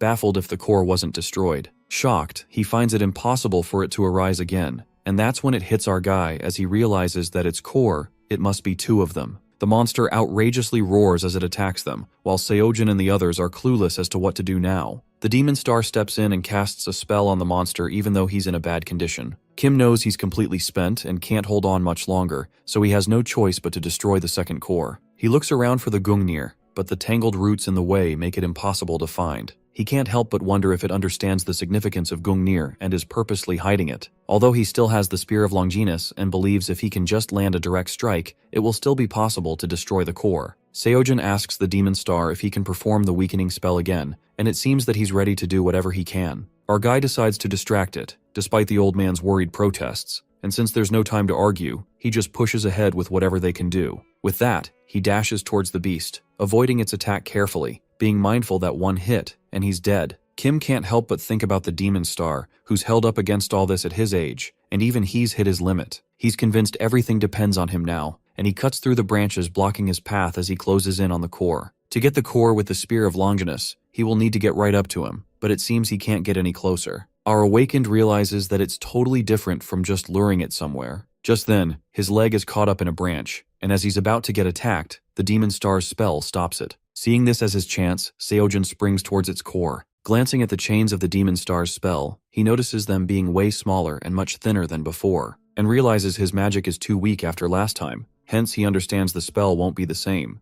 Kim catches an opening as he pounces towards it, and that's when the demon star's spell chains snap broken, which causes our guy to take a good hit from the tree monster, and he is smashed to the ground. He believes it would have been possible to destroy the core with the Spear of Longinus, hence the reason why he was trying to get close to it. However, realization hits him that it was a big mistake. The monster mercilessly shrieks and is about to attack Seojin, whose body gives up on him, unable to move. That's when the demon star steps in and protects him, standing in front of him like a shield. The old man knows that he's just a student, not even 30 years old, and for him to reach this level is unbelievable. It's been ages since he's been so shaken by someone's power, and is convinced that in 1 year's time, everyone's gonna know his name. And a year after that, he can't even imagine where our boy will be. He's convinced this young man will not just be this nation's, but humanity's greatest hero. But he hasn't made it yet, and that's why the demon star feels Kim deserves to live, even at the cost of his own life. He yells at Seojin to run right now, but Seojin refuses to leave. The old man tries to convince him to leave, telling him that he has to survive since he doesn't have much time left anyway,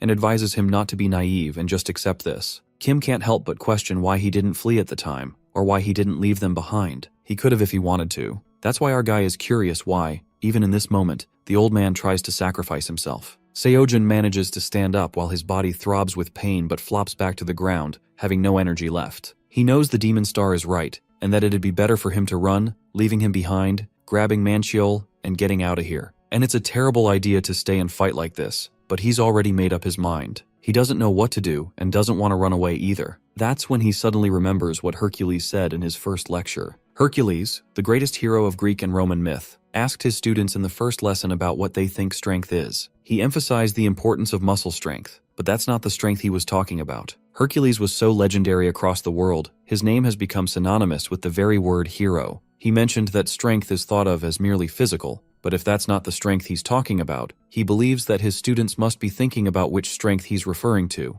After that, he got silent, and Seojin was confused if the lecture was over or something. That's when the greatest hero confessed that he committed an unforgivable sin. Cursed with madness by Hera, he killed his own beloved wife and child in his delirium. Overcome with guilt, he considered taking his own life. But his great friend Theseus convinced him to seek atonement by taking on the 12 labors. 12 labors are the 12 impossible tasks known as the 12 labors. The labor consists of slaying the Nemean lion, slaying the Lernaean hydra, capturing the Cyrenian hind, capturing the Erymanthian boar, cleaning the Augean stables, slaying the Stymphian birds, capturing the Cretan bull, capturing the mares of Diomedes, stealing Hippolyta's girdle, obtaining the giant Gerion's cattle, stealing the golden apples of the Hesperides, and lastly, capturing Cerberus, the guardian of Hades. As Hercules completed each task, his fame spread far and wide, and yet some began to mock him. What a joke, they said. They wondered how someone who killed his wife and child could ever be considered a hero. They piled thousands of reasons he could never be a hero onto him. Facing barbs, he again questioned if he'd be better off dead, but he persisted in dedicating his life to others, sacrificing himself to almost a foolish degree, hoping that maybe, someday far in the future, it would matter. Perhaps he believed a day would finally come when he could forgive the person he was. And thus, Hercules finished the 12 labors and became widely hailed as a true hero. He would go on to miraculously save Olympus in the Battle of Gigantomachy, the twilight era of Greek and Roman mythology. Hercules, cursed by Hera into killing his wife and child, after a long journey of atonement, became the greatest hero of all time. He believed it was because of the atonement he found the strength to come this far. Hence, he advised his students, if they want to become something, want to do something, people will say it's not possible. They'll shake their heads no. They'll tell countless reasons that they cannot and will not make it, but he lets them know that none of that matters. The countless reasons they say they can't become something, the countless reasons they say they can't do something, those countless reasons, they don't need to overcome them. Instead, they need to focus that if they want to become something, they have to find their reason to do it. That's what makes someone a hero. Hercules' words are recalled in Seojin's mind as he pulls himself together, while the demon star warns him to stop and lets out that he can't win,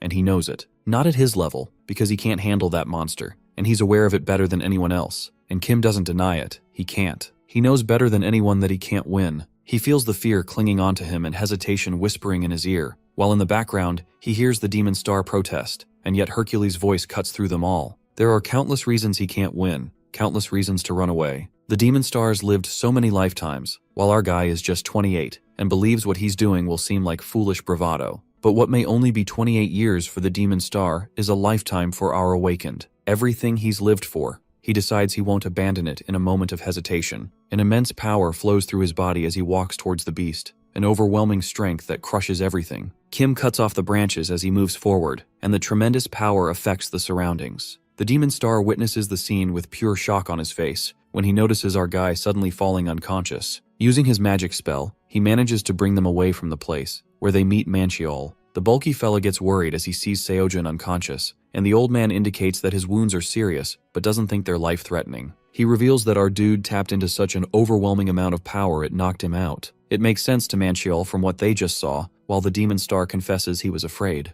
The bulky fella is confused as to what he's talking about, and assuming it's because of fighting that big tree, he expresses surprise, not knowing the demon star was capable of that. The old man laughs and believes it's natural for anyone to be afraid, as he himself has been threatening to die for so long. Although that's not what he meant, as he reveals that he was actually afraid of what would happen to the world after he was gone. He lets Manhwa know the world is not as safe as people would like to think, so as he approached death, he started to worry, because the world needed him. The bulky dude now gets why he named a disciple, and the demon star admits that Jimin did beyond what he'd hoped and is better than anyone. Yet still, he couldn't shake that shadow of worry in his heart, and only today he realized that his fear was unnecessary, because he realizes that after he's gone, someone will continue to protect them. Seeing Kim Seojin refuse to give up, the demon star saw a new generation of heroes, and admits that it has been a long time indeed. Seojin wakes up with a jolt, only to be welcomed by Manhwa and the demon star. He finds himself in a hospital and realizes that they've made it out of the dungeon. Our guy asks them about how they're feeling, and it seems the bulky fella is doing okay. Even though the wound was pretty deep, they said it wouldn't be a problem with treatment. While the demon star also seems to be doing well, thanks to Kim's emergency potion.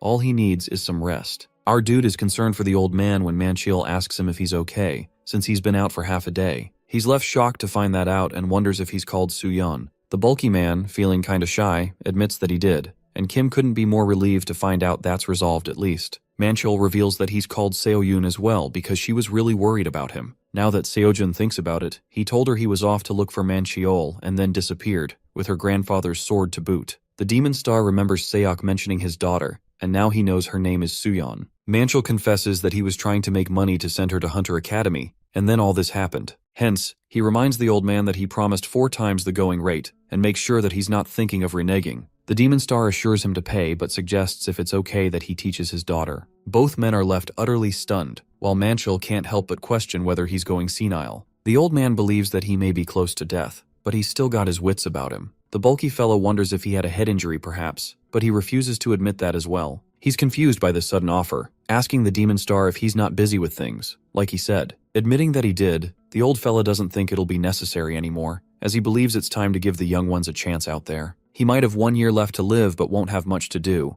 That's why he supposes it'd be nice to teach his daughter in the remaining time he has as thanks for saving his life. If she's interested in magic, of course, as he can't force her. The old man then calls out Seojun because he saved his life too and offers to teach him if he wishes as well. Our awakened refuses almost immediately and declares if he wants to give him anything, he can give him money. The demon star laughs when he hears that and agrees to it. Since he owes him his life, he asks him how much he thinks his life is worth. Believing his market value should be a fair amount, he asks Kim to name a price. Our dude gets all excited and is about to announce the price when the door bursts open, revealing a worried Seoyun trying to calm her grandfather down, assuming there's some kind of misunderstanding. Realization hits Seojin, as he almost forgot that if he contacted Seoyun, that meant the sword star was on his way too. A furious Manhwa is ready to kill the young lad, not listening to a word, while Seoyun alerts him to run away. Kim tries to explain that it's not what he thinks while he wonders what he should do. Jump out of the window. but then realizes that he would jump too and chase him. He thinks of chucking Gungnir at him and running away, but then realizes that he left it in the dungeon as he freaks out. Just then, the Demon Star calls the Sword Star out, grabbing his attention, while the Sword Star is shocked about what he's doing there. The old man wonders about how many years it has been, and yet it feels like yesterday, when the five of them were young and inseparable. Minchel agrees and is curious how he ended up here in this state. That's when he confesses that he tried to play hero and almost died. Hence, he's here haunting the hospital staff now. Shocked, the Sword Star knows they all will die eventually, but guesses it's really true. The old man admits that he's envious of him for being still so active and asks him what's his secret, urging him to share it with them. Meanwhile, Seojin whispers, asking where Suyeon is, and Seoyun reveals that she's on her way, and she had to come first to try and stop her grandfather. The Sword Star assumes his buddy is just exaggerating, while he tries to make him believe that he was really almost killed. The Demon Star mentions Kim, saying if it weren't for him, he would have died for certain. Thus, Minchel turns his attention back to him, as he waves his arms frantically, trying to explain that he had no choice. But he cuts him off, snapping that he didn't give up his sword for it to be sold, and adds that while he's let things slide in the past because of Seojin, now he feels he's gone too far. The Demon Star steps in, claiming that he doesn't know what's going on, but he appeals for the young man to be forgiven. Mincheol tells him not to get involved in this, but he insists, saying that he's sure it wasn't without reason that Kim has done wrong by him.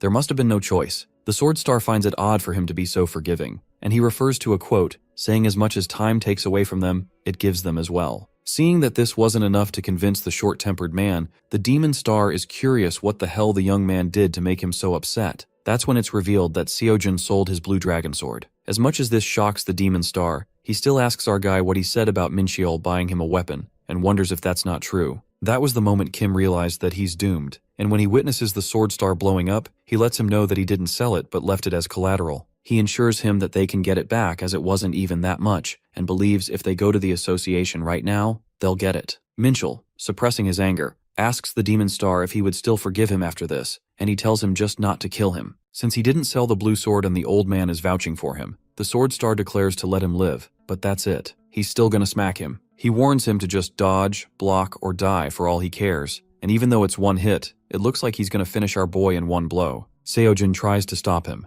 as he declares to go and get it right now, but is told that he can go after he's hit. With that, the Sword Star punches him, and to his surprise, Kim blocks his punch with his fist. However, a loud scream escapes his mouth as he cries in pain. The Sword Star is taken aback by him blocking that attack, and believes his arm should be fine, except his bones being shattered. Our dude snaps up as he reminds him that he only said one hit whether he dodges it or dies. And he leaps out of the room, saying that he's gonna go for a walk. Mancheol and Seoyun both run after him, and it's just the Sword and Demon Star in the room now. The old man remarks that he must be getting sentimental in his old age, as he can't believe his eyes that the Sword Star is holding back like that. Minchel thinks it'd be a hassle if our guy died, but he still can't believe he was able to block it, and it seems that the Demon Star is shocked too. He knows he doesn't really hate that boy, and even though the Sword Star refuses to admit, that's true. The Demon Star is aware that he's just being like that because Seoyun likes him, while he just pouts. Nonetheless, he changes the topic and asks him what the hell happened there. The Sword Star can't believe that traces of the Apostle of Temperance's involvement were found at the 10-star dungeon anomaly. And on top of that, the Demon Star was investigating the Order of Truth and found a mutated monster in the dungeon.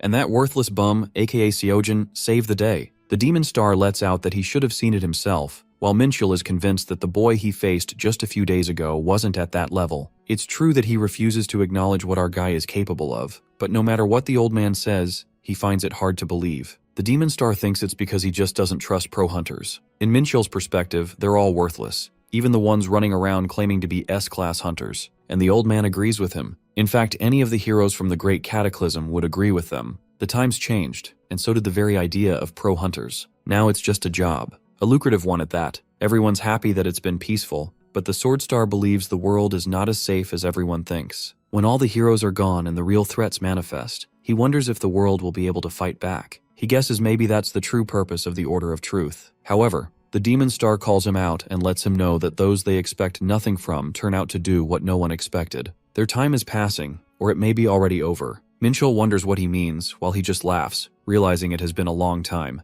Meanwhile, Seoyun is busy scolding Seojun when Suyeon arrives there and dashes towards her father, hugging him ever so tightly as she sobs. Mancheol gets emotional as well and thanks Kim for saving his life. Someone once said, the most beautiful sight was seeing the world return to normal. Time passed, and the three of them were discharged, and everyone was able to get back to their lives. However, some things changed. Firstly, Suyeon became the Demon Star's disciple, and second, the old man gave Kim 10 billion won for saving his life. Our dude just threw out a number and he just agreed to it, stating that his life is not cheap. He used 500 million to get the blue dragon sword back to the Sword Star, even though he almost died in the process. It wasn't planned, but because of everything that happened, Kim ended up with Gungnir and the huge sum of 9.5 billion won. And on top of that, he reached 47.3% progress in Hercules' course. Minhyul beams with happiness to see our guy back finally. While he asks him if he weren't worried about him because he never visited, Lee lets him know that he was super worried, but Seo-yoon assured him that he was fine, so it was like, cool, and claims that he had faith in our man, figured he would shake it off like it was nothing. Seo-yoon is glad to see Kim back and asks him how he's feeling, and he ensures her that he's fine. Minhyul shows something to her, telling her that he needs this and requests if she could look into it. She assumes it would be easy and declares to get it right away. Seo-jun, who's busy working out, sees them and realizes so many things have changed,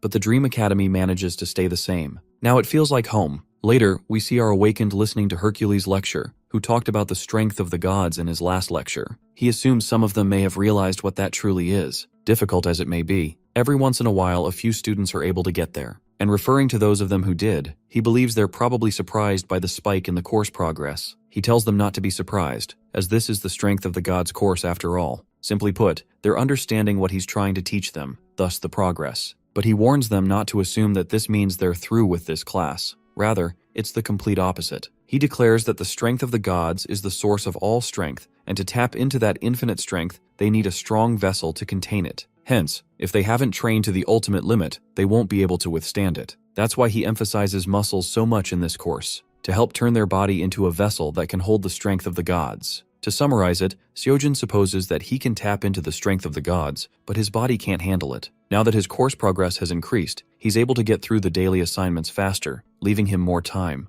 Therefore, he thinks of taking another course now that he has more money, or he contemplates if he should buy an elixir. That'd replenish his mana so that he'd have enough magic power to summon Gungnir. He supposes he could really become a one-man army. And the Transcendent marketplace is full of mana replenishing items, like the Milk of Emptiness, Peaches of Immortality, Elixir, and Nectar. At last, Seo-jun drops the idea of buying a weapon and thinks a course would still be better. Since he's not at a level, he can fully absorb an elixir right now. And even though he started Merlin's course, it's more about understanding magic than teaching magic forms. If he's to fully get use out of an elixir, it's time he learned magic forms. Our guy thinks it's better to do it now, as he has to learn it eventually. Therefore, he messages Mentor, asking his recommendations on any courses of magic forms. Knowing that Mentor usually takes a week to reply, he decides to wait. But to his surprise, he responds right away, telling him that there are two types of magic courses, Inner Focus and Magic Forms. If Kim wants to develop control and stability, he should learn Inner Focus. If he wants to develop efficacy and power, he should learn Magic Forms. For Inner Focus, Mentor recommends Zhang Sangfeng or Lu Dongbin,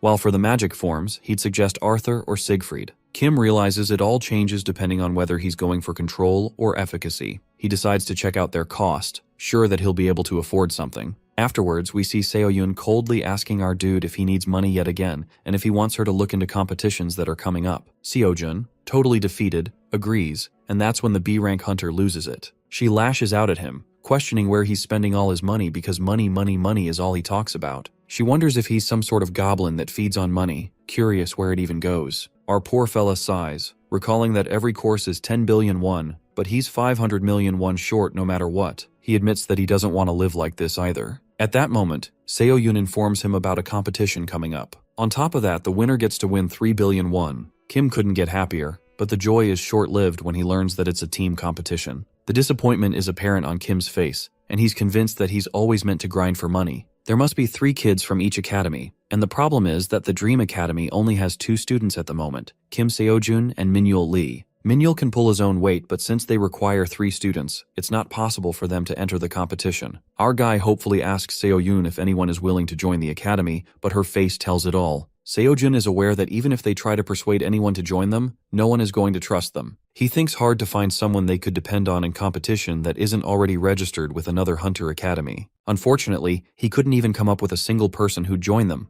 but then Minchul's daughter Suyeon comes to his mind. But Seo-yoon freaks out and asks Kim if he wants her to join of all people. Just as our guy is about to make a call, Seo-yoon stops him and states that Minchul's daughter has already decided to study under the Demon Star. She admits that she'd love to take her in, but in reality, Sooyeon doesn't need an academy to begin with. While Min-yul wonders who's this new person, our guy promises the instructor that Sooyeon wouldn't be just for the competition. The scene then switches to the Demon Star's residence. Our guy arrives there to meet Min Cheol, and still can't believe that it's so easy to call him and set up a meeting. Shortly, Min walks out with a cane while our guy wonders if he's doing alright as he looks at him. The Demon Star sarcastically asks Kim if he started missing him already since it's been a few days. Our guy thanks him for meeting again so soon and asks Min how Sooyeon is doing. The old man proudly reveals that he's already been teaching her elemental magic, though it's hectic, muttering about how determined she is to learn. Hearing this, Kim is left in disbelief as it's just been 2 days since she started. The reason why it shocks our guy is because in a Hunter Academy, the first magic is the basics of how to use magic and magic forms.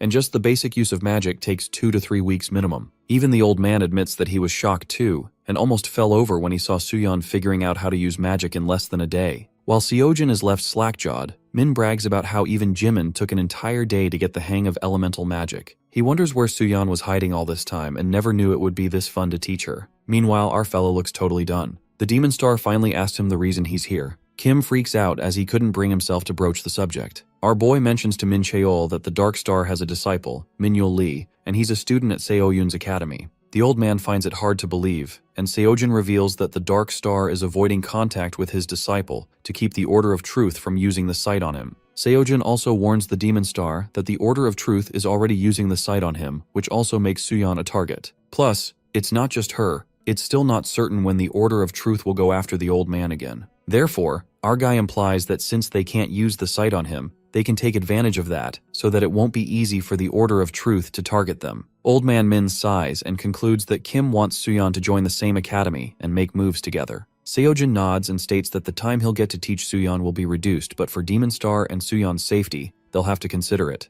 The old man thinks about it while Kim thinks of Sooyeon as his little sister, plus he'd been thinking about making her join the academy anyway. Momentarily, the Demon Star responds that if the Dark Star is doing it, there's no need to rush things on account of his timeline, and therefore, he agrees to Seojin's idea. The old man feels bad about not keeping Sooyeon all to himself, but also thinks it'll be good for her to get out for training and experience everything. Later, at the Hunter Academy, everyone warmly welcomes Sooyeon. Min-yul Lee gets a bit eccentric and is introduced as a disciple of a Dark Star. Just as that simpleton is about to complete the sentence, Seojin slams his hand to shut Lee's mouth and tells Sooyeon himself that this wide-eyed kid is the Dark Star disciple. Poor Min-yul wonders why he can't say it, and our guy teases him, reasoning that it's fine when he does it. Our guy then introduces Sooyeon Seok as the Demon Star's disciple and strictly states that there should be no funny business just because she's pretty since she's still in high school. Poor Sooyeon gets red as she can't handle the embarrassment and asks Kim to stop treating her like a kid as she's about to graduate. Nonetheless, they come to the main subject since the three of them will be competing in a competition. Min-yul seems excited as always, and while Sooyeon stresses if she'll be good enough, our guy assures her that they still have time to train before the competition. Plus, he and Lee will do the heavy lifting for her. Lee nods and tells Sooyeon that Seojin is the real deal, and he's not even sure if they're even necessary. Before heading in, Seoyun reminds them that they need a team name, and strangely, everyone starts staring at our guy. It appears that everyone wants Seojin to choose a team name since he's the leader. Our guy seems a bit overwhelmed since all he wanted was just a team. He just peeks at the academy and decides to pick Dream Team. And surprisingly, Min-yul and Sooyeon are totally obsessed while Seoyun loves how it rhymes with the academy. The four of them become the source of motivation for each other, and their goal is to win the competition. This moment of the unknown Dream Team was the formation of what would later be known as the world-famous Dream Team. It is then revealed to us that Raid Battle is a competition held by private organizations instead of the government or Hunters Association. Simply put, they're held by large guilds. And the reason why large guilds would spend so much money on these competitions is simple, either for early recruitments or hunting exceptional students. While some pro hunters work alone, for the most part, they join guilds and work as teams. Therefore, during the competition, they look not just for strong individuals, but see how they work as a team. That is when they can see who has real potential and scout out talent while they're still students. That's the agenda behind the raid battles. With this in mind, the large guilds lobbied the government and hunter government. And as the money grew, more broadcasters and other organizations came running, and thus, the modern raid battle came into being. For this reason, the participation was limited to hunter academies in Division 1 and 2. To conclude, with all the money and focus, the raid battle became an elite competition. In the present scene, some hunters are gossiping about a guy Siwoo Jong and his team members, Yoonjong Park and Min Jun. They can't believe that Gaeon Academy's top 3 students are taking part in the raid battle, making it sound like an intense fight already. The hunters begin to freak out as they speculate since Gaon has leveled up their game, then there's no doubt that Ale and Hunter Mills Academy are going to bring their best players too. The people even anticipate that Hunter Mills might bring out Haeun Lee, not to mention she's rumored to be the most talented student in the history of pro hunters. They believe that it's about time that Haeun made an appearance. While the rumor has it that she's a disciple under one of the 5 great heroes, some find it ridiculous since there's no way a disciple would be in a raid battle. In the meantime, ironically, the Dream Team makes their entry into the competition. Minhyul Lee and Suyeon Seok, who are disciples under the Dark and Demon Star, overhear some bullshit from those guys saying that people of that status don't take on mere students as disciples. According to them, there are a lot of S-class hunters waiting for a slot. Minhyul gets pissed and lets out that their team leader is just as famous. Seojin looks confused because even he doesn't know he's famous. With that, the first round of the raid battle begins, and every team has to defeat the 7-star monster Arachne. Doohyun Lee, B-class hunter from Ares Guild, is very much disappointed to see how many teams have failed only during the first round. His team member guesses that the dungeon they set up is way too high level, and mentions the research that came out by Jimin Jong. The research was about mutations, and it's been included in the Magic Studies dungeon. Doohyun understands this must be why most of the student teams are failing, but he's scared at the thought of his guildmaster who asked him to recruit a lot of newcomers, but it looks like he's going to chew them out. While the guy decides to focus on teams that win, Gaon Academy's team clears round 1. As others wait for Ale and Hunter Mills' teams, another team comes out in the meantime, and that is the Dream Academy. What grasps everyone's attention is that Gaon completed the round in 30 minutes. The Dream Team jaw-droppingly cleared the round in 9 minutes. Dohyun Lee and his recruiter partner are left in disbelief and try to tell the staff that there's an error in the display time. While Dohyun finds it impossible for the team to complete in less than 10 minutes, the guy admits that there was a mistake in the display and lets them know that the timer was malfunctioning. The time was 30 seconds too slow. The recruiters are rendered speechless, and Seojin along with his team members come out of the dungeon. It is then revealed to us that in the dungeon, they were tasked to fight against the 7-star monster, Arachne. Our guy is weirded out by the monster's name since the real Arachne is an instructor of sewing skills at the Transcendent Academy. The big spiders surround them while Kim saves Gungnir for later, but he still has the Longinus spear to kick their ass. He sees the infamously strong and elastic Arachne webbing, and assumes that for his spear, they might as well be cheap thread. Suddenly, the spiders befuddlingly stop when they see Minhyul dashing towards them. With that, Kim and Lee begin slashing the spiders, making it look like their everyday job, and Suyeon is amazed to see them both. It's as if the monsters are falling with barely any effort. She decides not to just stand there and watch them fight, but use whatever she's learned to lend her members a little help. She uses elemental magic and blue tentacles emerge from the magic circle that squeeze the spiders to death. In the present scene, Minhyul is obsessed with his leader's work and asks Seojin how he learned all those moves. Our guy is embarrassed by Lee's remarks, who wonders how strong the captain is going to get. Kim then asks Minhyul where all his weapons went, to which he responds that he got rid of them since Master Darkstar said it wasn't good to use too many weapons, but he kept the arrows and daggers. As Suyeon tries to say something, Seojin recalls that Minhyul did not use any arrows but only the daggers. Minhyul then reveals that he was trying to protect Suyeon, so if he were to use arrows, he'd have to fight from a distance and Seojin would have been on his own. In the meantime, Suyeon calls them out, and that's when they notice that all the teams have been staring at them. They're discussing the Dream Team's unbelievable finish time, and people start recognizing Seojun and Minhyul, boys who were in the Hunter Mills mock exam. Abruptly, the tension rises when Seojin looks at Gaon's academy team, whose leader Siwoo's eyes are burning holes in the back of Kim's head. Siwoo then turns back and leaves while Minhyul keeps bragging about how cool their captain is, making our guy pissed off. Even Suyeon finds them embarrassing now. The noise is cut down when the Hunter Mills Academy team completes the round in 30 minutes, claiming they're the best, and that's how a true elite looks like. But reality slaps when they're ignored miserably, since no one gives a shit about them, and the students from Ale Academy face the same treatment. Later, round 2 of the raid battles begins, and this time they need to collect the magic power crystals in the allotted time. The Dream Team completes round 2 in 4 minutes and proceeds to round 3, which is to eliminate the Link Bell artificial monsters. As round 3 completes in 19 seconds, they reach round 4, Magic Crystal Defense. In this round, Minhyul runs out of arrows as they fight against stubborn tree branches. Lee decides to stay and defend while he tells Seojin to get rid of as many enemies as possible in the meantime. Our guy leaps outward to deal with the enemy, and he conjectures that since these monsters respawn,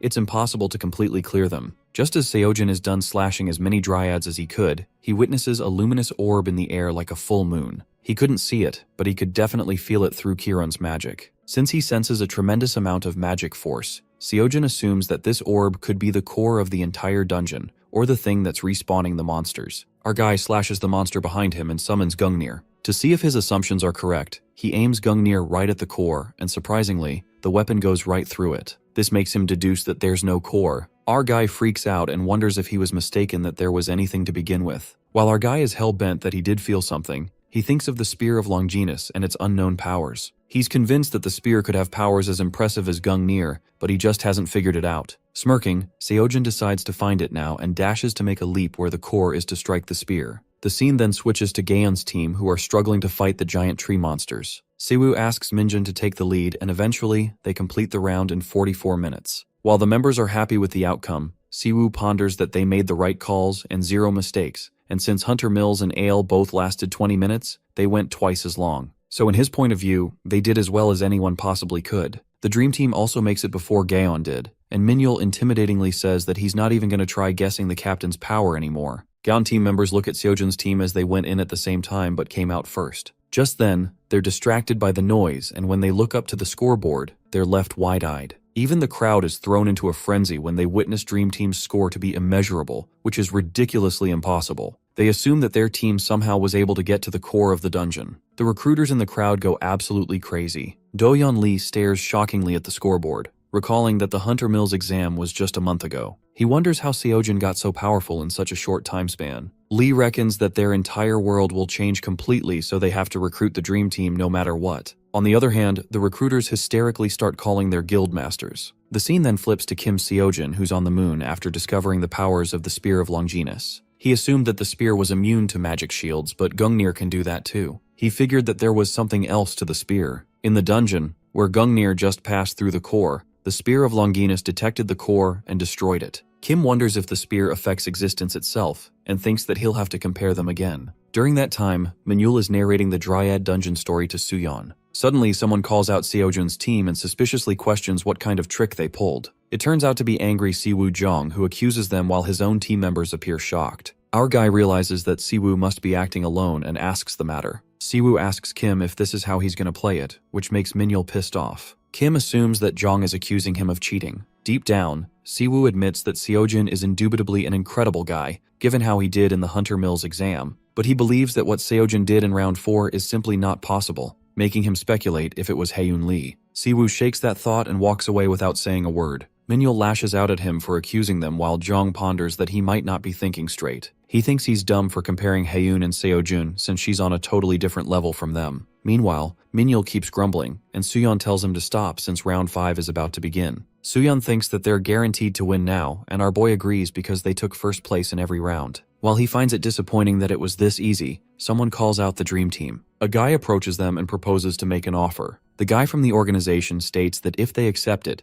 the entire pool of 6.5 billion won will go to them. The team gasps with disbelief, but the guy proceeds to elaborate that there's a condition. As it's known there will be a 9-star monster in the 5th round, they're artificially created by magic, so they won't quite be 9-star threats. But the monster will be strong enough that no student could ever hope to defeat them. The guy reveals the purpose of round 5 isn't to see if students can defeat the boss, but it's to see how they deal with such a formidable enemy, and how clever their solutions are. All of that will play into the final score. While Minyul and Suyeon Seok nod, the guy dwells on the possibility that if they were somehow able to defeat the boss, they'd get the highest score. But no team in the history of the raid battle has ever accomplished that. So the condition is to defeat the boss, and if the Dream Team fails, they'll have to give up their prize money. While it's a do-or-die situation, our guy asks him what happens if they refuse. The staff guy answers there won't be any penalty since it's just a proposal and they can simply go ahead, play round 5, and take the top prize. Even the staff guy shrugs and lets out that these proposals don't come from the organization himself. This makes our guy suspect that the 3 big academies are behind this, which makes sense since they shoved them out of the top ranking. And seeing how Siwoo reacted, it's apparent that they think the Dream Team is cheating. Seojin is convinced that this proposal is intended to take them down and preserve the pride of the big 3 academies. While our fella is giving it a thought, Minyul and Suyeon tell him to do as he wants. The staff member informs Seojun that the organization is hoping their team would accept the offer. The guy coughs and enunciates that the winner of the battle is already obvious, referring to them. Our guy then delves deep into thought and measures the risk. Because if they win, they take 6.5 billion won, but if they lose the guaranteed 3 billion as well. Our hero makes a shocking offer instead, like a counter-proposal,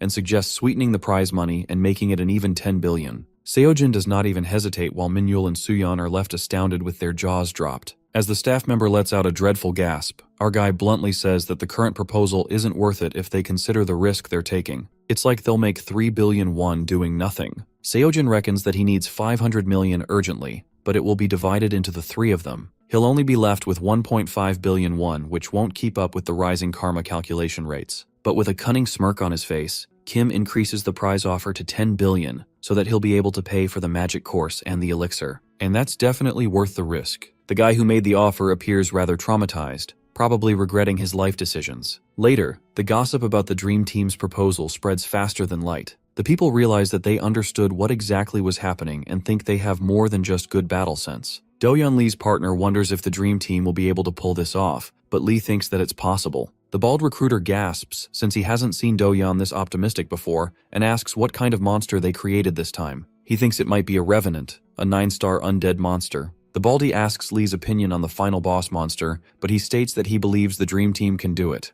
Just as the bald guy thinks it seems like a stretch, the Dream Team enters the dungeon. Inside the 9-star monster dungeon, Min-yul asks the captain if he's being too greedy, and asks Soo-yeon if he has always been this crazy. While Soo-yeon agrees that Bro Seojin has always been obsessed with money but not like this, our guy tells them to stop the drama. Our guy reminds them that their 10 billion is on the line, so they need to grind. As they walk deeper into the dungeon in high spirits, it gets creepy and ominous. Suddenly, the three of them witness something unexpected and horrific. On the contrary, the crowd who's watching the whole thing are thrown into absolute frenzy as they witness a Draugr, a monster who's at least a 10-star or even worse than that. Panicked, Do-yeon Lee drops his tea since that monster is even going to kill them. What's more ironic is that Draugrs are monsters that have the ability to affect the psyche and are actually banned. Do-yeon thinks this must be a mistake and runs as fast as he can. A 10-star monster itself isn't a huge problem. Lee is stressed out because no student has ever died by physical injury from artificially created monsters. However, he remembers the one instance when someone was killed by an artificially created monster, and it was when a psyche monster attacked the mind. So even if the attack is an illusion,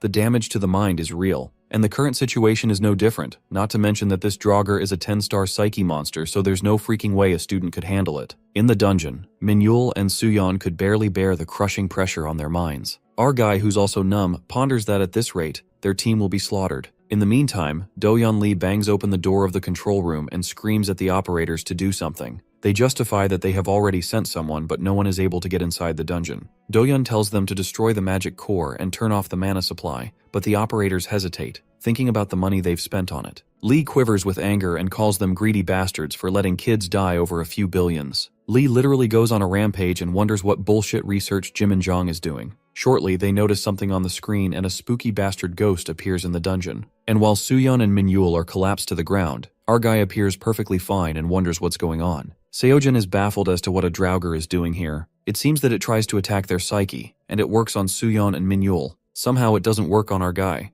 as he tries to snap them out of it. Kim dashes towards the Draugr while it uses his subconscious thoughts against him, whispering them into his ear. They're all doubts and worries hidden deep inside. Seojin hears Siddhartha's words reminding him not to get tied up inside himself. He told him that chance becomes fate, fate becomes destiny, while festering is merely chance strung together. As our awakened dashes towards the monster, Siddhartha's course progress boosts. The Draugr continues to use his thoughts against him, whispering that he's not changed and he has accomplished nothing on his own. This gets to Kim, and he stops with a thud when it's recalled to him that those in despair speak of the past. Those in uncertainty speak of the future. Those at peace can speak to the present. He remembers Siddhartha's example of a painter who gets overly ambitious and adds color upon color to a painting. The result is a black canvas. Thus, he believes that they must clear their mind. If their mind is troubled, he suggests they look at what is present around them, and be as the mountains, the waters, and the ground. Since they're a child of the same universe, they deserve their place among them, even when they can't feel it. Seojin closes the gap between him and the monster, while it continues to play with his mind, telling him that he doesn't deserve peace of mind or whatsoever. As Siddhartha reminds him that one is not defined by the great moments that people remember, one learns to be by accepting each and every moment of life. The greatness that people remember is simply giving back from all that they have taken in. If they do not accept those moments in life, he believes they will have nothing to give. If they'd held nothing inside them, there is nothing to share. Each breath they take and each moment between them makes them who they are, and gives them strength in times of need. Kim's eyes gleam as he pounces at the Draugr, and he feels like all his nerves are shorting out. But the seeds of doubt and anxiety in his mind are dissolving. He's convinced nothing can shake his conviction. This is it, the unwavering mind. Siddhartha's course progress shoots up while Kim, using mental fortitude, pierces the Longinus through the Draugr, thanking him for the lesson. The after effect makes all the screens go blank. Everyone is left shaken while the association head is in disbelief, wondering how the heck Kim was able to defeat Draugr. Draugr, a 10-star psyche monster. Not a single one of these scouts could handle its psyche attack. And physical attacks don't work against them since Draugrs have no form. It took spirit techniques to clear the 8 Draugr dungeons in the past, but our Awakened managed to clear it in one blow. Realization hits the association head as he laughs out loud, proclaiming that he doesn't think their guild could handle him. Meanwhile, in the contest waiting room, all the contestants are in disbelief, including Siwoo Jong. He's aware that a 10-star monster, and that too artificially created, tops out at 8 or 9 stars, or max can only be handled by A-class hunters. And past that, they'd have to be S-class. He contemplates maybe if it were Hae-Yoon Lee it would have been possible, but he realizes soon enough that no one in the world could do this. On the other hand, Seojin's body trembles, but he's glad that at least he didn't faint like with the Dryad. He guesses that is maybe because of Siddhartha's course progress. Our guy barely managed 17.5% during the initial 90-day free pass, but now he's at 31.7%. He made this progress in such a short time and acknowledges that Draugr was the best teacher. Just then, Minhyul and Suyeon snap out of their trance, wondering where they are. When they see their captain all worn out, they are in utter shock as they realize that he beat the Draugr by himself. They get out of there, helping Seojin walk, and stepping out of the dungeon, they witness many guild managers out there offering them to join their guilds. They all hover over the dream team when the contestant supervisor rushes towards them, wondering what in the blazes are they all doing. He reminds them that the dream team just suffered a psyche attack and they need to get them checked out right away. Shoving them aside, he makes it through the crowd while they persist in making offers. In the hospital, we see a worried Seo-yoon arriving there, concerned if they all are okay. Kim ensures her that they're okay while those two are just napping, informing her that they were checked out and cleared. Seo-yoon wonders what about him, and he lets her know that he's fine, just a bit tired though. She takes a sigh of relief as she hears that. It seems that she was so scared he'd really been hurt this time. The B-rank hunter is well aware that Seojin may not have taken the pro hunter exam yet, but he's clearly not a student anymore. Probably only a few months left till then. Seoyun knew this day would come. She got what she needed out of it, and that should be the end of it. She supposes she should be happy for him, but it seems like she's not, wondering why she's feeling this way. Our guy asks her if something's wrong, and she assures him that it's nothing. At that moment, the president of the association walks in, leaving both of them taken aback as they ponder what brings him here. The president confesses that he heard about the accident and was worried. Our dude asks him if he came all the way here for the Draugr, while he's only focused on him, remembering how he got hold of the Blue Dragon's sword, the Sword Star's prized weapon that he never let anyone touch. When the Draugr report came in, he thought there was a good chance Seojin was dead, but he defeated it alone, and the president now sees why the Sword Star cherishes the boy. On the contrary, we see the Sword Star getting goosebumps, seeing how our guy is with the Sword Star's granddaughter, whom he believes he also holds dear.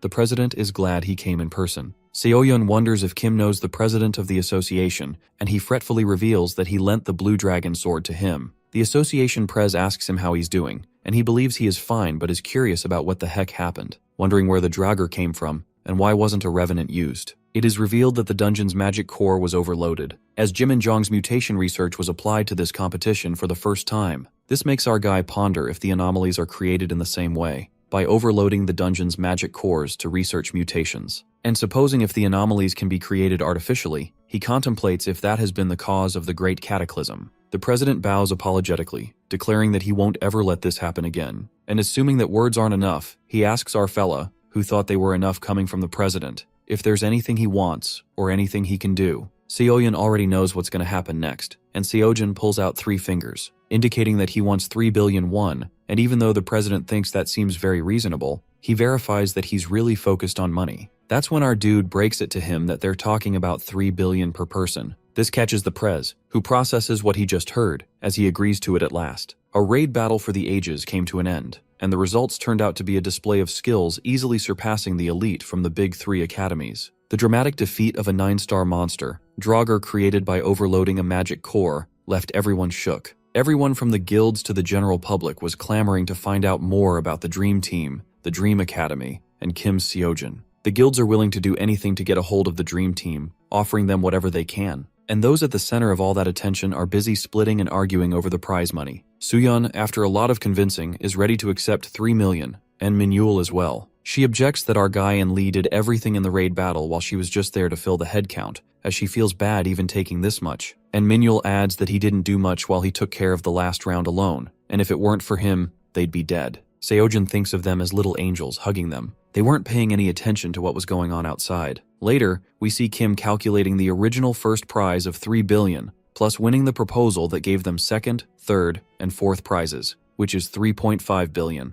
plus the 3.5 billion from the organizers and guilds, and finally the 9 billion promised by the president of the association. That's 9 billion minus 3 billion each for Suyeon and Minhyul, with the 9.5 billion he already had. That makes 22.5 billion won. Our dude is delighted as he now needs 4.5 billion more to take the Monkey King's course. He peeks inside Seoyeon's office, asking her if the Dream Academy moved up to Division 1. Seoyeon lets him know that they are in Division 1 now, wondering why he'd ask. He realizes that means they can do 6-star dungeons now, but the B-rank hunter informs him that that'd be possible only if they had a registered A-class hunter. Seojin realizes that she's a B-class hunter, hence they can't go on those raids. Seoyeon quickly apologizes when he stops her and reassures her that they only managed to join the last raid because of her, as he tells her not to worry about it. He steps out, feeling bad that he asked, and contemplates about what he should do now. With 6-star dungeons out of reach, there's no way to make big money. Kim ponders if he should just wait and save the 4.5 billion he needs, even if it takes a while, or if he should just sign up for magic courses now. Deciding on asking Mentor about it, he messages him, and just then,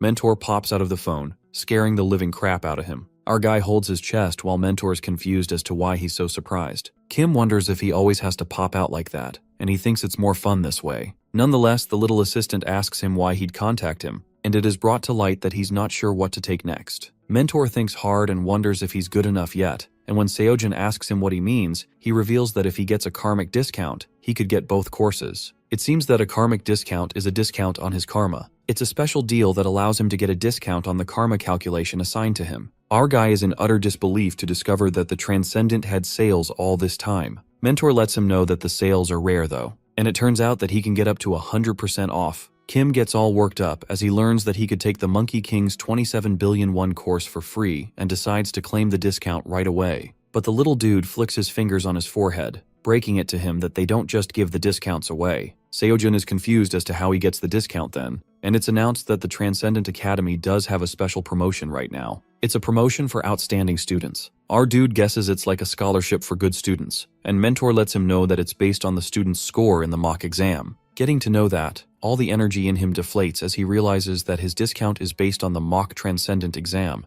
like the one he failed miserably last time. Though he's learned footwork from Zhang Senfeng and the strength of the gods from Hercules since then, and he made huge progress in Siddhartha's unwavering mind technique, hence he's sure he'd score higher this time. However, he whimpers as he concedes that there's no way he would score high enough to rank among the outstanding students. Noticing him sulking, Mentor elaborates that outstanding students aren't judged by how high the scores are, but by how much they improve. It seems that the students are judged on how much their score improved from the previous mock exam. The discount is calculated on the percentage of improvement. Hence, if their score is 50% higher than the previous score, they get a 50% discount. That means it doesn't matter if he gets a high score, as long as he improves compared to the previous mock exam. That's the standard. Seojin learns that all he has to do is be better than before, and Mentor thinks it will be possible on his level, suggesting he give it a try. Our dude calculates that he needs 14.5 points more, and it would be 50%, while 17.5 points would be 60%. There's no way he'd pass this opportunity up, and he announces that he's absolutely in. Kim got his gold bars ready as Mentor set him up for the mock exam. Thanks to last time, he now knows Fafnir goes wild for gold and finds the sample questions so handy. The karma is calculated for application of the exam, and it's 1 billion won. Seojin realizes that he has to pay a fee this time, as only the first mock exam is free. Thinking hard, he calculates that if he does this, he's left with 21.5 billion won. He needs at least a 60% discount to take both courses for 10.8 billion. And if he wants the 2 billion won elixir, he'll need at least a 70% discount. In short, he'd only have to improve on each subject by 3 points. Hence, he registers for the exam, and the first subject is combat ability, which has 15 problems ahead. Our man awaits Fafnir, the Dragon of Ruin, with the gold bar ready in his hands. The monster appears, and Seojin throws the gold bar at it, dashing towards it as he plans on attacking it while it's distracted by the gold. However, he witnesses a hydra in front of him, when it was supposed to be Fafnir. He refuses to admit that it's a hydra, and assumes that Fafnir must have gotten fat and grown 9 heads. But then he glimpses at his phone, stating the problem is to defeat the 9-headed Hydra within the 30 minutes allotted time. Realization hits Kim, and Mentor cheers for him, as he cries out that he didn't tell him the problems would be different. Mentor thought it was obvious that the problems would change.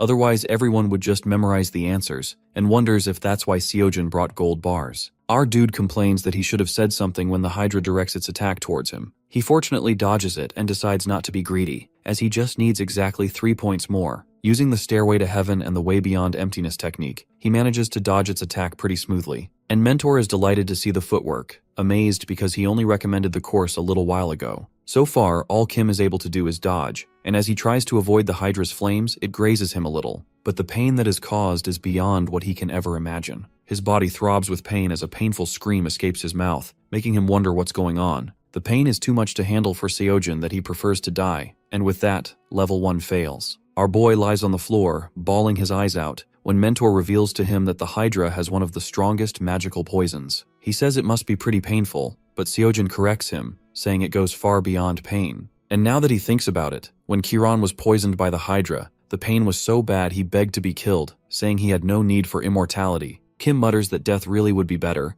and seeing Jung Sung-gang's course progress, he guesses that he's still a beginner if that was enough to make course progress. He believes if he keeps doing this, he can get the karma discount and build his training progress at the same time. Deciding to give it a try, his fingers freeze when he guesses he can't just quit now. Mentor clarifies that he can quit if he wants to, but doubts that he's hit the score he wanted. Seojin sobs and attempts the second try, and since the subject is combat ability, ultimately he'll have to land damage on the Hydra to get a decent score. Hence, if that's the case, he pulls out Gungnir and uses the Aura Blade. It ends up cutting one of its necks, and Kim believes if he gets the other heads one by one, he will have a chance. However, the Hydra grows its neck back, and our man is in utter disbelief. Thus, level 1 fails again, with him gasping for his life, wondering how the hell he deals with that. He realizes that he's doomed because he managed to get his previous score of 4.2 by stabbing Fafnir. Our fella doesn't know how the scoring works, but assumes if they only measure power blows, the standard could be anything. Seeing him having a breakdown, Mentor reminds him about the tutorial courses.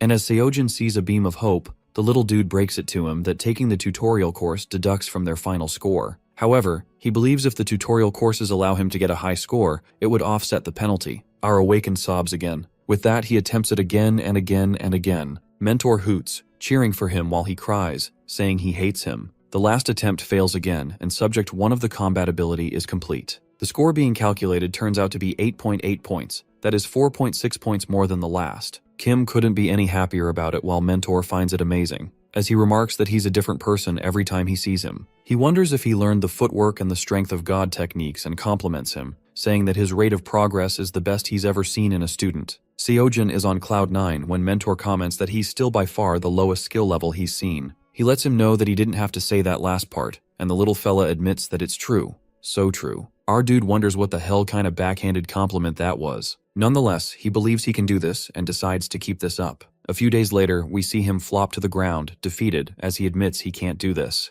9 days ago, Seojin moved to Subject 2, Physical Strength. In Level 1, he had to hold up the sky on behalf of the incarnation of Atlas for the allotted time of 1 hour. Atlas told him to keep it up until he comes back with an apple, while our guy heaves a big-as-hell rock. His body trembles as he tries to stop Atlas and declares that it's time out, finding it impossible. Kim's words are cut off when he's squeezed under the rock. His physical strength score is 5.9 points, 2.2 points more than the last one. 6 days ago, Seojin attempted Subject 3, Adaptability. In Level 1, he had to win a staring contest against the incarnation of Argos. Argos reveals that he closed his first and opened his second eye, while our dude, whose eyes are wide open with water running out of them, is curious about how many he has. Turns out it has 100 eyes, and with that, Kim fails the test. His adaptability score is 4.2 points. That is 1.9 more than the last one. 3 days ago, our awakened moves to Subject 4, Magic Skill. In Level 1, he has to endure the mana drain of the Archlich for the allotted time of 10 minutes. The Archlich slurps onto his magic, and it seems that he ran out of it almost immediately. Our fella confesses that he hasn't taken a lot of magic courses yet. His magic skill score is 1.6 points. That is 0.4 better than the last one. And now, Seojin realizes that he's screwed, as he's only managed to improve by 9.1 points, 11.2 points shy of his goal of 20.3. He reconfirms with Mentor that if his score doesn't get at least 50% better, Does that mean he won't get any discount at all? And the little fella lets him know that he has to be more than 50%, or he doesn't get the discount. Kim realizes that he's screwed for real, and he's gonna lose his 1 billion for nothing. Mentor suggests that he start with today's exam, that is, Subject 5, Mental Fortitude. For Level 1, he has to listen to the Archlich's Requiem for 30 minutes. The Archlich hopes he won't be as disappointing as before, as last time, and Seojun knows that he has to make points here. Hence, he tells himself to keep it together. It seems that he fortunately passed Level 1, but he did that last time too. That's why he focuses on the prize. In Level 2, he has to shake free from the control of the demon of the 9 hells in an hour's time. The demon calls our dude his puppet, while he wonders what he's blabbering, cleaning his ears. With that, he passes Level 2 as well. And moving on to Level 3, he has to resist the temptation of Aphrodite. Aphrodite tries to seduce him, wearing revealing clothes, when Kim asks her if she's not cold. Hence, passing Level 3 as well. Meanwhile, Mentor is in utter shock to witness what's happening. In Level 4, Seojun has to endure the scream of infinite hell for the allotted time of 30 minutes. The infinite hell cries out, screaming that it's all his fault, when our dude asks him if he knows him. At last, Level 4 is cleared too. And in Level 5, he has to resist the pleasures offered by the incarnation of the Demon King Mephistopheles for an hour. Kim is welcomed to the parade of 7 desires, and the first one is lust, the hell of lust, a paradise that rejects no desire. Our guy makes it through the lust, and next is greed, the hell of greed, where anything can be his, a paradise where nothing is lacking. Succeeding in controlling himself, he's moved to gluttony, the hell of gluttony. No matter how much he eats, the food never runs out, a heaven of endless plenty. Next is sloth, the hell of sloths, where the angels smile their brightest, a paradise of endless rest and lazing. Making it through, Seojun is moved to rage, the hell of rage, where he can torture his enemies forever, a paradise where those who seek vengeance are set free. Clearing that, he's moved to envy, the hell of envy, where all the things he was denied are his forever, a paradise where all his dreams come true. Our awakened has impressively held out till now and decides to do it a bit longer when the last desire is unraveled to be pride. And that hits him, as he fails Level 5 and admits the last one was way harder than the rest. Seojun tries again and again and again, and when he's sure he's gonna win for sure, he fails again. With that, Subject 5 is completed, and in the end, he couldn't resist the hell of pride's pleasures. Mentor is shocked as to how the heck he even got to Level 5, and our boy realizes that his unwavering mind has really improved. The little assistant, with boredom, wonders how much progress he could have possibly made in that time period. As Kim reveals that it's at 31.7% now, he's left in utter disbelief, finding it impossible. He remembers it was at 15.5% last time and refuses to believe what Seojun is saying is true. Snatching the phone out of his hands, Mentor decides to see for himself. Witnessing it's real, he's taken aback, clueless as to how he did that. He glimpses at the Hercules course progress that is 53.7 and doesn't know what's happening anymore. Our guy believes he got a little lucky there, while Mentor goes through an emotional breakdown. He can accept all the courses, but the course progress for Siddhartha is unbelievable because even the other Transcendent students would struggle to make this progress. Just then, Seojun's mental fortitude score is calculated to be 22.8, which is literally 13 points more than the last. And a few days later, his final score turns out to be 52.2 points in total. Our guy is delighted as he realizes that he did it. He beat his target of 70% and got to 80%. And now he gets an 8% voucher discount, which means he can finally take the long-awaited Monkey King's course. Seojun takes a sigh of relief as he realizes that the unwavering mind saved him. Mentor is still in incredulity when he calls him and asks him what score he needs to get to pass the exam. The little attendant reveals that at least 60 points in every subject is required. Hence, even if his total score is high enough, if any one subject is below 60 points, he fails. While the total score for passing changes depending, usually they have to hit 90 to transcend. Hence, the total score usually has to be more than 63 points. Glancing at his score, which is 52.2 points, Kim perceives that he's not even close. Nonetheless, he searches up the Monkey King's course while Mentor is curious if he's signing up right away. And since our guy still doesn't know what magic course to take, he's going for Monkey King's course. He wonders how much the Shooting Star Staff Technique course is, and is convinced that he can afford it with an 80% discount. Deciding to check it out, he opens it, only to be notified that in order to take this course, he needs to be certified in Monkey King's spin, pull, and pierce. Seojun is curious if he will ever learn the shooting staff technique and decides to take the course he can, which is the basics of staff and spear. The karma of the course is calculated to be 5.4 billion won, and this makes his hands tremble. He guesses it's better than 27 billion and registers for the course. Playing the first lesson, Kim sees no one and gets worried if there's an error. Just then, the Monkey King makes an epic entrance and apologizes for being late, revealing that the Sanjiang monk reached out and he had to go see what it was about. He looks pissed.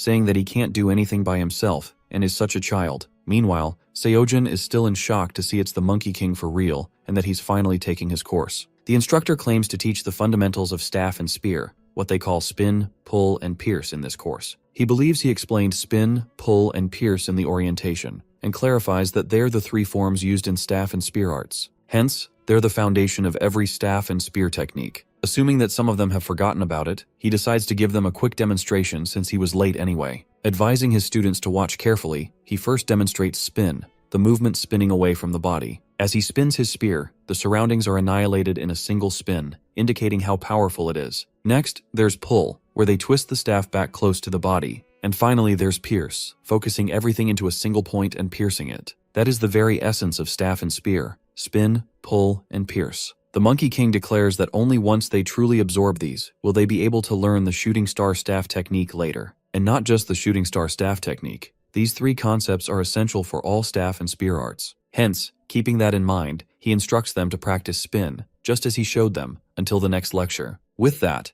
Seojin's daily assignment arrives, in which he has to practice the Monkey King's spin 1,000 times. He wonders how to do it as he did, and that's when Mentor mentions that the beginner courses were all basics. Intermediate courses are where proper Transcendent training begins. That's why the karma calculation gets so expensive. It's claimed to be a whole other level, and Mentor urges him to give it a try. Kim recalls how he did it and spins the spear the way it was demonstrated. And as he does that, the area around him turns completely devastated. Seojin is traumatized to see that while Mentor is happy his claim was proved true. On the other hand, we see the director of Ale Academy, Hyun Cha, the director of Gaon Academy, Jin Song Lee, and the director of Hunter's Mill Academy, Jin Hyun So, gathered at a spot as Jin Hyun expresses that their status as the Big 3 academies is in an ominous strait. He reveals that they're being called the Mid 3 on the internet now, and Jin Song wonders what he expects them to do about it. So clarifies that it's time they did something, while Lee is curious what they can do when Kim Seojin has got the Sword Star on his side. He warns him that one false move and he will not only lose his life, but the entire Hunter's Mill could go down. With that, he stands up in order to leave and claims to pretend he didn't hear any of this, and Hyun decides to leave too. That's when Jin Hyun suggests an inter-academy friendly. He believes it's time they had a friendly battle between the academies, and Hyun wonders if he's finally sending out Haeun Lee, while he just smirks and asks her how about it. Seojin is stunned to witness the destruction caused by a single swing. He feels as if he tapped into the strength of the gods itself. Although it's pretty draining, and Mentor reminds him that's because it's an intermediate level course. This course assumes that he's no longer a beginner, and that he has finished the courses for the strength of the gods or similar techniques. He believes that at his current level, he is going to have a tough time. Kim acknowledges the fact that higher level courses are no joke, and wonders how he's supposed to finish the daily assignment, as he could barely do 10 of these, let alone 1,000. The little fella assures him not to worry too much and implies that if it were really impossible, he wouldn't have let him sign up. Seojin is curious if there's another way of getting through this, and that's when Mentor mentions the magic courses that he was planning to take. Since his progress on the strength of gods is going well, he suggests that if he took a magic course to supplement it, it would make things easier. Our Awakened cleans up the mess he made and determines that for stability and control, he should take inner focus courses, and for efficacy and power, he should take magic forms where he learns aura. Mentor proposes he give a try to the sample lectures, as they might help him choose what works for him. Kim tries a sample lecture of instructor Swordmaster Lu Dongbin's course. He educates his students that building inner focus is like increasing the size of a vessel. The vessel is the human body, which contains what are known as flow points. The flow points are said to be the center of focus in the body, and are generally split into 3. The high flow point, the middle flow point, and the lower flow point.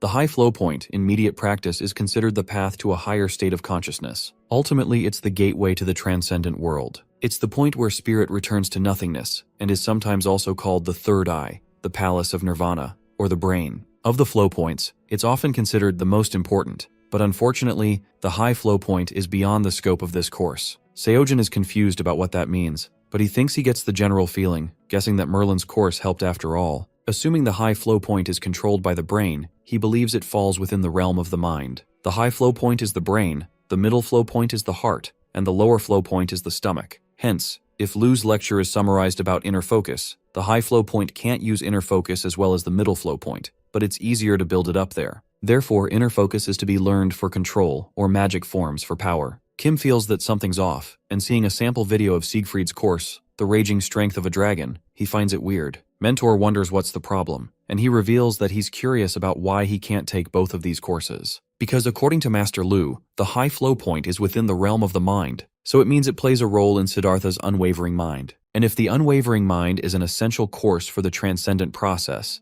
that means all the Transcendent students are training the high flow point through Siddhartha's unwavering mind. Hence, whether it's the middle flow point or lower flow point, any magic course is training 2 flow points at the same time. That's why our dude wonders what's stopping them from training all 3. It does make sense to mentor, but he doesn't seem sure, as the deeper into a course, the fewer details he knows. Just then, Seojin's progress is notified to rise up in Merlin's course, which indicates that he's right. He's curious if none of Mentor's other students said anything, and it seems they all just took the courses they felt were right for them. But since no one has said anything before, he believes it shouldn't be a problem. Kim implies that he should ask the instructors about it, as he can't post something on the message board since he can't sign in. He feels he can get a clearer answer from the instructors themselves, and is curious if it's not possible. The little attendant supposes it is possible, but seeing him hesitating, our guy reminds him that it's normal for students to ask questions about the course. Mentor decides to go and ask about it, while Seojin thinks it'd be nice if he could take both courses. But his problem is money. It always comes down to money. Nonetheless, he decides to worry about it when Mentor gets back and enters the building of the Dream Academy. It seems that Seoyun had been waiting for him, and it turns out the heads of Hunter's Mill, Ailei, and Gaeon are present there too. They express their pleasure to meet him and introduce themselves. While Seojun is confused as to why the directors of the big 3 academies are here, they reveal the inter-academy friendly, and Jinhyun lets out that it's normally an unofficial battle exclusively between the big 3, but he believes the Dream Academy is more than qualified to join now. Hien hopes that he will join them to represent the Dream Academy, and Kim glances at Seoyun, who lets him know that she's fine with whatever he wants. He gets all excited about what kind of prize money they are talking about, but it's revealed that there's no prize money. Lee interrupts, emphasizing that it's a friendly, and their goal is to encourage competitive drive and growth among the most gifted students. Our pal asks Seoyun if the Dream Academy gets anything out of it, and she refuses. Since it's an unofficial competition, it doesn't matter either way. Seojin announces that he's not interested, and the directors of the big 3 academies are in utter disbelief. They try to convince him by telling him that it's a once-in-a-lifetime opportunity, and that only the most gifted students are invited. He wonders what's the point when there's nothing to win, while they persistently try to convince him. Just then, Kim spots Minyul and asks him if he wants to do this friendly,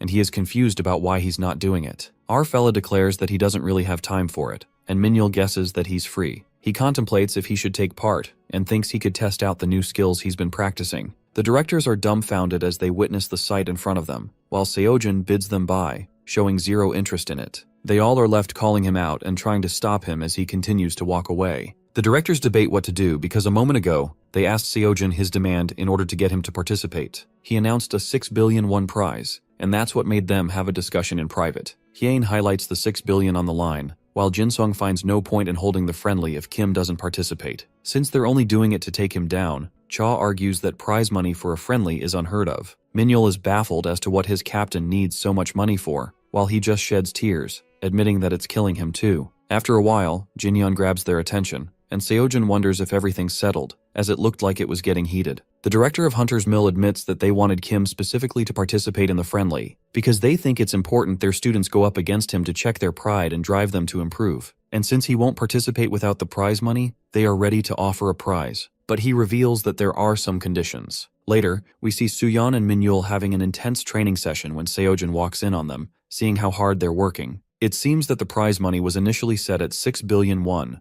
then second and third place prizes were added at 4 billion and 2 billion, bringing the total prize money to 12 billion won. It's individual, not a team competition, hence the winner gets the entire prize money. Our dude doesn't find this out of the ordinary, except for the condition Jinhyun mentioned. He declares to set the format and rules for the friendly since the prize money will come from them. It seems fair to Seojin since they're putting up the money, after all, hence he agrees. It is revealed that they want all the members of the Dream Academy to participate, and both Minyul and Suyeon agree, having no problem with that. Our guy wonders if there are other conditions, and Jinhyun lets him know that there are not, but they need one more person to agree. Wondering what they are talking about, since it's just the 3 of them, it suddenly hits him that there's Seoyun too. He's baffled as to why they drag her into this if it's an individual competition. As he calls her out and lets her know that she doesn't have to go out of her way if she's doing this for him, the B-rank hunter assures him that he's been helping her so much and she's getting nothing in return, therefore she feels happy to take part. Kim wonders what she's talking about because she helps him all the time.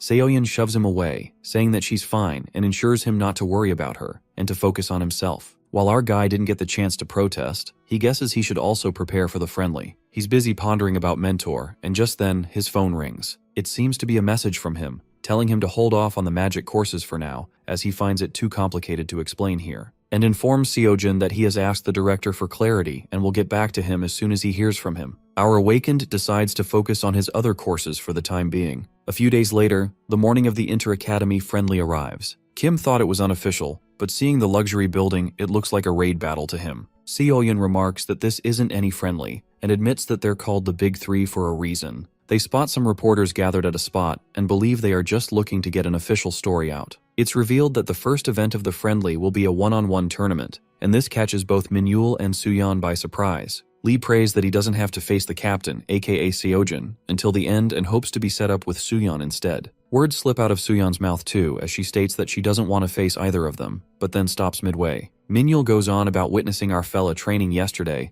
and couldn't believe what he did with just a single swing. Kim realizes that he got caught practicing spin, pull, and pierce, while the other two continue to argue. Just then, they hear a commotion from where the reporters are, and it seems that it's Haeun Lee who just walked out. The reporters throw questions at Haeun, desperate to interview her and curious about what is different in this friendly, since they're not usually shared with the public. They wonder if she will be participating or is just here to observe and publicize the rumors about her not participating in the events because of Kim Seojin. This makes her freeze in her spot as she turns around and claims that she doesn't know him. With that, she walks away while the dream team witnesses the scene from afar. Minhyul mumbles about her being pretty, and Suyeon is baffled as to what that's got to do with anything. Lee admits she's pretty, wondering what's wrong with that, and Park clarifies that she just meant that it doesn't matter, and is curious as to how come he's never said that about her. Minhyul points out that she's still in high school, while she gets kissed, wondering what being in high school has got to do with being pretty. They both continue to argue when things get a bit heated, and Suyeon ends up lashing out at him, asking what's wrong with him. Her loud roar catches the attention of people nearby, and they recognize Seojin and the dream team, confused as to what they are doing here. The reporters realize that they must be the reason why they made a press release, and surround them, bombarding them with questions while Suyeon and Minhyul persist in bickering. They decide to go inside, and in the Dream Academy waiting room, they are reminded that no personal equipment will be permitted in the friendly. The staffer lets them know that Kim will be issued a spear, Seoyun a sword and twin daggers, and archery equipment will be given to Minhyul. He asks Suyeon if she will be needing any equipment, and she believes she's good. Lee finds the gear nice, but it's not what he's used to, and it seems that Seoyun feels the same. The Demon Star's disciple proudly remarks that only a poor craftsman blames their tool, but Minhyul doesn't think it's true, and asks her if she's ever seen a master of their craft using shabby tools. He's curious if she thinks she's better than them because she doesn't use equipment, and she admits that she does feel that way. Seeing Seojin, Lee speculates if he's going to be okay, and is curious if he's not worried about using these. With that, they both start arguing again while Kim is concerned if his gear will be okay. Later, we see our guy up against a student from Hunter's Mill, who doesn't see him much and is confused why they'd go so far as to ban personal equipment. And on top of that, Siwoo refused to take part in the friendly, and his friend thought he was scared of Haeun Lee, but it turns out he was actually afraid to face Seojin. Seeing him standing in front of him,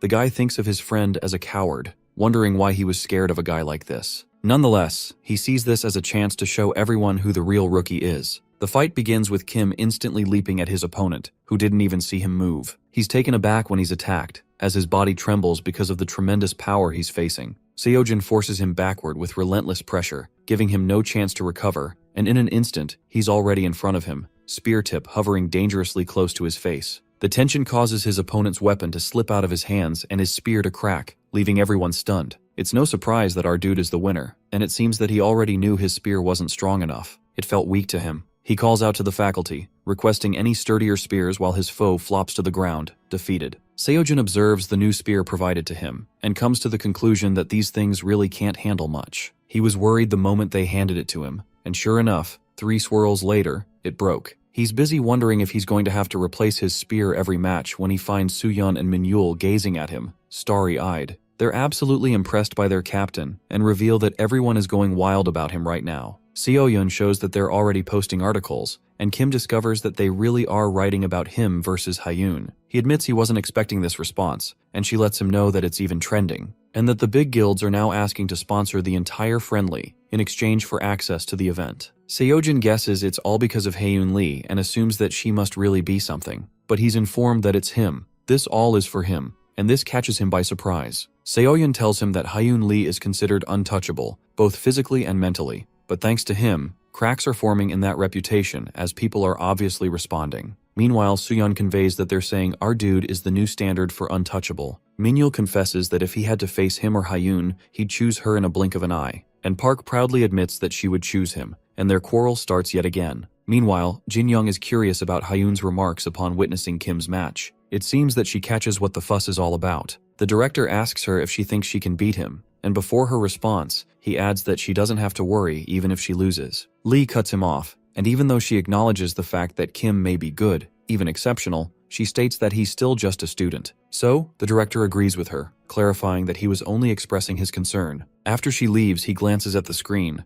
and seeing Seojin with a cracked spear in his hands, it seems that he's concerned indeed. The tournament continues, and Dream Academy records win after win. Minhyul defeats his opponent handily, as expected, and Suyeon surprises everyone by advancing. Our guy, being the winner of course, keeps asking for new spears and admits that he's trying to be careful, but since the opponents are strong, it's hard for him to hold back. The staff debate on how many spears he has broken so far, and it seems that he's broken 9 spears in total. These are tens of millions of won each, and that is already more than 100 million won in weapons. They realize that at this rate, they will be spending more on weapons than prize money, and it's not like they can just refuse to replace them. Seojin nervously suggests that he use his own spear, and they discuss it among themselves. One of them whispers that this wouldn't mean special treatment, thinking this is logical, while the other believes the heads will allow a change of rules. Meanwhile, our fellows just stand there awkwardly. They declare that they will have to ask their superiors and leave. Just then, Suyeon enters the room, looking scared and nervous. Kim wonders if she's up next and notices her body shaking with her face all white. He asks her, with concern in his voice,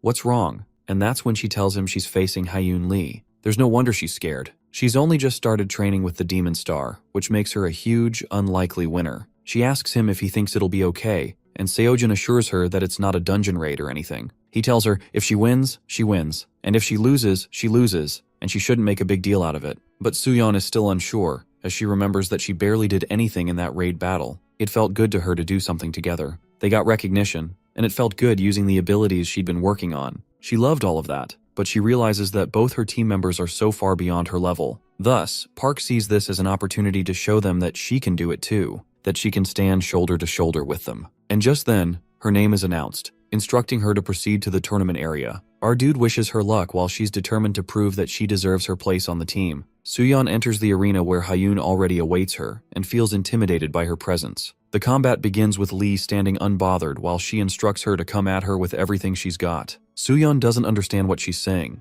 and Hyun clarifies that she finds this the fastest way for people to learn their place against her. Hence, she suggests that Suyeon take her best shots. Seeing her weapons not being prepared and her not being on her guard, Park gets pissed off. She claims to make her eat those words, while Lee remarks that everyone's so unoriginal. Suyeon activates her magic, and using Nullify Senses, she pounces at her opponent with lightning speed. Hyun, who's watching the fight through a screen, seems doubtful about a magic user going in close against Hyun. Out of all people, Park attacks her multiple times while she dodges all of them. Cha observes her moving like that while casting spells, even though she's just a student, and as much as she hates to admit it, she's seeing why their students are losing. A magic user's main role is to cast buff effects for party members from a safe distance, but real fights never go to plan. She witnesses a magic user who focuses on adaptability over theory, and Seojun is reminded of the Demon Star, whose approach disappeared. Demon Star, considered the greatest magic user of the Great Cataclysm. This was exactly his fighting style. At the height of the Great Cataclysm, he brought down a reign of terror on the monsters, and thus, the Demon Star was often called the War Mage. Suyeon delivers a powerful hit that Hyun still manages to dodge, prompting her to question if this is truly Suyeon's best. With that, Lee strikes her, forcing a cough of blood from her as she clutches her body for support. As Hyun assumes she is done, Park casts a spell on her, and this seems to have pissed her off. Her clothes are barely disturbed, and Lee, convinced they're not even in the same league, slaps her across the face, sending her flying backward until she crashes into the ground with a heavy thud. This shocks everyone, including Seoyun, Minhyul, and Seojun. But Hyun doesn't stop there. She grabs Suyeon by her shirt and smacks her on the face again and again. That was it for Kim, as he clenches his spear, storming into the room. He stops in his tracks when Suyeon tells him to, assuring him she's fine, even as another slap strikes her across the face. The referee orders Hyun to let her go, and she tosses her to the ground. Seojin rushes towards her, checking if she's okay, when he hears Lee calling them nobody. Our guy couldn't hold back anymore, but Park grabs his arm, telling him not to, since it's her fault for not being enough.